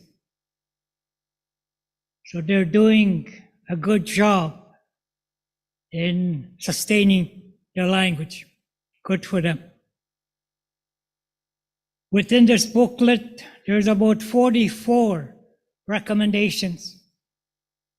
And there are a lot of good recommendations that we can implement immediately, or some of them will take time. I'm not going to read over them, just going to. Now, the government also has a responsibility, whether it's federal or provincial. We all know that we don't get enough funds for language programs. Those of you that, all of you are in education, you know how much a student gets per year. It's 1,500 for language. That's it, 1,500. You multiply that by your nominal role, that's your language funds for your school. It's crazy. I know that there's another pot of money that we get from Aboriginal Languages Initiative, which is good. But the only thing that I wanted to say about that is, a lot of times when we meet, a lot of times we kind of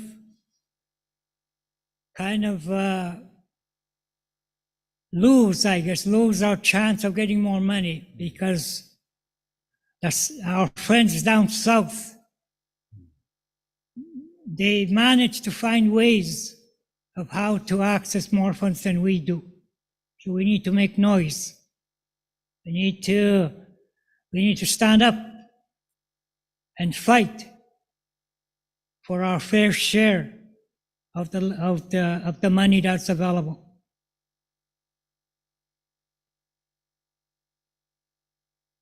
I did some work when I was asked to speak, and I was looking at the French immersion and what they did, and also within there, they talked about what can be done, because they mentioned that the government was talking about in terms of what they can do to develop Aboriginal languages programs. Within that, it mentioned 5 components that are critical to develop a successful Aboriginal language program. The first one is sustainable funding, community support and influence. Mamo Wijidun, language status and prestige. Jiniganatek, teacher certification and training.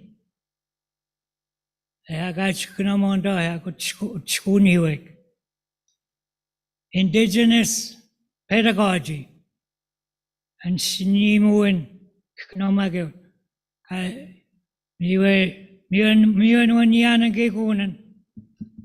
those are the similar things that Pat talked about that we need in order to revitalize our language. But there are certain things that we can do ourselves that don't need money. Like if you think about it, what do you need in order to talk to or teach your child in your home? Do you need to get paid? I don't think so.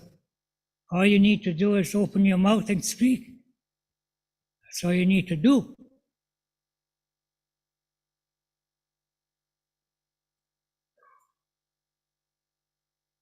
In Shibogama, we were directed by our chiefs and our education director directors, Chicago, Kiwe, Daphnemang, Ishigishwewen, they go against Snappy Artisan, Migai Guang. So that is our vision. We were directed by our chiefs and our education directors. So we're kind of focusing on what can we do immediately, short term and long term. Trying to find ways, creative ways of what we can do in order to revitalize our language. We develop our small language unit or center. So we start working on that this past year.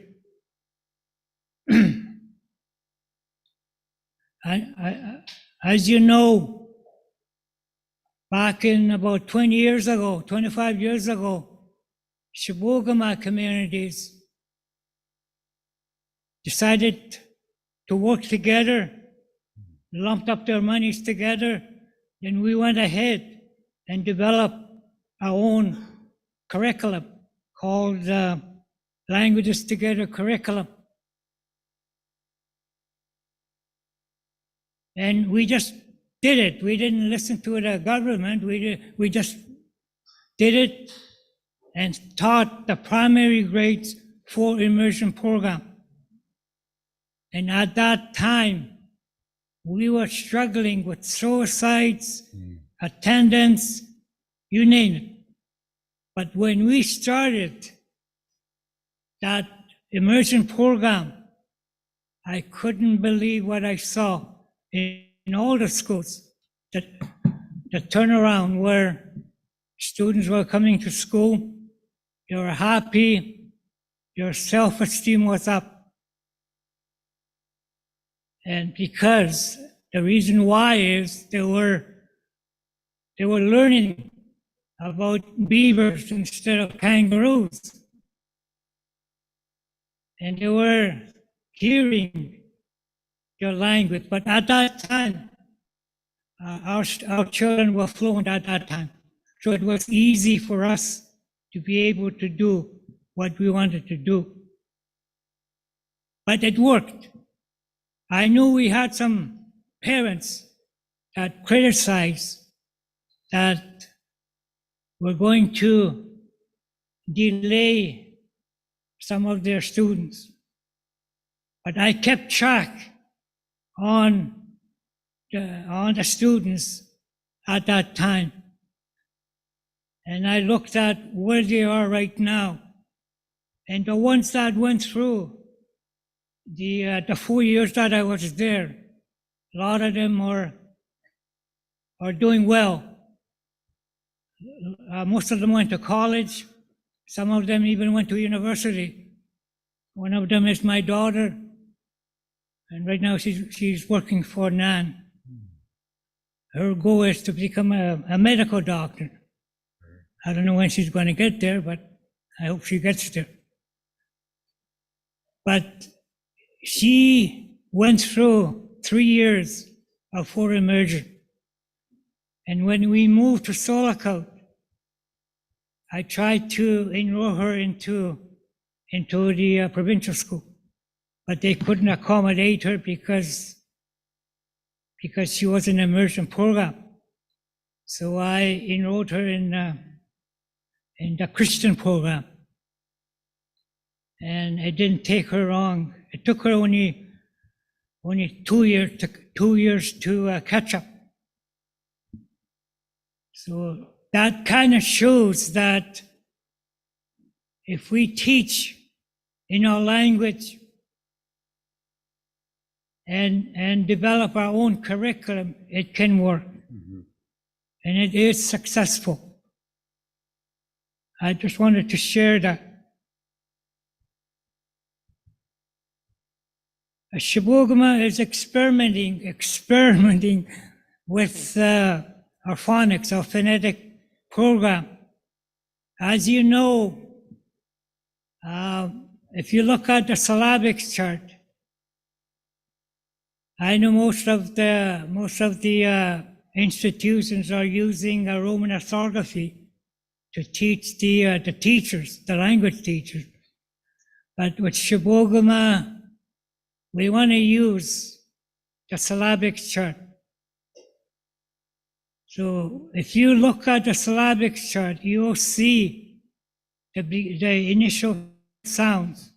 We want to use those as our ABCs. At the top, you'll see A, E, O, A. Those are vowels. You'll see at the final endings, you'll have your prefixes, your suffix, your verbs. You can also teach grammar through the syllabic, through our language. So what is preventing us to do the same thing what French did? There's nothing stopping us. So that's what we're doing. We're using our Anshinimoan and the syllabic chart to teach our little ones the sound, the phonetics, and also phonics, literacy, and also to learn their language. That's what we're doing. I know linguists don't agree with me, but that's what we want to do. We want to be able to teach the little ones, teach them the importance of phonetics, the sound, how to read and how to sound out words, and even to teach them the grammar skills in their own language. By the time they finish grade 2,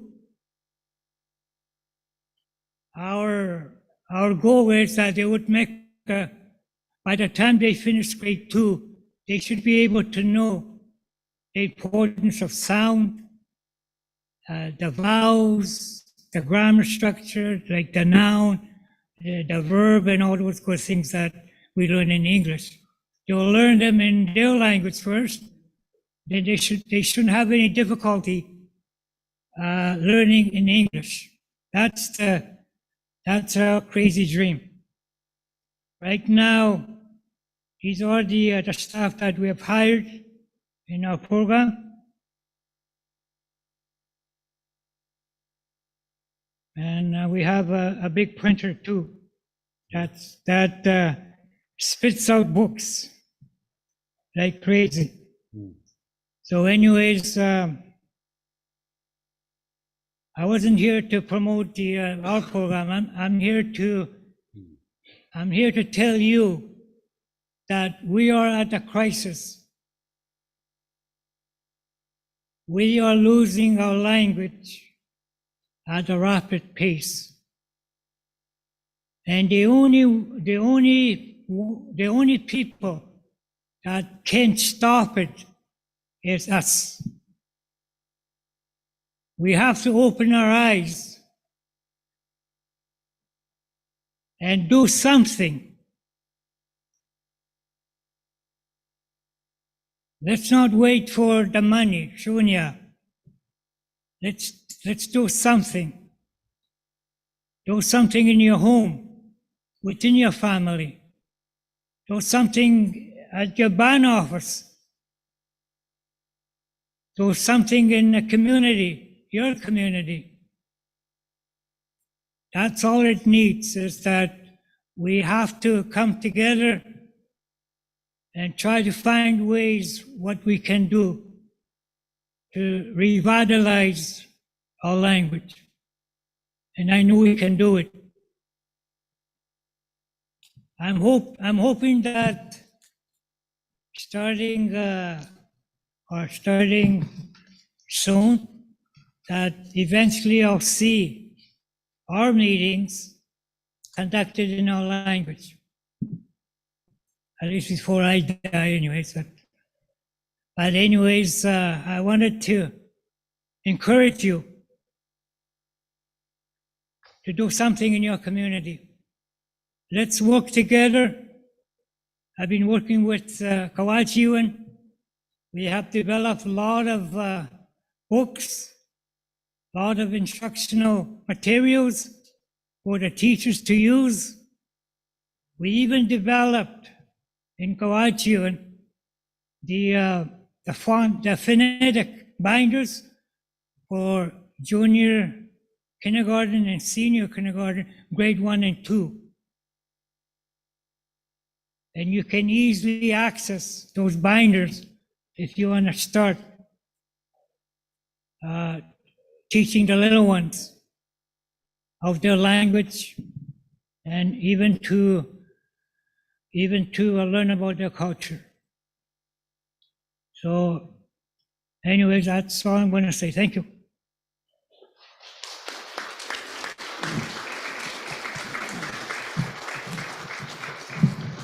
Whoever like it.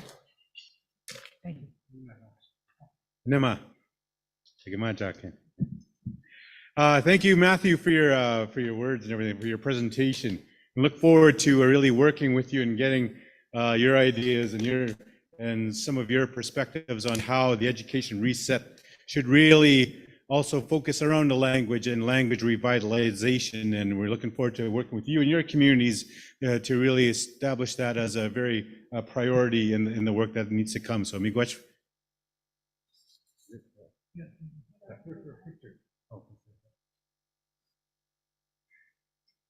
Miigwech dana Matthew you and God doesn't think and shinimon and shinugijuun. Got joined to stay and quadang. At this point, we were going to have a break, but we're going to keep going. We're a little bit behind. We got a full agenda for this afternoon. Just be a slave driver here, no breaks. So I'm going to turn it over. The next, what we were going to do was open it up for some comments and questions for Matthew on language. But the next agenda item actually deals with it, so we'll have some discussion and dialogue after that. So I'm going to turn it over to Co-Chair Connie to introduce the next item. That was a great presentation. So at this time, I'd like to call upon Nicole McKay. She's the language and cultural analyst, and her topic is NAN language program update.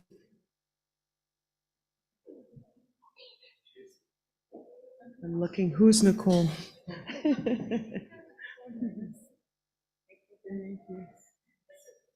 Miigwech, Connie.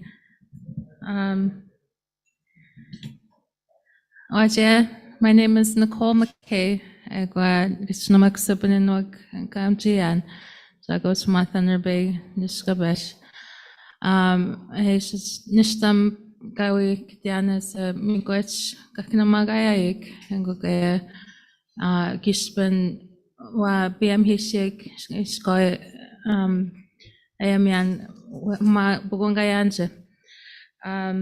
So, hello, everyone. My name is Nicole McKay. I am originally from Kitchener-Makasabinanwag, but I live in Thunder Bay. So I work out of Thunder Bay. I'm very new to this position, this role as a language and culture analyst, and so I'm still learning. And about what work has been done and what work is needed and what work is being called for. And so I look forward to working with everyone, and I invite anyone from the communities, from organizations to reach out to me, and we can go from there. So there's a few items that I wanted to go over. As I mentioned, I'm very new to this role, but one of the areas that I'll be focusing on is to promote the NAN language strategy. that is already, there is already a toolkit available, and it's called the Madaguan Language Strategy, and that document is going to be emailed to everyone. I believe it has been emailed to the participants, and then also the culture-based education delivery toolkit. So this is how they look like right here. And these are going to be the guiding documents that we'll be using with this program. So we had a conference called Widukakewen, and that was in August. We invited elders and youth, and the other participants that were invited were EPP liaisons, Indigenous liaisons, district school boards, so provincial school boards who participated in this gathering. It was a 2-day gathering, and there's also a report that was done on it as well. And it was to find out, because of COVID, a lot of work was like in-person work, or it was stalled as in every area, like it was kind of delayed, right? So we're picking up the work that was done and moving forward with the language strategy goals. So the first event we had, the Widukakewen, was held here, and it was a hybrid event, so online and in person. And we had elders and youth that participated, and the partners who joined as well. And out of this gathering, we asked the participants, like, what is working or what is currently available in your schools? What supports are there? What is working? What is not working? And how can we best support you as the student, as the First Nation student, as the workers, to better the experience for the youth that are going to the public schools? And that document was going to, what's going to come out of it is a toolkit. We have the report now, and that will be emailed to everyone, and it looks like this. So, and then we'll have a toolkit available similar to the Madaguan language strategy. So that was a good 2 days that was held. And I also sit on the First Nations Lifelong Learning Table Working Group.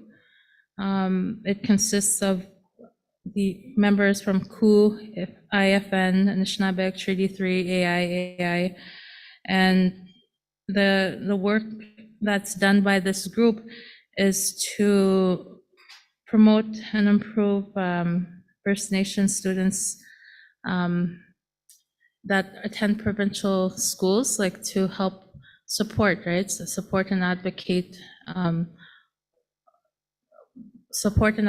what they need when they're attending these schools. Sorry, I'm getting nervous here. Okay, so we had our first meeting in August, and this was the first in-person meeting that was held. The group that's there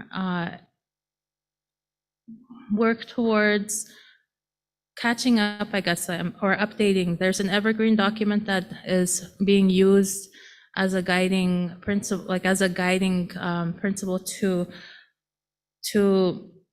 how we're going to work with the Ontario government and its ministers and the public school boards and the students and the communities. So that document is going to be revised. So that's one of the action items that was mentioned at this meeting.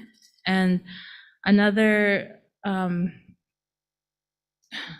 thing that we did there was we had a tour in Akwesasne. The meeting was held in Cornwall, so we went to Akwesasne to go visit their language immersion schools. And what I learned out of that is that the language immersion schools that are there, they did it on their own. So initially, to get their schools started, they didn't have the public funding. like the Ontario funding and that was needed. They had to go on their own at first, but now they have the supports and for the funding portion of it, but they still have to keep working towards getting that funding. So when we look at this idea of, starting the schools, language immersion schools, that's something to consider, is that, it is working down south so that we can bring that idea up in our communities. One thing that I was very impressed with was they have a circle at one of the schools, that consists of elders and language speakers, like fluent language speakers. And they work with the language speakers, the teachers, and the colleges that certify teachers in the province. And they're the ones that train them, that pick their teachers to make sure the fluency and like they're at par with what their expectation is in their immersion schools. So they're the ones that make the decision of, okay, this is who we're going to train. These are accredited teachers, and then they work with the colleges, and then they get certified. So that was very encouraging to hear that approach is working. So they do have language speakers that are certified. And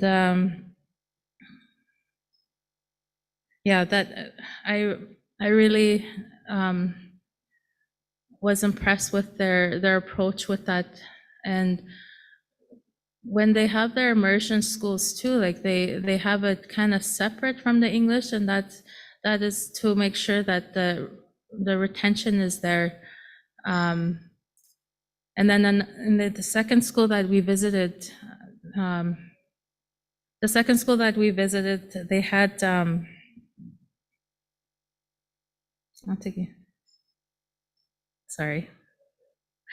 second school that we visited, they follow their ceremonial cycle, and they follow the season. So it's not a traditional September to June.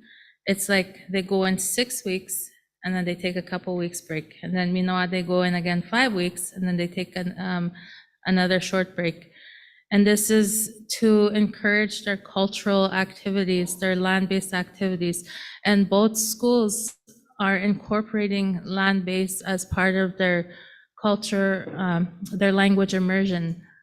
So it's not just in class 1-to-1, it's incorporating their cultural cycles of, their ceremonies and the land-based work that they do. So it's full immersion, it's a holistic approach that they're doing there, and that was included in my observation, like when I was there. And the other thing too is the inclusion of families. They have the school where the families have to. It is mandatory where the families participate with the language classes, and they have a community inclusion approach where the language speakers come and then the family come too, and they learn with the kids. So it's not just the kids learning and then they go home and then they don't speak the languages. They include the families as well in the community.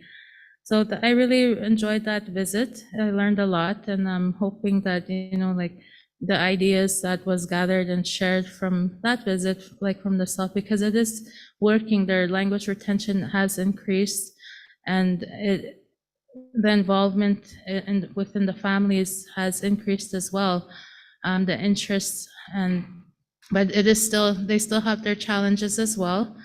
But that's something that I would like to work, build on that idea as we move forward with the language and culture goals. And then the next item that I would like to introduce is our language classes. So previously, this department did have online language classes available. That is going to happen again starting November, and it's going to be every season, like Daguagan, Bibon, and Seguin. So there's going to be 4 sessions per season. Online registration has already started, and it will continue on until whenever anybody is interested. It'll be open for everybody. And all the Cree dialect, Oji Cree, and Ojibwe dialect will be available. And we have our teachers ready. They're excited to get going again with the language classes. And this is online.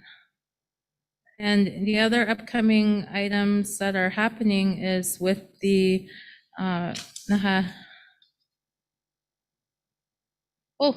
the Christmas videos and the carols in the language contest. So the registration deadline is November 18 and the submission deadline is December 2. So this is to promote and encourage language use and communities, so it's open to the schools from K to 12. And so the registration information is online. And we have an upcoming elders and youth gathering that we're working together with the youth department. The session that we'll be having will have elders, youth, a youth helper, and the focus will be in a teepee in the Madagon over the open fire, and they'll be cooking and having traditional teachings and immersing the language during the visits as the students and participants come in. And that's going to be a 2-day event in November that we're participating in. And I think that's everything I have for updates. Like I mentioned, I'm very new to this position. I'm still learning. I'm learning every day what this role entails, and I'm learning that it's a huge, big role. So I'm going to need lots of help, and I'm open to people with ideas, your concerns of how to approach, how to better language retention or activities in your communities. I invite everyone to talk to me about that, and then I can bring forward to who I need to, like my managers. And we have a language strategy committee that worked on these documents before I started. And it's an open call out to your community members, your elders, and language speakers. So if you have people in your community that you feel would be a good fit for this committee, please see me, and then we'll get connected. We'd like to get the language strategy committee up and going again. So that's an invitation for your community members and your language speakers, elders.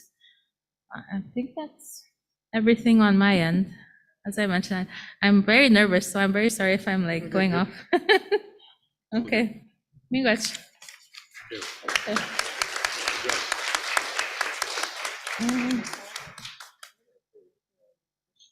Okay. Thank you, Nicole, for your presentation. I'm going to open the floor for any questions that the delegates may have on Nicole's presentation.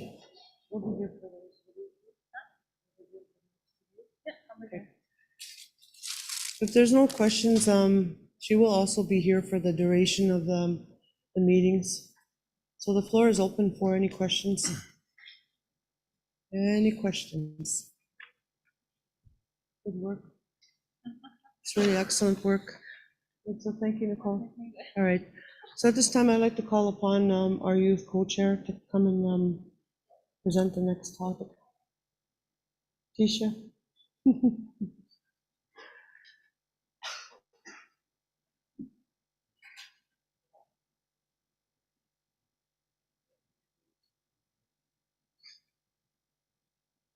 Hello. Next, I'd like to call upon Randy Ray, founder of Mekana Consulting, to give us a report about NAN post-secondary education. Elach. Miigwech, great job. So exciting. Anyone? So ani bojo giweda nodin kwe Indigenous flying post minwa Red Rock minwa naswakmak dunjba. My name is Randy Ray. I'm an Anishinaabe from Flying Post First Nation. I grew up just about an hour east of here in a community called Red Rock, so I'm happy to be home-ish, but now I currently live in Nisswakmak in Sudbury. I apologize in advance for my voice. This is not how I normally sound. I coach hockey, and we were playing a tournament in Cap this weekend, and I coach U11s, so they're still figuring out offside. So constantly, I was just yelling at them to come back over and above the line. So I have a very raspy voice because of that. But if anyone's interested, we went 2-2, and it was a good weekend. All that to say, miigwech to the elders, the Women's Council, and everyone at NAN for making this happen. Really, really appreciate always being back home. As I shared, I'm from Flying Post, so I'm part of Anishinaabe Aski Nation. And as the youth co-chair shared, I apparently am a consultant. I don't like that word. I say shkabewis, a helper. I grew up in a political household, so that kind of word is tricky. So I'm here to talk about a project that we've been working on with NAN over the last year and a bit. And it's really to address that post-secondary education kind of funding struggle I think that we've all been through. How many people here have been through post-secondary? There are lots of people that went through post-secondary, probably challenges when you went there in terms of funding. And I bet you there's a lot of people in the room today that actually didn't raise their hand because attending post-secondary is actually a huge barrier for us. And we have a lot of responsibilities at home and in our family and in our communities. But as a lot of people around the room have actually shared, education is our treaty right. So we should be able to do this over time and go for a long period of time if we so choose. And so I always like to start with this because I think it's important for us to situate ourselves as Anishinaabe people. So I always like to honor my grandfather, Sylvester Ba, who is now in the spirit world, but he grew up speaking his language and actually never attended formalized education. Smartest man I ever knew. I'm sure around this circle, if we spent some time talking and speaking of our elders, we would acknowledge that they have a lot more of their learning that we could learn from. And so I'd like to honor him. The second person in the photo is Chief Murray Ray, my father, who did attend the school system, did not attend post-secondary, but also has prioritized education in our community for years, and done like many of the leaders here probably have figured out creative solutions to address the problem that we're talking about now, which is that we have a shortage for our students. So oftentimes we would have to use other resources, say from our IBAs or things like that, to be able to supplement post-secondary, but that's a priority in our community. Myself, I struggled through the education system that I'm sure a lot of people in this room have. I only went to school because if I didn't go to school, I wasn't allowed to go to hockey practice. If I didn't go to hockey practice, then I was miserable. So, you know, we all got through school in our own way.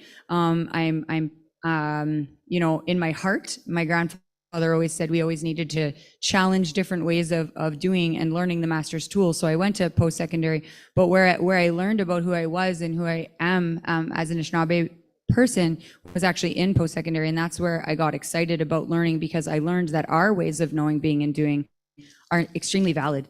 And there can be space for us in academia, and we can make change there. So I am finishing my doctorate, working with the Waban communities on sustainable leadership development using Indigenous ways of doing, knowing, being, and doing, all Indigenous methodologies, and really trying to change the way that we do things.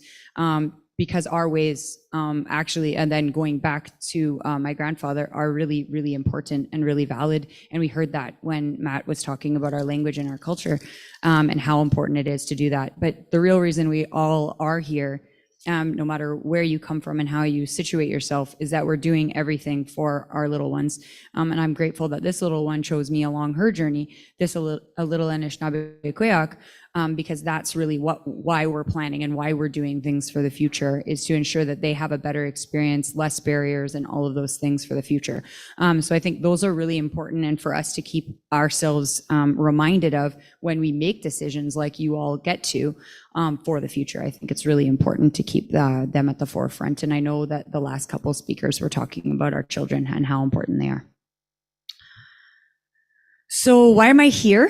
Like I shared, in 2018, there was AFN kind of did a large report, and, I think we all knew that from the last 20 years or so, that there has been chronic underfunding for First Nations. And I think the really great thing that NAN did was say that we can't be homogenized. We have different things that happen in the north than happen in the south.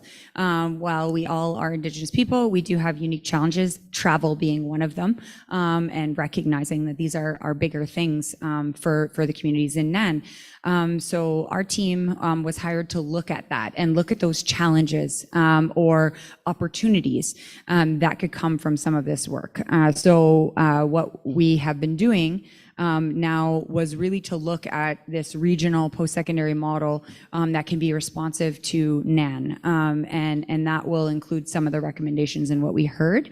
But again, what were you saying? I got in late, Narcisse, flexible and what are the Free two? of red tape. There you go. Yep. Getting rid of red tape and Minimum being red tape. perfect and being a little bit flexible, right? So I think this funding model will need to be adaptable, and all of you know that because a lot of our communities are growing. We're the fastest growing demographic in Canada, and I think that we really need to, again, be planning for the future, because we can't be stuck in these funding models that we were from before, because, again, we need to be able to ensure that our treaty right is honored. So just a little bit of a quick history. So, backwards going in time, I'm a history kind of buff, but one of the things that a lot of people don't realize is that our people weren't able to attend post-secondary until 1960. We weren't allowed to vote. The Indian Act is in place and all of those pieces. So when our people were able to go to school, there was a small amount because our people would be enfranchised if they did. But by 1987, I'm going to date myself, I was actually born that year, so 35 years ago, there were actually a ton of people going to school. And Marie Sinclair often talks about this, is that the first people, the First Nation people to go to school, they all actually went to school to become lawyers, which I think is really cool. I'm not going to swear in this thing, but it was really awesome that our people kind of said, you know what, we're going to go to school and we're going to fight the Indian Act, colonialism, ongoing racism, all of the stuff that we're continuing actually to fight today. And what happened, no surprise to this circle, I'm sure, is that in 1989, they capped that funding, right? So they saw that we were, becoming who we are, which is strong, resilient, and ambitious and adapting, and they cut that funding. So that funding has actually not changed. And I know that each of you around the circle know that because of all of the challenges, one that you've either personally experienced or the experience of your family members that are really trying to attend post-secondary education. I think that we could all agree in this room that COVID also had a really detrimental impact on that as well, because we're seeing that our kids, lost a lot of that momentum for attending a schooling and being engaged in the education system. And I think we saw that across the board. And so what we did when we started was, of course, wanted to learn. So we spent a lot of time with the education committee. We spent some time with the education directors in the communities. We talked to the youth. We attended youth circles. We sent a survey out and also had virtual engagements with post-secondary students that are currently in the post-secondary environment today. Had lots of discussions at different tables, KU, NAN, met with various high school teachers, educators, people from Oshki, also from the tribal councils. And so we just really had good discussions. And what we did was then we compiled them into recommendations that I'm going to be discussing today. There's 7 recommendations that came from those engagements moving forward. And so what we heard, which I'm sure is not a surprise to most of you, is that funding is an issue, but we knew that because we knew that we were capped. And we knew that the communities are putting in additional funding. We had heard that, verbatim from chiefs over and over again saying, we don't have the resources to be able to move this forward. And we knew that, that people coming from the north experience a lot more barriers in terms of funding because it costs more to travel back home, right? So, and if people are attending post-secondary education and they do have families, it also, the cost of living is quite high. And I think we can all agree as well that the cost of living really has changed in the last couple of years, and it is really challenging, one, to find somewhere to live, and two, have enough funding for groceries and all of those things while focusing on studies. It's a lot to do when you're trying to travel. So these are bigger conversations that I think we need to be mindful of. And I admit, for the people that said they went to post-secondary education, even 15, 20 years ago, I was not ready for that transition. Those are big transitions. And it was really hard for me, even as a first gen, who, didn't really know what to expect, moving to Nisswakmak to Sudbury and kind of, being on my own to try to navigate all these things, their challenges. And then fast forward now to 2022, and I think our children and our youth are experiencing way different challenges. There's pressures, there's stressors.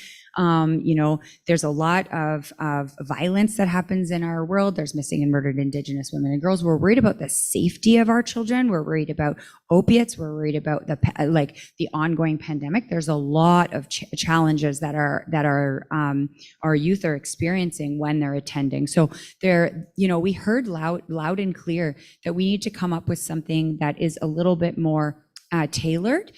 And I'm not meaning to say that these are not realities for non-Indigenous people as well, because I do think all of those crises are happening as well. But my focus, and it always will be, is on our First People, ourselves, because I think we should have the best of everything. And if we can create the models to be the ones to say, this is how we're addressing these things, then I think that people can follow, because I truly believe that our ways of doing things should be the ones that the rest of Canada is following.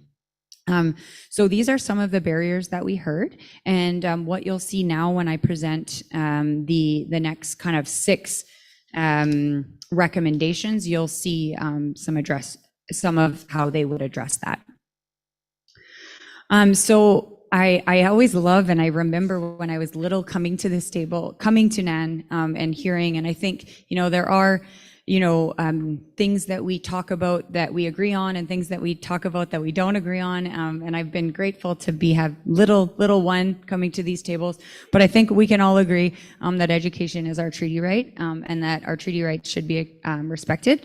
And that was always empowering for me as a little one, listening and learning to all these Gimas in the room and the leadership and saying, we need to be able to fight for that. So I think that came out loud and clear, and we need to honor that, and Canada should honor that, that, it should be paid for, of course, regardless. But I honestly refuse to be a person that continues to say, we need more money, we need more money, we need more money. We know that.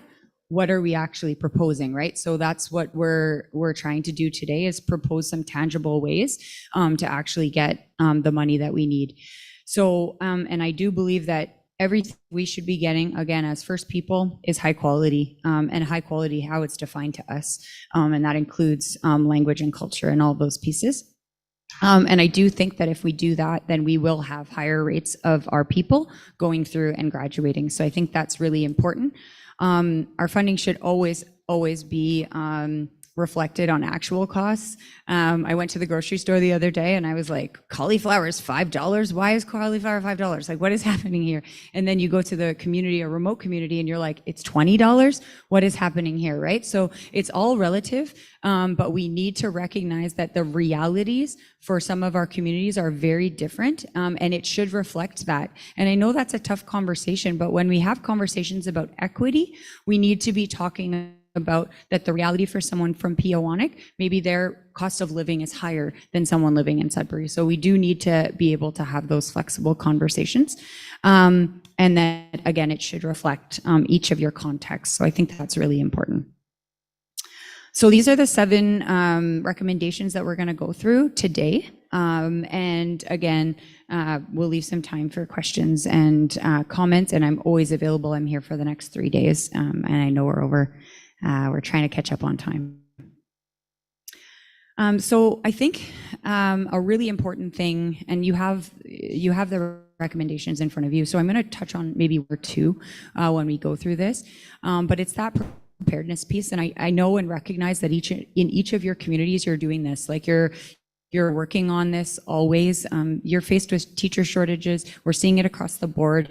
It's really, really challenging to keep our students in a place where they are prepared to go to post-secondary. One that I think that we heard loud and clear, and I think would be a really great recommendation, is actually this teacher incentive program. And I know there are partnership agreements where we're doing that, but that actually starts to address some of the things that we're looking for around role modeling, right? So, when we see someone that goes away to post-secondary, they come back, I'm going to pick on Cindy for a minute, but like comes back to Matagami, they see someone from their community, they are teaching, they may know the language, they're proud of who they are, that may inspire like a whole group of 67 students, I don't know, 60, I don't know. Anyways, how many students you have right now to say, wow, I want to be engaged in that. And I want to be a teacher and I want to come back and I want to do that. So I think these are really, great opportunities for us, because we do know that having our own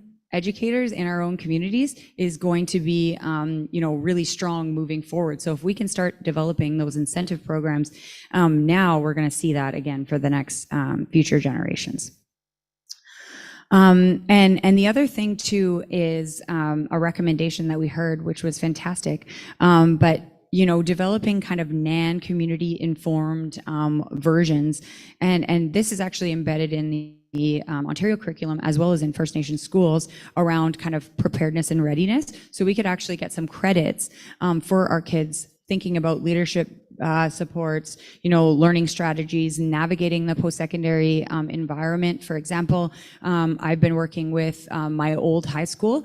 There's a lot of students that are experiencing racism on a daily basis, and it's something that I feel that is important to actually address with them before they attend to post-secondary, developing strategies on how to navigate that, developing kind of the skills and resources in order to counter some of those pieces and work through it.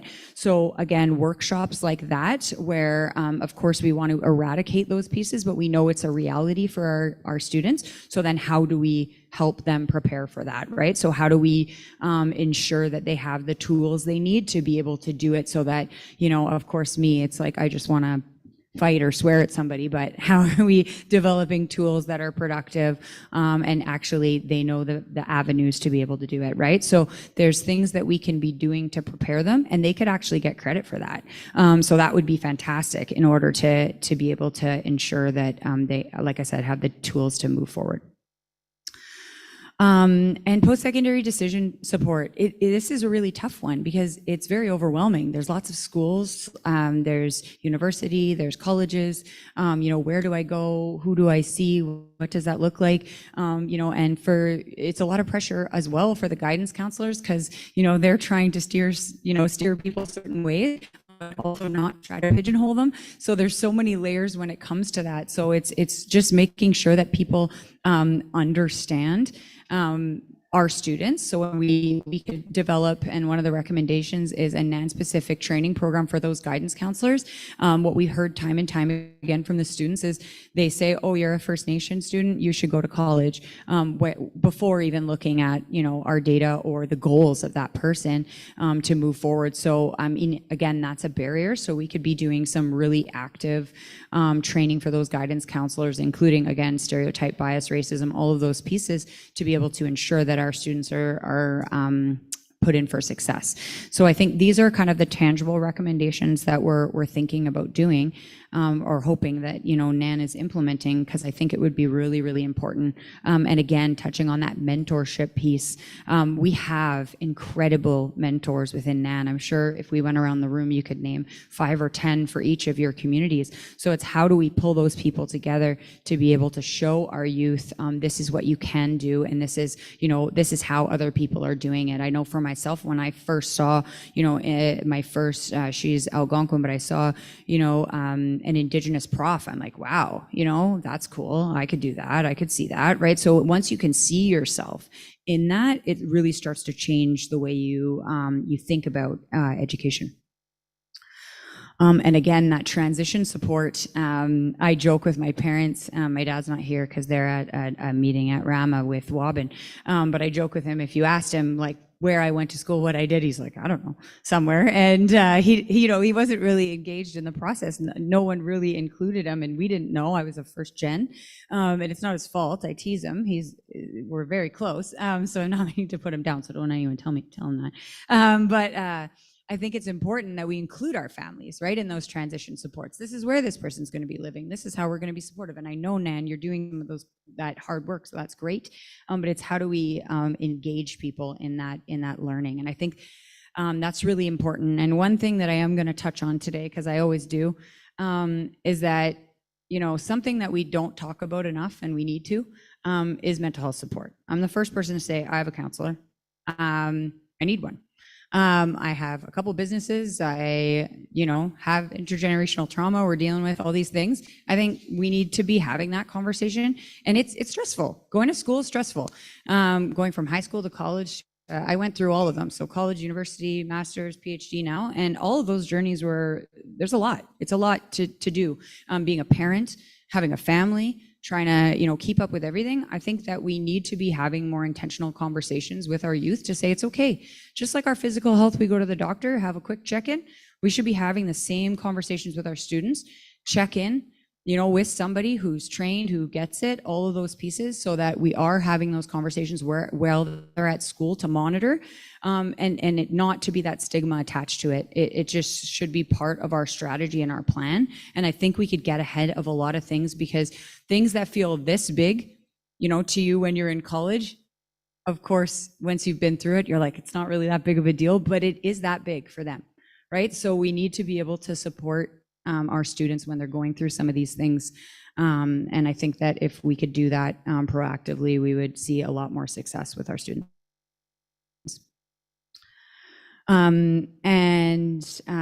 Funding.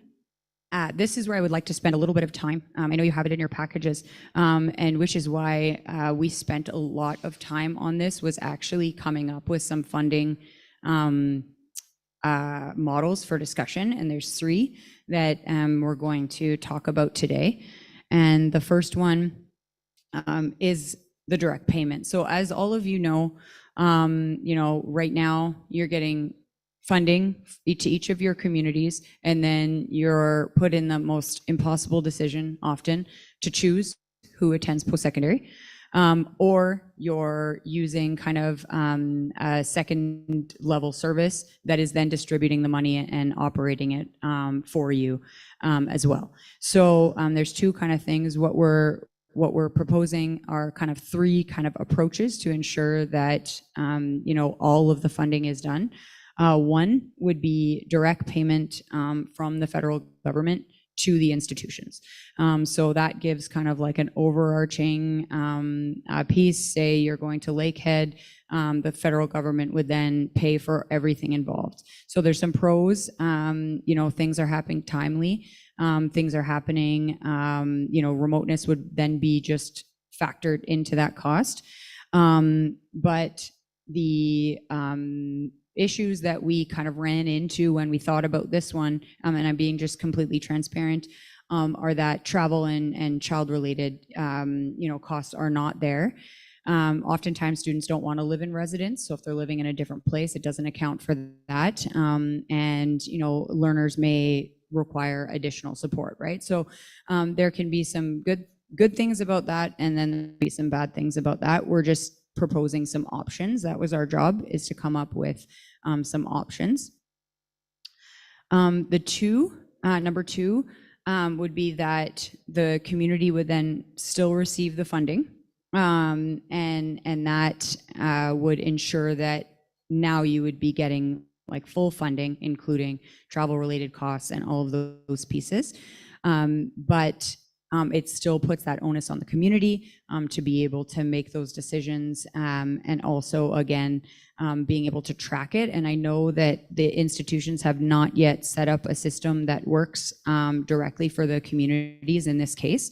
So for example, if I'm going to university and I am paying for tuition, and now the community now has to send a letter, then the government has to approve it, and then it's like December by the time we're getting paid, and there's often some challenges, I think, that come from that, and that's a barrier. I don't think it's I think it could be still a good route to go down as well, because I do think we could push the institutions to change a little bit of their process, but again, this is another option. And then the third option would be actually to potentially have the funding sit with the individual student. And so when we talk about, and we were talking about this as, as First Nation people and us being rights holders and our treaty right to education, when we really spent hours and hours and weeks and months actually looking at this potential option, and I'm really interested to hear your thoughts on it, that if we actually looked at whenever each First Nation person is born, that we put away X amount of dollars for them, that their money could actually become like an RESP and a trust that then the First Nation person themselves has for when they decide to choose to go to post-secondary. And I'm intentional in my language there, because not everyone chooses to go to post-secondary at 18. Some people choose to attend post-secondary at 35, and education may, or 45 or 65. And so when we talk about education from an Indigenous perspective, as from my Anishinaabe perspective, is that education is actually a lifelong thing. And I know that's something that was important to a lot of people. So that funding could be used in different ways for the student, and could actually follow our ways and our approaches, and piggybacking on kind of what Matt was saying before, this could actually avoid some of the barriers that we have in terms of paying for funding for language programming. So if someone wanted to go to school to become a fluent language speaker, they could use that funding for that as well. So again, it's education as defined by us, and how we want to do that. So again, just a little bit of a different thing as you get to know me a little bit more. I don't like the government constantly saying, here's your money. It's like, that's a very paternalistic approach. If we have our money, then we can choose. And when we have that, that flex and that power, then things start to change around that, right? So we see this example, and I can spend some more time on it if it's helpful, but we see this example in many different places. But one that I've seen prevalent in the last 10 years or so is the example with international students, because the universities are changing their structure around being better supports to international students because of that funding. But if our students have that funding and they have that power, then I feel that those institutions will change the same way for our students, because we're able to pick and choose. So I think, again, these are options that could be useful. And so in terms of then afterwards, as we know, that's a huge barrier. So when we talk about the whole spectrum of post-secondary then into the education system, one of the things we heard loud and clear from the people we were talking to was that we need to set our students up for success. So we've heard from our community members, I went to school, I did all this learning, and then I came back and there's no job for me, or I don't have the experience to do any of that. So in the institutions that our students choose to go to, I think we need to be intentional that there are some really specific learning opportunities for them that are either paid employment or some of that practical work experience, so that when they get out of post-secondary, they have that experience. Because if you right now, and we talked to some students, for example, that went to, our sociology degree or an arts degree, and they're not even qualified to work at, anywhere, right? So I think that's where, if we can set up our students to succeed, I think that would be great in that. So these are recommendations that came from the communities that were really strategic. And then again, in institutional accountability, I think is so important. Most people are either negotiating or going through their education agreements, correct? Like you have a partnership with the school board that you're working with, or if your students are going to provincially funded schools, what we heard loud and clear is that the students wanted the same thing with post-secondary institutions. We're giving you your money. What are you doing for us, right? So if you have a ton of people from your community that are going to, say, one school, do you have Indigenous counselors there? Is there space? Are there elders from our own community doing that? Is there language programming? It's like a giant education services agreement, but on steroids, and making sure that they're being accountable to our students when we are picking those institutions, right? So I think that's really, really important. And then the one thing I really wanted to touch on, and I think it's really important to note, that our First Nation institutes are not core funded, and they need to be, right? Because what we learned in the pandemic as well is that these institutions can also offer amazing programming in the community, so people don't actually have to leave. So if we can have those core funded programs, then that could be a really great way to ensure that our students are having what they need if they choose to stay in the communities to learn. So that's that. And then as I shared, the recommendation that we heard loud and clear is that you should be the decision makers, and I do fully agree with that, and that we should hold and host our data and be the ones to make decisions over administration. I think that will go far for our communities. And I look forward to, from now, where we're at is that we've kind of created these recommendations. We'll have that draft report and continue to look for that feedback, but really want to ensure that we're implementing something, because again, the last thing that we ever want to do is have a report that sits on a shelf. It needs to be something that we heard from the communities, and then how do we then implement it to make some change, recognizing we all know what's happening right now is not working. We don't have the funding that we need, and that if we are going to be doing these 25-year visions and plans, we do need to propose something tangible that's actually going to get the funding that we need for our students for the future. And so again, we came up with some options and hoping that we can move forward with some of them. So, miigwech. No, thank you, Randy, for that very good presentation. And I think that's, there's a lot of great information here. And I think about the leadership, just pose that challenge to everyone. But even like even I said this morning, these 3 days are part of a stepping stone, a strategic plan in terms of how we're going to position ourselves in these particular areas. And I know we have representatives from our tribal councils and our education systems as well.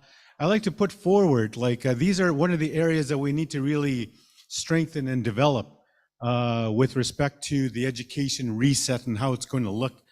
So I know there's going to be some questions and comments afterwards, but I like to also offer as well, perhaps we could get a specific focused meeting with interested parties around the table, or also from our tribal councils and our education systems to identify those individuals or those people that are involved with post-secondary.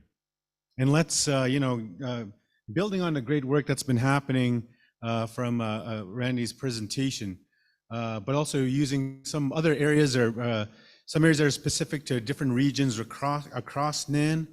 So I want to propose that as well, where we establish a working group, a focus group on post-secondary that would be NAN specific in moving ahead with these particular areas. Some of the outstanding priorities that we've identified and a lot of the great recommendations that are coming from this report here. So our staff will be reaching out to look and secure some participation on this particular area, so we could move in a way where we are setting ourselves up to really look at the really needs of our post-secondary students. So, but I'd like to thank Randy for that presentation. It was awesome, and yeah. So I'll go back to you, Chair. But I'd like to give Randy this gift as well.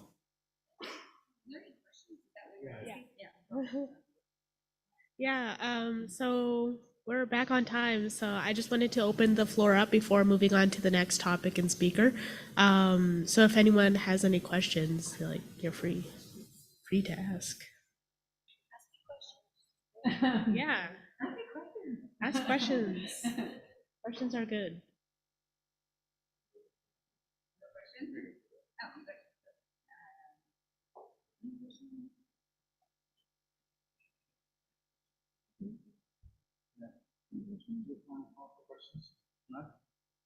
I'm here, yeah, for the next 2 days. So if you want to do a sidebar at any point, I'm here. Okay.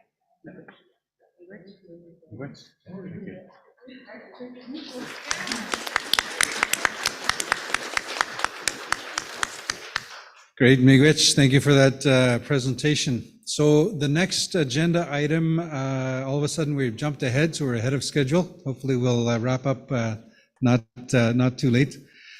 The next agenda item is, the topic is removal of Indigenous content from Ontario Science and Technology curriculum. Now I know at the NAN Kiwewin Conference in Timmins this past summer, there was quite a bit of concern, and this issue was brought forward by chiefs. The fact that Indigenous content was being removed from Ontario curriculum. So we have Patrick Lowen, and Patrick is the team lead with Chiefs of Ontario. Patrick is joining us virtually. So I'm just going to make sure that Patrick is actually on the line. And I think he is. There we go. Patrick, yeah. Go ahead. You're on. Take it away. Thank you. So first of all, I want to make sure that you can see my screen. We can see your screen, yes. Fantastic. Just give me a second here. Okay, so yes, thank you for that. And I understand I'm probably the last speaker of the day, so I will keep this as painless as possible. First of all, greetings, chiefs, elders, technicians, youth, NAN staff. Sorry I can't be there in person. As mentioned, I'm Patrick Lowen. I'm the education lead at Chiefs Ontario. Thankful for this opportunity to speak to you about this important topic. I'm excited too, because I had the privilege to live in your NAN territory for 10 years. My wife and my children are from the lovely community of Moses Lake First Nations, so it's an honor to be here today. So I'm here to discuss the removal of Indigenous science framework and contributions from First Nations people from the Ontario Science and Technology curriculum, which was released in 2022.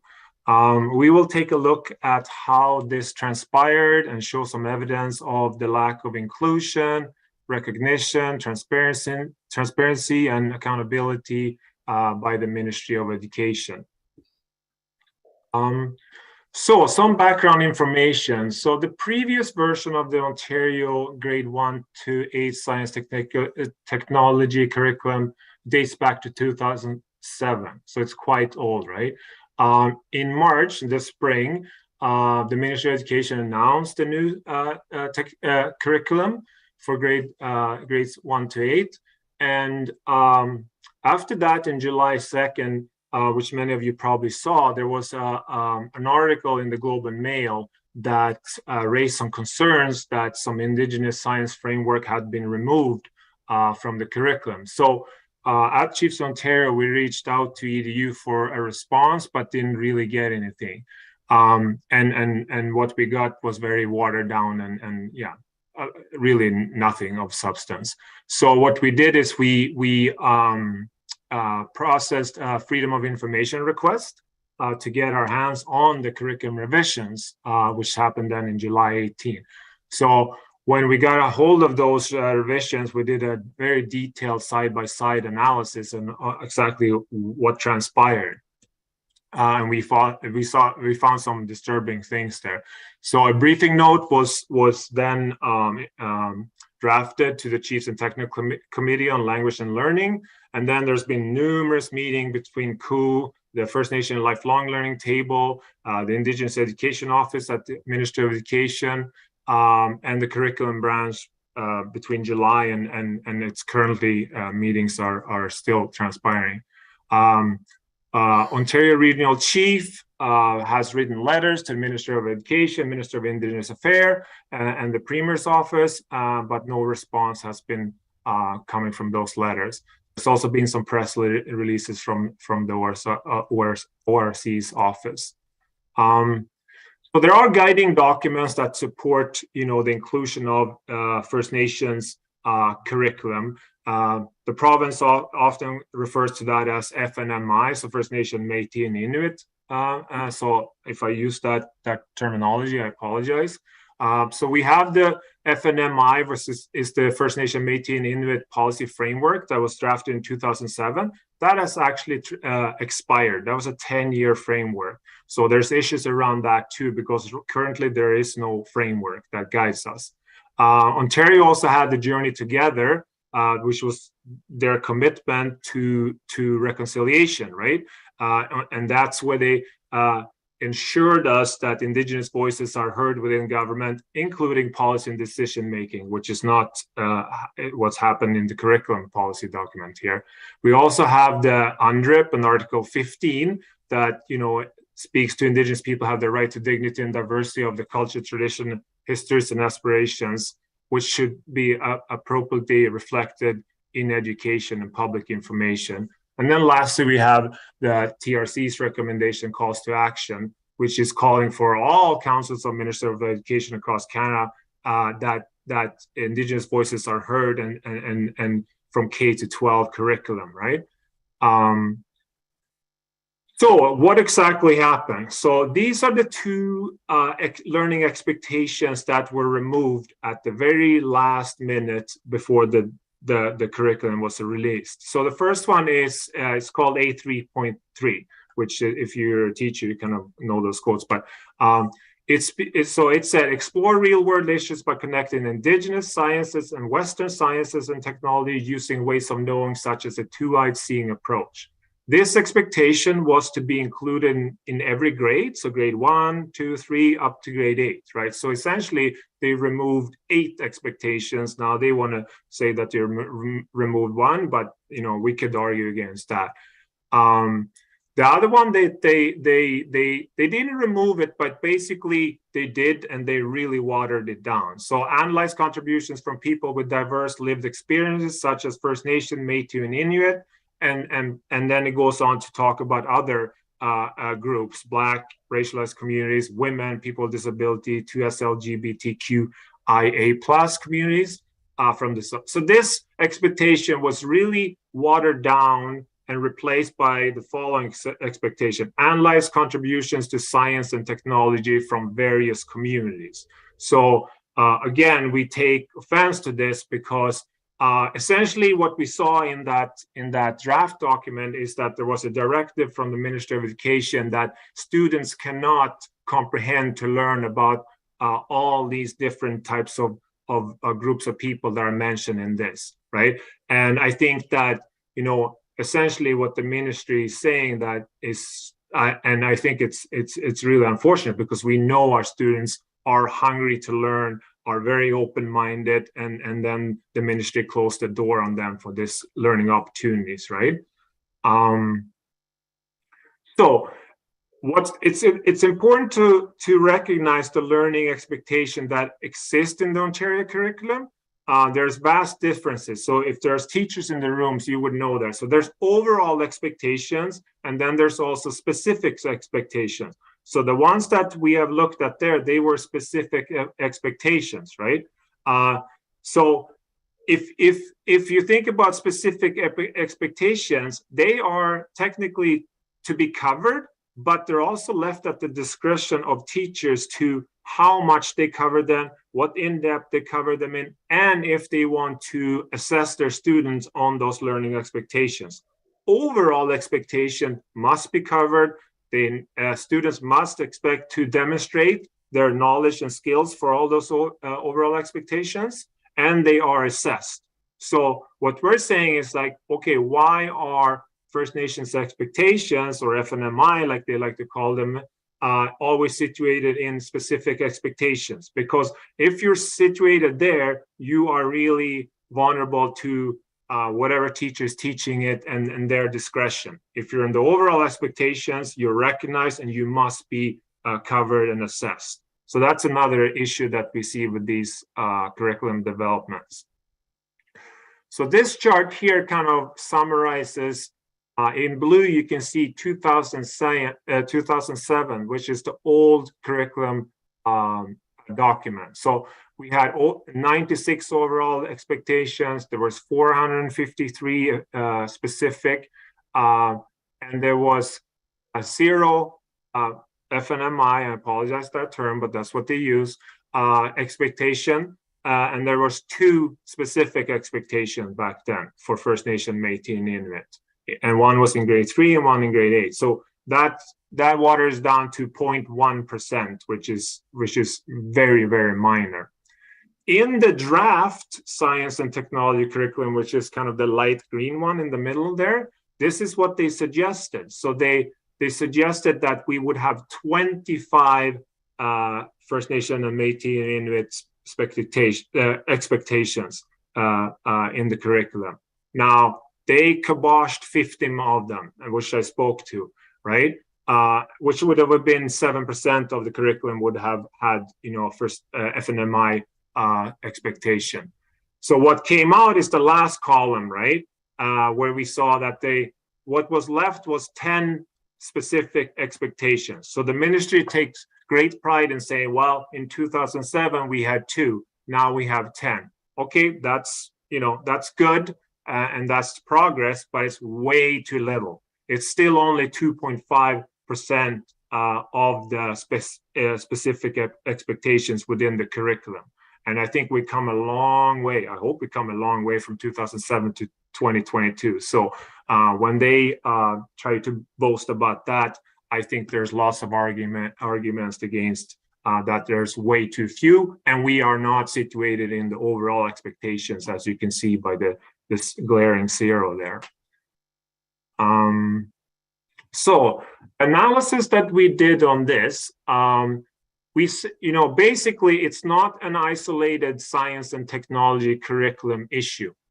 This is a broader systematic issues around curriculum development period, right? It's highlighted by the lack of engagement and consultations with First Nations. So again, for many, many years, we have advocated for, we need to be part from start to finish, okay? We're often plumped into the middle of a curriculum and asked about certain things, and we're not part of it. The lack of recognition of Indigenous sciences and technologies obviously is glaring. It limits the opportunities for students, non-Indigenous students, to explore and celebrate a contribution by First Nations people to sciences and technology. It's really a paternalistic view promoting Western science and technologies over Indigenous sciences. The limitations of First Nations curriculum content contributors is lacking, because many First Nations writers help feed into these curriculum documents, and then in this instance, their feedback is just, taken out, right? So the final issues with this is that there's a unilateral powers that exist within the Ministry of Education. So in that Freedom of Information request, we saw at the very last minute, somebody from the ministry's office said, no, take out these two expectations. And then there was no discussion afterwards, right? And the one that's really has the authority to do that is the Minister of Education, because he or she or they are responsible for curriculum release, right? So the current process for First Nation inclusions in Ontario curriculum development process is flawed for various reasons, right? It's rooted in the colonial system. The timelines for curriculum input are too short. So often, like I said, we might be asked for input, but then you have 3 weeks, 4 weeks, or whatever. That does not work for many of us to do that quick turnaround for input, right? Often things have to be brought back to your communities, to PTOs, to tribal council, etc., for feedback. So it just is a process that's not constructive for us at all. Although we are provided an opportunity to put forward curriculum writers and reviewers, we have no idea whether or not their input is actually captured in the final document. We have no indication on whether or not the input of First Nation writers reviewers are provided or reflected in the final project, and why or why not it's not, and why it's taken out, right? The current process lacks transparency and is not reciprocal by any means. So finally here are some next steps. So currently at the Chiefs of Ontario, we're continuing with advocacy efforts through the political office. So Ontario Regional Chief Herod is in tune with this, has written many letters to various ministries' office and press releases. The First Nation Lifelong Learning Table, which has representation from NAN, also curriculum is a priority for that table, and we are meeting monthly with curriculum and are currently coming up with some strategies to how can we better feed into that system. We have also engaged with various stakeholders across Ontario, for example, People for Education, to let the others know that this is what's going on and it's not okay, right? And we are getting support by many other organizations. Then there's the leadership advocacy strategy. So the leadership advocacy strategy has been approved by the Leadership Council, and their first priority for education has been appointed curriculum, right? So we're pursuing that with the Ministry of Education, Indigenous Affairs of Ontario, and there will be 3 meetings. There's supposed to be 3 meetings leading up to a final meeting with the Minister of Education. So this strategy is really to increase political access to Ontario cabinet ministers, not only the education minister, but others too. It's an alternative to the leaders in the legislature. And also, Ontario does not have clear provincial mandates, right? Especially with regards to First Nation issues. So hopefully this will allow us to put, important mandates such as curriculum and other things on the table, right? And provide some direct attention to issues that become stagnant and are not moving, right? And then finally, like I mentioned before, the First Nation Lifelong Learning Table is working hard on this issue. Currently, we're looking at establishing a curriculum task team that will meet closely with the curriculum branch at the Ministry of Education, because right now they're telling us that they're undertaking a review of the curriculum a review process that they have internally. And we're saying, okay, well, if that's going on, we would like to be part of those discussions. So you're not showing us, oh, here's the new process, and then we have not been engage in any discussions, which typically is what happens. So yeah, I know that was a lot of talking, and I hope that there are some questions because I left some time for that. So miigwech for your time, and I'm more than willing to take any questions or comments. Great, thank you very much, Patrick, for that presentation. So either virtually, online, if there are any questions, or here in the assembly room, if there are any questions for Patrick. Again, I know there was some discussion at the Kiwiwan Assembly during the summer, concerns regarding the removal of some of the Indigenous content in the school curriculum in Ontario.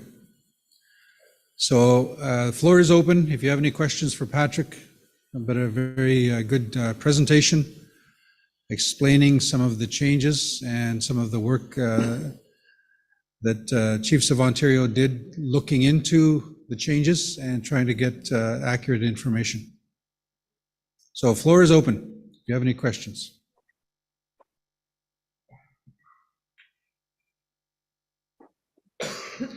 So with that, I don't see anybody rushing to their microphone.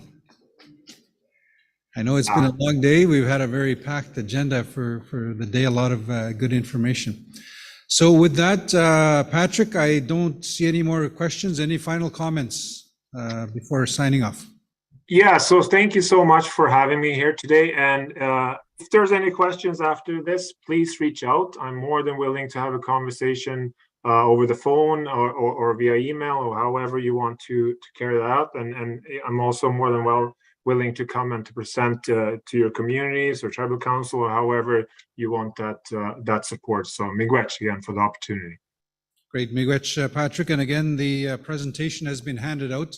And I think you had your email on the last page. Yeah, there it is. Yeah. So we do have your contact information. So with that, again, miigwech, Patrick, for the presentation. Thank you. Miigwech. Okay, so with that, it's 4:20. So we're going to start to wrap up, but the final item will be, I'm going to ask Deputy Grand Chief Narcisse to come up, sort of summarize discussions and where we'd like to go for tomorrow. And then we can wrap up. We'll have the closing. Actually, just a reminder, we had been reminded that normally at the Chiefs meetings, we don't have the closing prayer at the end of day 1 and day 2, but we will have the closing at the end of day 3. So once we have Deputy Grand Chief Narcisse, then we'll close for today and then come back tomorrow. Thank you, Chair. Yeah, no, thank you everyone for today. I know we had we had a packed agenda for our day 1. And I know that like during this time, many of our chiefs and leaderships are out with other meetings, and many of our communities are really stretched thin in terms of participation. But that didn't stop us to really talk about some of the really priority areas within the education reset table.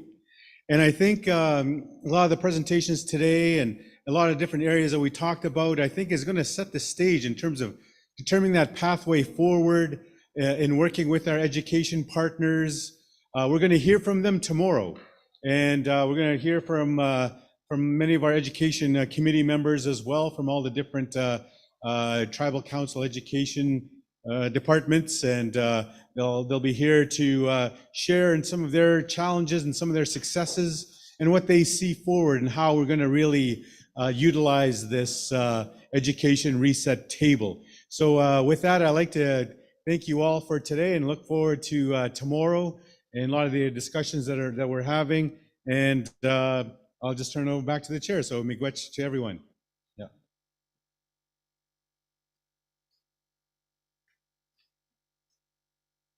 Thank you, Deputy Grand Chief. So we've had a long day.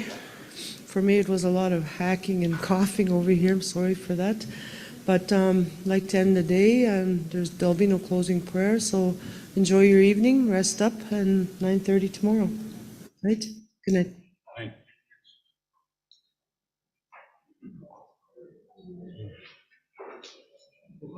this.